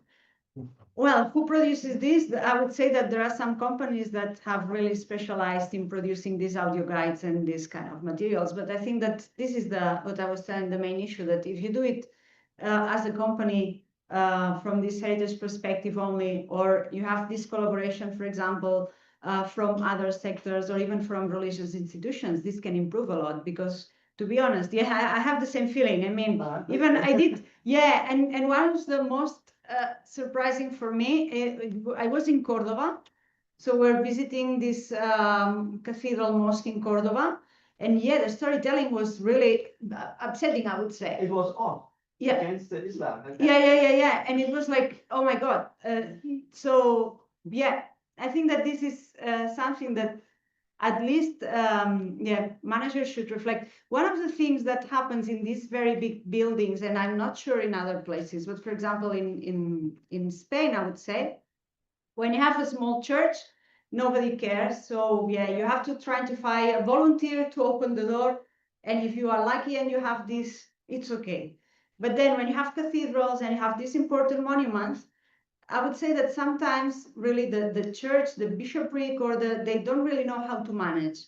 What they do is just that they make they just pass the management to a company, and normally they are companies that are used to manage museums, for example, and these cultural or monumental assets, but they are not really into religious heritage. So this is why there is this kind of big gap between one thing and the other. Now understand. Okay. Okay, third question and last question, Andrea. Yeah, it's a methodological question about the assessment and the dual. This one? Because which are the criteria of assessment of architecture? I mean, you say rich. Well, I understand. I have simplified a lot the presentation. Because sometimes, of course, a cathedral is rich as much as no. But sometimes I also get the impression that this kind of evaluation is, as I said yesterday, is a social compromise or public opinion. When I visit, I'm not many French here. The French Gothic cathedral, and the third one, if I'm tourist, not historian, they're all the same, and I feel in other land with this richness of the Gothic cathedral, and maybe a modest architecture, a small chapel would be more interesting because I feel something real inside. So it's very difficult for me to separate architectural assessment and social assessment because there could be picture paintings, but it's really monumental. I would say that here I have simplified a lot to explain this, and it was so if I said this, it can be like it's easy. It was not easy, you can imagine, to try to do this.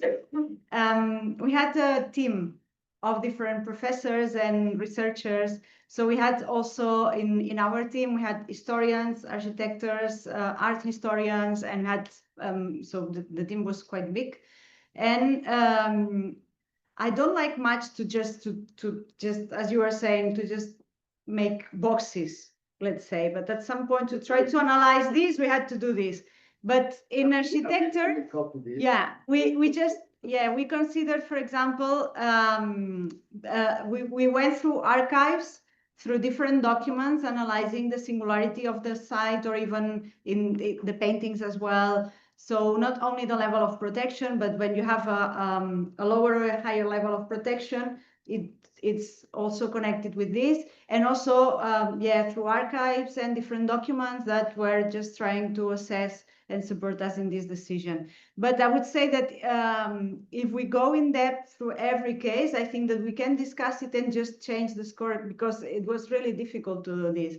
And the social one was mainly related to this idea of local community and local engagement. So we were just interviewing people from the local communities and also people in order to know if they really felt attached to the place.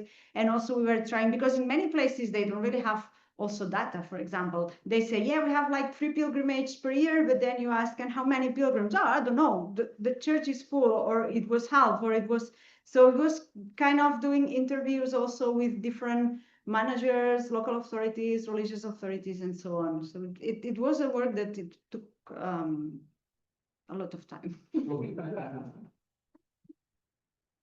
Okay, thank you, Silvia, for these interesting impressions about your research project in Catalonia. Thank you for the discussion. Nach 2 Stunden haben wir uns jetzt eine Kaffeepause mehr als verdient, aber das Timing war nicht anders möglich und jetzt sind wir gut für die Pause. Halbe Stunde Break, 11:30 Uhr geht es weiter mit dem dritten Input, den ich etwas kürzer fassen werde wahrscheinlich, und dann ist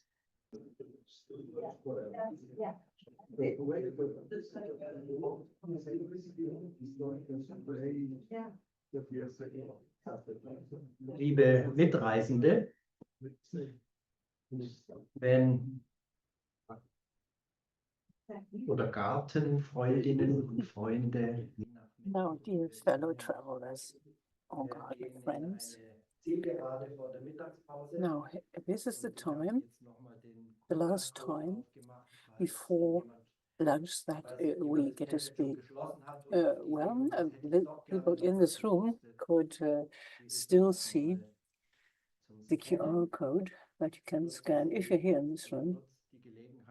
Please do use this opportunity to post your ideas so that you can have an influence on what we're going to discuss in the final discussion.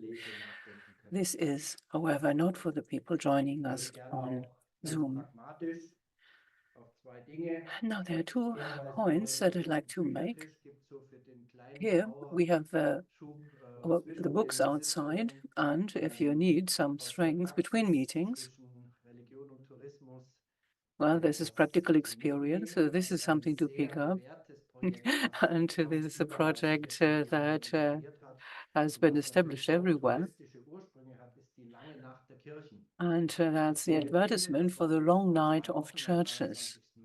Well, it took place on the 23rd of May, and in Chur, well, I have so many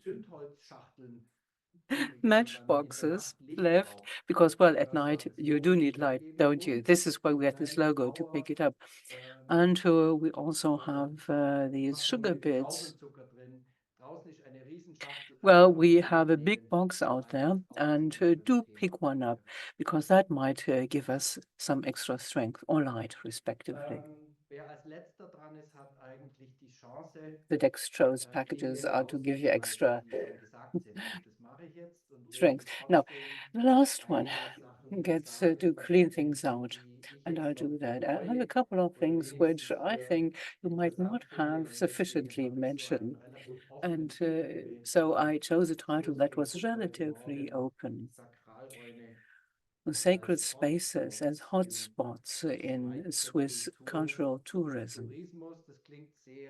Well, that sounds, well, knowledgeable, and if I knew it all, but it is just a collection of a couple of observations that I've made in our research project on religion, culture, tourism at the Theological University of Chur. And we've worked with the Association Church and Tourism in Switzerland.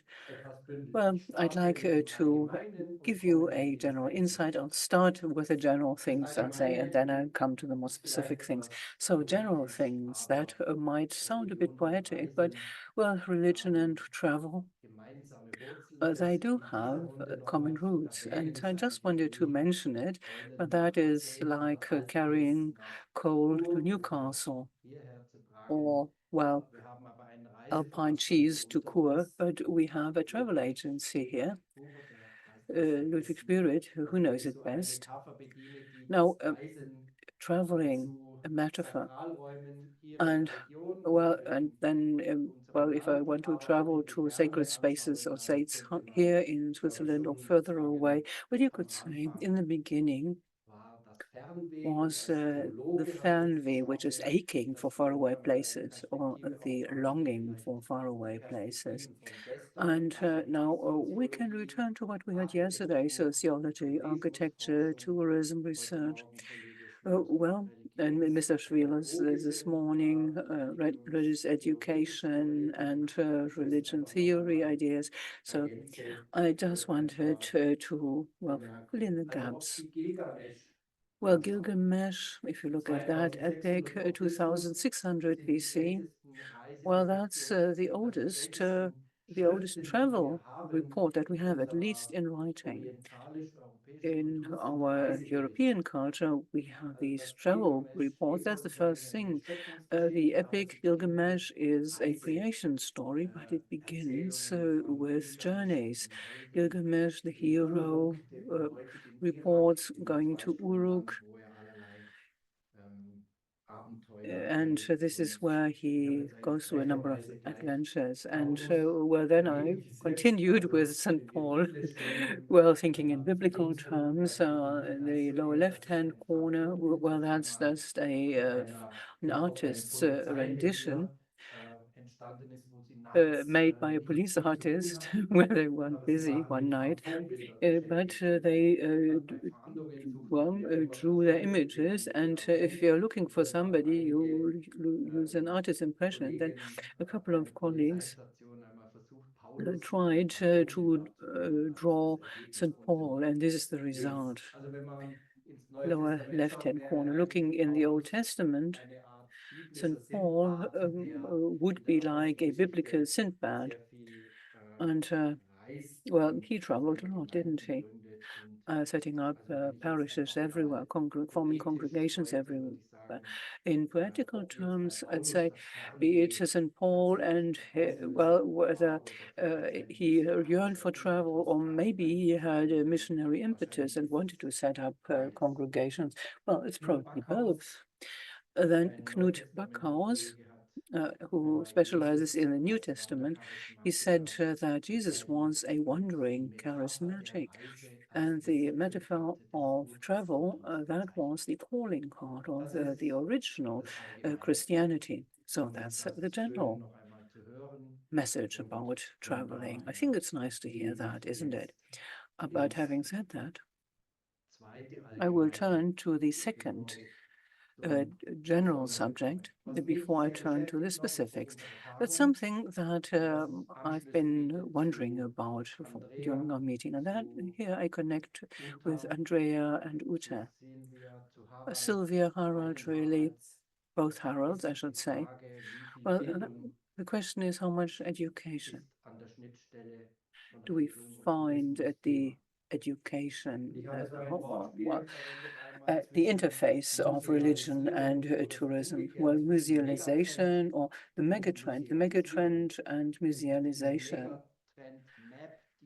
The megatrend map that is usually updated every 2 years in Vienna, and you have to pay 300 francs if you want to use it, and we paid for that, have a license for that. You find megatrends which have an impact on society. And the lower left-hand corner, light green, if you follow that line, it ends at knowledge culture. and that is the final destination in the lower left-hand corner. That is something that we can learn from sociology. And that is something that can inform our practical models.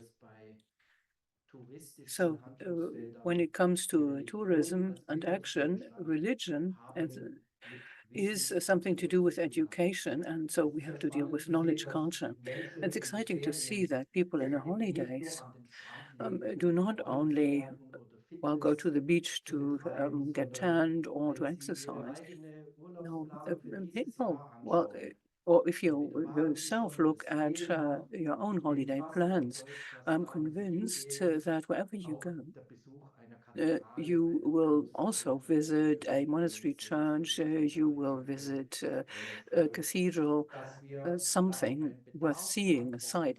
And we are meeting a demand, certainly. It might be trivial, it might sound trivial, but we need to have concepts ready. So knowledge or desire for knowledge is something that we should bear in mind. The subject matter, religion, might play a big role. I think that is important for us, and I think we still need to discuss that. And maybe we can't find a final answer. So religion as a subject for education, for people on the move who are traveling, what we are interested in, that is something that we shouldn't neglect. So religion is a subject matter. But at the same time, there is musealization. Well, it sounds a bit old and dusty, doesn't it? A museum shows things from the past. And something's shown or displayed that doesn't exist anymore. And this is why it ends up at a museum. And sacred spaces, well, often, I think we feel when we're with a tour guide or if we're traveling in or visiting a church or a monastery, well, even where the religious are still active, well, people will often feel that they're doing things of the past. In the theological discussion, we've had the topos of musealization of religion. And finally, in my last slide, I'll show the religion statistics for Switzerland, the most recent ones. And well, the finding is that many people have left the church, and it's not only a reaction to something that happens in the church, it's in fact a kind of religiosity of people who decided to be religious, and they practice a form of religion that we need to see before we develop any concepts that try and merge tourism and religion. So museums are an opportunity, definitely, because they're interesting things to see. And I'd like to give musealization a positive touch. Well, I'm not sure whether you've seen people walking through a monastery church, or maybe you were the interpreter who showed the church. Now, when you walk through a church or monastery chapel, people talk a lot, and there's a lot of knowledge that is poured on you. And then they go into the depth, and that takes us to Silvia, and knowledge that is to be transferred, and that takes us back to what Valentin Gröbler said last night. What are people looking for in a church? And there's always this moment, that is my experience, there's always a biographical connection. People say, oh, I used to be here. This is where I was baptized, and this is what I learned in church. So there is a biographical reference, but people don't see that it has something to do with their presence, with the here and now. And there is, in fact, a rediscovery of sacred spaces that may take place, and there might be a new reference, a new relation that is established when people actually visit their church, or at least that is an opportunity. Well, there is this game that I always do when I give input. Well, it all has to do with hotspots and sacred spaces. Well, we keep reading that in the annual statistics of the European Tourism Association. And I'll let you guess now, that's the game. Let me let you guess what the 10 most popular attractions are in Europe. Any suggestions? What would be number one? Yes, Sagrada Familia, that's right. And you get a matchbox as a prize. So number one, Sagrada Familia. Number two. Did you read my manuscript? It's St. Peter's, that's right. Christian Rook will also get a matchbox. Number three. Notre Dame, no, that's number 5, I'm afraid. Cologne, number 6. Eiffel Tower, yeah, that's number 4, but we're looking for number 3 still. Not so far away from here, not as far as Notre Dame. Close to the place where Andrea Longhi is from. Yes, Duomo di Milano, Milan Cathedral, number 3, 4 Eiffel Tower, 5 Notre Dame, 6 not Cologne, 7 in España. Santiago, no. Alhambra, yes, it's the Alhambra, Granada. Then 8, a bit further away. We're looking for 3 more places, and we'll have covered the top 10 tourist attractions. Number 8 is Acropolis. Yeah? Not so far away from it, though. The direction is right. Neighboring country. Hagia Sophia in Istanbul. Yeah, formerly Hagia Sophia, now a mosque. 9. Going to Eastern Europe. It's not all sacred places. It's most popular tourist attractions. 9. No, it's in Charles Bridge in Prague, and number 10 is the Tower of London. So why am I asking you? Because the 5 top attractions, those are sacred places. And I'm not saying that because I like it, but this is really empirical. That's a mega trend, knowledge, culture. And these sacred places come first because they serve the public interest. And people are satisfied because they learn something that's educational. And let's just draw our conclusion from that. Now I'd like to talk about 2 projects which are launching here, and their interfaces with Silvia's projects in Catalonia. But I'd like to tell you about our project, Swiss Religious Heritage, and our colleague isn't here, the one who's on the board. Well, we have the Association Church and Tourism Switzerland, and we're the successor organization of the Commission for Leisure and Pilgrimage Chaplaincy.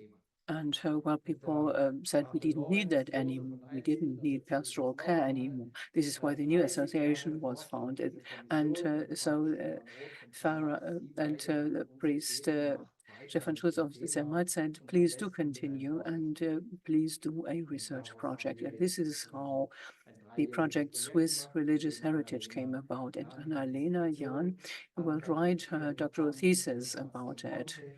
It's almost done, by the way. And well, it's quite an important project because we work with that association. And we have applied for public funding from the Swiss government. We expect to get the money because we want to focus on Swiss religious heritage. We want to set up an online platform. And well, you have castles of Switzerland and you have museums in Switzerland already. And what we want to do is set up Sakrallandschaft, Sacred Landscape Switzerland. So if you look at the databases, sacred sites, well, in My Switzerland and on the other platforms, you do not get enough attention for sacred places. And that's what we want to change with the Sacred Landscapes project. We want church and cultural activities that take place at sacred sites, that they also get more attention. So it will not only be a lexicon telling people where they can travel. We'll do more. We will also mention church concerts, pilgrimages, mountain worship. Well, there are many projects that take place, but while the information isn't really available on a platform, it is difficult. If you want to find the Camino or St. James's Way, Graubünden, or if you want the pilgrimage accommodation in St. Gallen, that is difficult. So we have this project underway to fill the gap. Well, it's a tourism agency in Zurich that supports us. So there are three phases. First of all, we look at the demands of the providers. So what can we show at all? Then we look at the target groups. We'll try and find out, do we need that at all? Well, I think there is a demand, but we need to find out first. So first providers, then target groups, and then we will also look at whether any added value will be created. That's important for the tourist organizations. Will any regional development take place? Will there be a benefit to be expected from that platform? We believe there is such a benefit and we want to display it. The title is a bit confusing because we are not only talking about religious heritage, but there is the FRH network, and I'm very grateful that we got to be members, and we're very happy to network. Well, there is now a term for these spaces, and we should copy it over from English so that it is internationally compatible. So, well, there are so many Asian people just outside this building. There's so many people who go to the Ibis Hotel where we were staying last night. You see so many Asian visitors, and now these are the people who want to see the whole of Switzerland within a fortnight. So what do they have on their agenda? Well, sacred spaces, well, are at the top of their lists. So that is the project. Unfortunately, we've only submitted our application, so we cannot talk about success yet. And then there is our monastery project in Switzerland. Well, many things are already underway, but there is no platform that shows all monasteries in Switzerland. And there is no easy access to that information. We call it MONA. Monastery Landscape Switzerland is the full name. Well, all the projects promoted by federal government have to have English titles. This is why it's called Monastery Landscape Switzerland. Project partner is the Commission of Special Planning of the Graubünden school, and we are involved as well, health, religion, and so on. And there's an association called Monastery Life, Klosterleben. There's also an investor who is interesting, and that's a pension fund, which is interesting. That is the Abendrot, Red Sunset, really. That's the title, the name of the Lucerne pension fund. That pension fund wants to invest in sites that might be abandoned. So that is about the after-use of monasteries. I don't feel comfortable with some of the things. Father Cyril is still here, but the monks living in monasteries keep hearing that they are part of a religion which is about to disappear, which is not true. That is certainly not true for all sides. But there are some religious sisters, and some of them will have to give up. And well,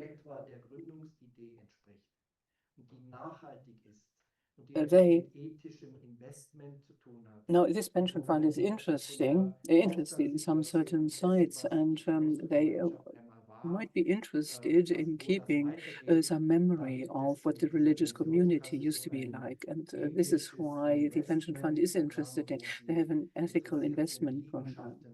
They are interested in acquiring land, but the project is that we might get locusts, or that they might only be interested in land or buildings, but that is not the case. Definitely, there are no locusts. It is a project with 4 parties and has been underway since the beginning of the year. And this is what we're going to do. This is the research, and that has a lot to do with Silvia's ideas of transformation. The challenges of spatial planning, urban planning, rural planning, how can that be reconciled with knowledge culture and with other demands? And well, there are monastery communities or convent communities who want to continue living there for a few years at least. How can that could be combined with large sites? In Montserrat, I used to think of Einsiedeln immediately. Einsiedeln, well, that is an enigmatic, sacred space. Or emblematic, it should be. Well, Einsiedeln will still exist in some 300 years, I'd say. But still, you need to be careful. You need to plan for the future and also consider the tourist option. And we'll do that. And now, let me get to the conclusion. Well, here's religion education once more. And for tourism, I'd like to talk about opportunities. Well, these are not new, but sacred spaces and what space they offer. Let me just summarize that. That's the education potential. Sacred spaces offer opportunities for religion-related learning. Yeah, Harald Schwillus said much to the same effect. So first, performance, religious materiality, and then religious change of perspectives. Performance is quite clear. That's religious life. In 2017 was a wonderful opportunity of performance where we celebrated the 700 years of Brother Klaus. And in fact, in 1517, he was born, and well, he's like a national saint, really, patron saint. And the Hermitage Chapel of Brother Klaus. Well, his chapel was put on a wagon, and it was sent through the whole of Switzerland, and that was part of his 700 years. Sorry, very confusing. Was it how many years? Whatever. Well, that was part of the celebrations of his anniversary. So you can see the rail car, and of course, people were invited in and could visit his hermitage. And well, this pavilion was put in a very central place in Chur, and people were to be offered peace and quiet inside that pavilion. It was sometimes possible to have peace and quiet there, but it was in the center of the city, and the pavilion, this hermitage, was taken into the city center, and there was discussion about that. There was always somebody who was present, willing to talk. And then there was this copper capsule and a prayer, an idea, anything could be placed in the copper capsule, and it was then buried for the next 100 years, and in 100 years' time it is to be removed, to be brought up again, so that people can then see what people thought about hermitages and peace and quiet and Brother Klaus. Right, then next, materiality, that's easy. Well, everybody who goes into a cathedral will feel the materiality of the religious. Well, there's Uta Karstein's book on materiality and artifacts, so that is one level of the religious. But as a theologian, I learn by looking at the intersections between religion and tourism. You can learn something, namely that churches are not only for congregations or parishes, but in fact that there are many spaces inside the church that have an aura, and many things will happen there. And the materiality of faith is something that we can experience in such sites. Here's the Cathedral of Chur, and there's always one pillar, front right, in the main nave. And the children can find the logo, and it's called Tom. And Tom is only a marmota, and that's the animal you can see there. And Tom takes the children through the cathedral, but it also takes us as guides and has a lot to do with materiality. And why a marmot in a cathedral? Because there was Prior Notke of St. Gall, and he said in 700, where Luther said clip ducks, he put marmot because, well, the Baxter that Luther mentioned is something that people in St. Gallen wouldn't understand, and so Prior Notke used the marmot. Now, education. Education has something to do with school, and there's something that arose from being with pupils, and well, some of them were religious and some of them not. Now, in the beginning of the meeting, we heard Uta Karstein. She mentioned Niklas Luhmann. There are two perspectives, and that is important to remember, and that helps when you look into sacred space. It's one of the important things. A space, you can also see it from the inside. That would be a religious view. This is my cathedral and I'm proud of it. Or you can talk about religion, and that would be the external perspective. And a tour guide would tell you something from the outside because they learned that in the course.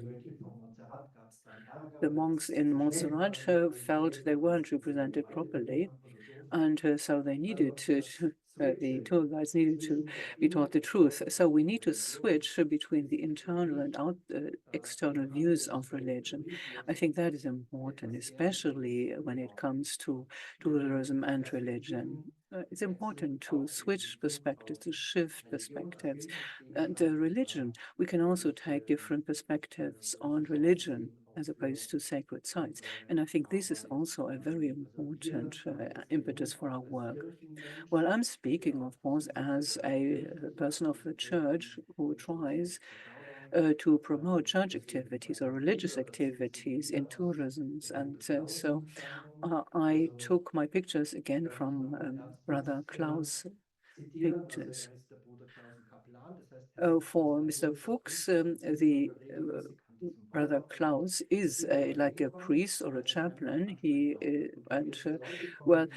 If there are people, if people are able to identify the actor who plays Brother Klaus immediately, well, that would be different from tourists who wouldn't know who he is. The person who impersonates Brother Klaus would have to be able to switch from inside and outside views of religion. That's important because he'll deal with different customer groups. And my favorite term comes at the end, and I'll skip statistics here. We talked a lot about religion this morning, and Harald gave a few definitions, but I'd like to add a term which I see in many groups that we guide through sacred spaces. They say, oh, we're very much interested, but we're not that religious. But we'd like to learn more. And for these people, for this type of people, and I don't want to judge them, Christian Fechner found a term. He talks about mild religiousness. I think this is very charming, mildly religious. And mild, you often say that for spices. If you like the Indian style, you have spicy, very spicy, or Indian spicy. And for mild spices, it is that they are usually somewhere in the middle. They're not that hot. And if we translate that to religiousness and for current times, I think it's important to bear that in mind. You need to see what we really have here today. Most people who visit our sacred spaces might just have a mild religiousness. This is why I wanted to give you that term as a goodbye, as the final say. And here are my tips for what you might want to read. And I'd like to say thank you for all the discussions. This is not the final say, this is just the end of the discussion. If you have questions now, or we'll break immediately because we're ready for lunch. And translation will end at this time. So the interpreter will now end translation. Look at translation at this point. Here in this room, there will just be a few questions before the lunch break begins. Reden über Religion, die Außensicht, das ist der Tourismus. Das führt zum Reden über Religion, wenn ich etwas besichtige. Habe ich das richtig verstanden? Kann, aber muss nicht. Je nach, also das ist individuell abhängig.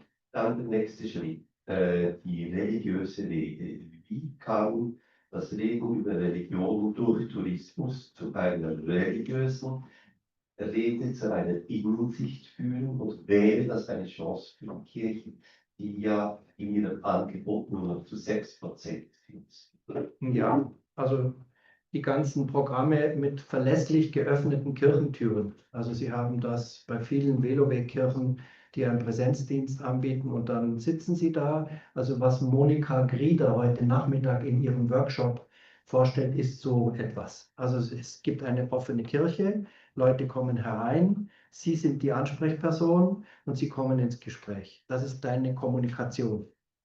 Und je nach... Bei uns habe ich als Übergabe. Genau. Und je nach Bedarf der Person, die kommt, bestimmen wir im Gespräch, welche Perspektive wir einnehmen. Weil ich sehe ja relativ schnell, ist es eine Person, die eine Außen- oder eine Innenperspektive hat. Also más o menos.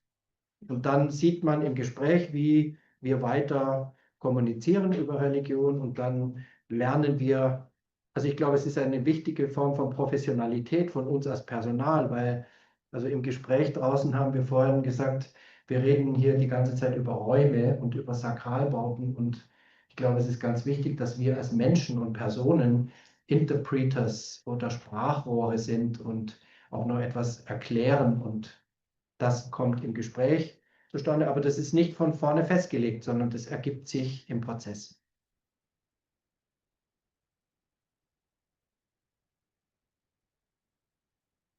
Eine Frage zur Quantität dieser beiden konkreten Projekte, die du vorgestellt hast. Projekt Wohler, da denke ich, werden wir alle Klöster erfassen können. Beim Projekt Swiss Religious Heritage, alle Kirchen zu erfassen, dürfte ambitiös sein. Habt ihr da Vorstellungen, Konkretisierungen im Antrag? Also ich sage allen Anwesenden, dass der jetzt gerade diese Frage stellt, der verdienteste Kollege der Schweiz ist, der sich überhaupt mit der Erfassung von Kirchenbauten in Form einer Datenbank Verdienste erwiesen hat. Der Schweizer Kirchenbautag bedient über die Uni Bern eine Datenbank, wo relativ viele Kirchenbauten erfasst sind. Da geht es um Umnutzung, Erweiterung, bestimmte, vor allem auch moderne Bauten. Aber wir versuchen, da gerade noch eine Klärung. Also wir gehen vom Allgemeinen ins Einzelne und die Frage ist jetzt gerade, wie viel Flächenbewässerung machen wir und wie viel Tiefenbohrung ist möglich. Also die Frage der Auswahl stellt sich, also wir haben Informatiker zuerst einmal dran gelassen und die haben ihre Panels und die erfassen jetzt erstmal alles, weil in Datenbank gibt es das alles schon. Und dann wählen wir Standorte aus und am Ende soll es wie so ein Mapping geben, wo man dann gewisse Standorte anklickt und dann zu Informationen kommt. Und das ist aber noch eine offene Frage, weil wir gerade erst mit dem Projekt starten. Also touristisch Switzerland kommen, Sie arbeiten mit und Sie sagen uns natürlich, ja, ihr müsst erstmal mit den Orten anfangen, die touristisch relevant sind. Weil die anderen das interessiert niemand. Und dann sind wir bei der Vierer-Skala von Silvia, ja, und dann wird es interessant und wir müssen, glaube ich, erst einmal alles erfassen, um dann zu sehen, wie ist die Skala in der Schweiz und den hiesigen Bauten. Danke. Jetzt war noch eine Frage bei dir. Hat sich was beantwortet? Die Frage hat sich beantwortet. In dem Sinne, also die Webseite sakrallandschaft.ch ist integriert oder nicht das Bestandteil dieser Geldzusage. Ja, ja. Also das ist eigentlich das Produkt, was am Ende rauskommt. Also wir machen mit Discover Swiss zusammen diese Plattform und dann.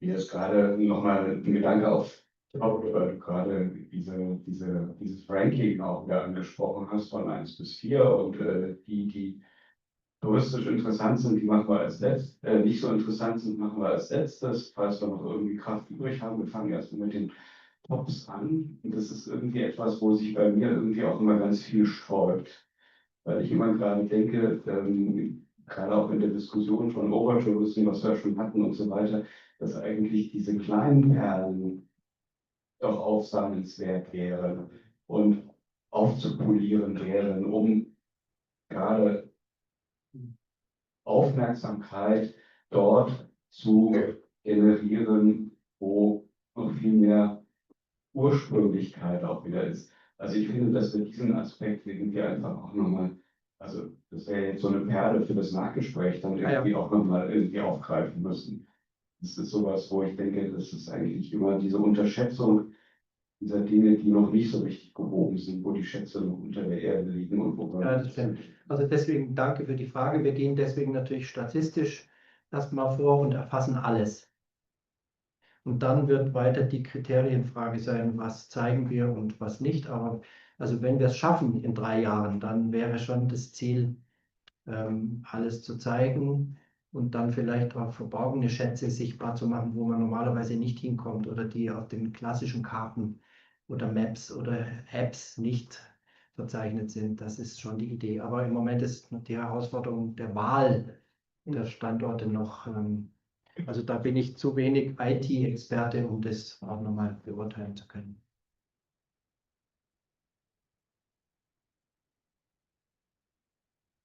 Angela? Ja, vielen Dank. Das ist ja ein sehr spannendes Projekt, finde ich. Schließt ein bisschen vielleicht an bei der vorigen Frage. Ich muss sagen, ich bin Kirchenhistorikerin. Und was mich natürlich interessiert, also ein Heritage-Projekt, ist natürlich auch immer die Frage, wie das wissenschaftlich sozusagen aufbereitet wird. Also wie ist zum Beispiel Kirchengeschichte ist ja auch etwas, oder Geschichte ist ja auch etwas, was sozusagen auch fragen muss, auch selbstkritisch fragen muss, welche Orte, nicht nur welche Orte, sondern auch wie werden Orte dargestellt, wie wird das vermittelt, was wird über diesen Ort, ob das jetzt eine Person, also dieser Erinnerungsort eine Person ist oder auch eine Kirche oder so weiter, was wird über diesen Ort erzählt und aufgreifen von dem, was vorher gesagt wurde, auch die Frage der verborgenen Geschichte. Also ich glaube, auch solche Fragen berücksichtigt ihr das auch? Also das kann ich jetzt theologisch und pragmatisch beantworten. Ich fange mit der pragmatischen Ebene an. Das ist eine Frage unserer Fördermittel und wen können wir dran setzen. Und ich habe gesagt, wir dürfen nicht so denken, sondern wir müssen theologisch anfangen. Wir machen gerade Prototypen von Standorten Und dann stoßen wir sofort auf die geschichtliche Entwicklung. Warum ist ein Standort überhaupt, wie er ist? Und was ist davon noch übrig und was ist heute die Rolle? Ja? Und da kommt der Erbebegriff, ja, und die ganze Debatte Cultural Heritage, Religious Heritage kommt da rein.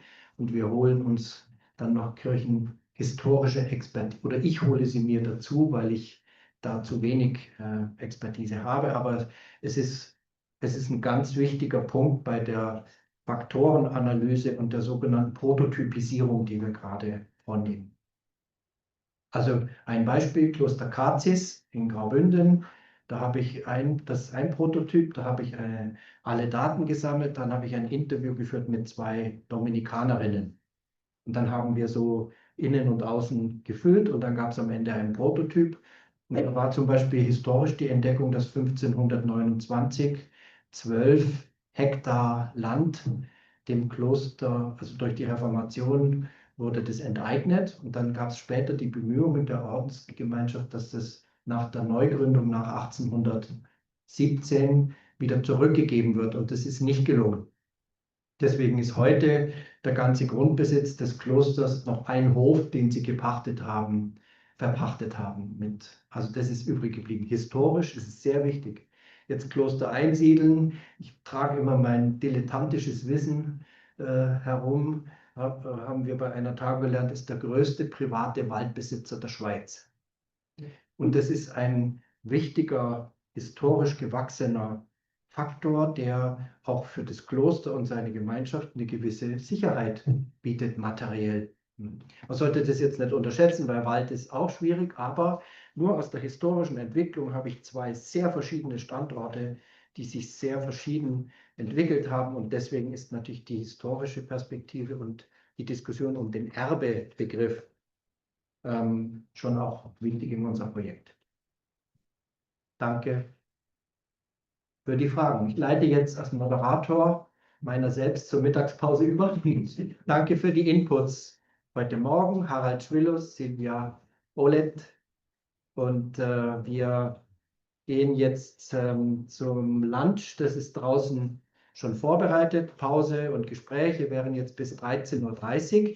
Dann wären die beiden Workshops in den Räumen Athen und Rom im ersten OG. Wenn Sie nicht mehr wissen, für welchen Workshop Sie sich angemeldet haben, draußen hängen noch einmal die Listen zum Nachschauen. Lade gerne ein zum Workshop.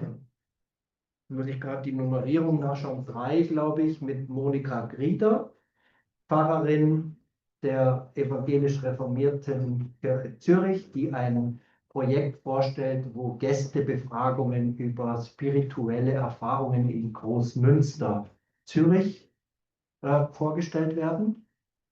Und der Workshop 4 wird geleitet von Anastasia Martakis, hier vorne, Kultur- und Projektmanagerin der Agentur Gut um Gut in Lenzburg. Sie will Leute mit Wissen bedienen, die Projekte vor Ort entwickeln möchten und die Frage haben, wie das funktioniert. Und wenn sie später bei Gut und Gut Kunde werden, dann ist es vielleicht ein erwünschter Effekt dieses Workshops. Also die beiden Workshops bis 13:30 Uhr bis 14:15 Uhr und dann treffen wir uns nochmal hier fürs Schlusspodium im Saal. Gute miteinander.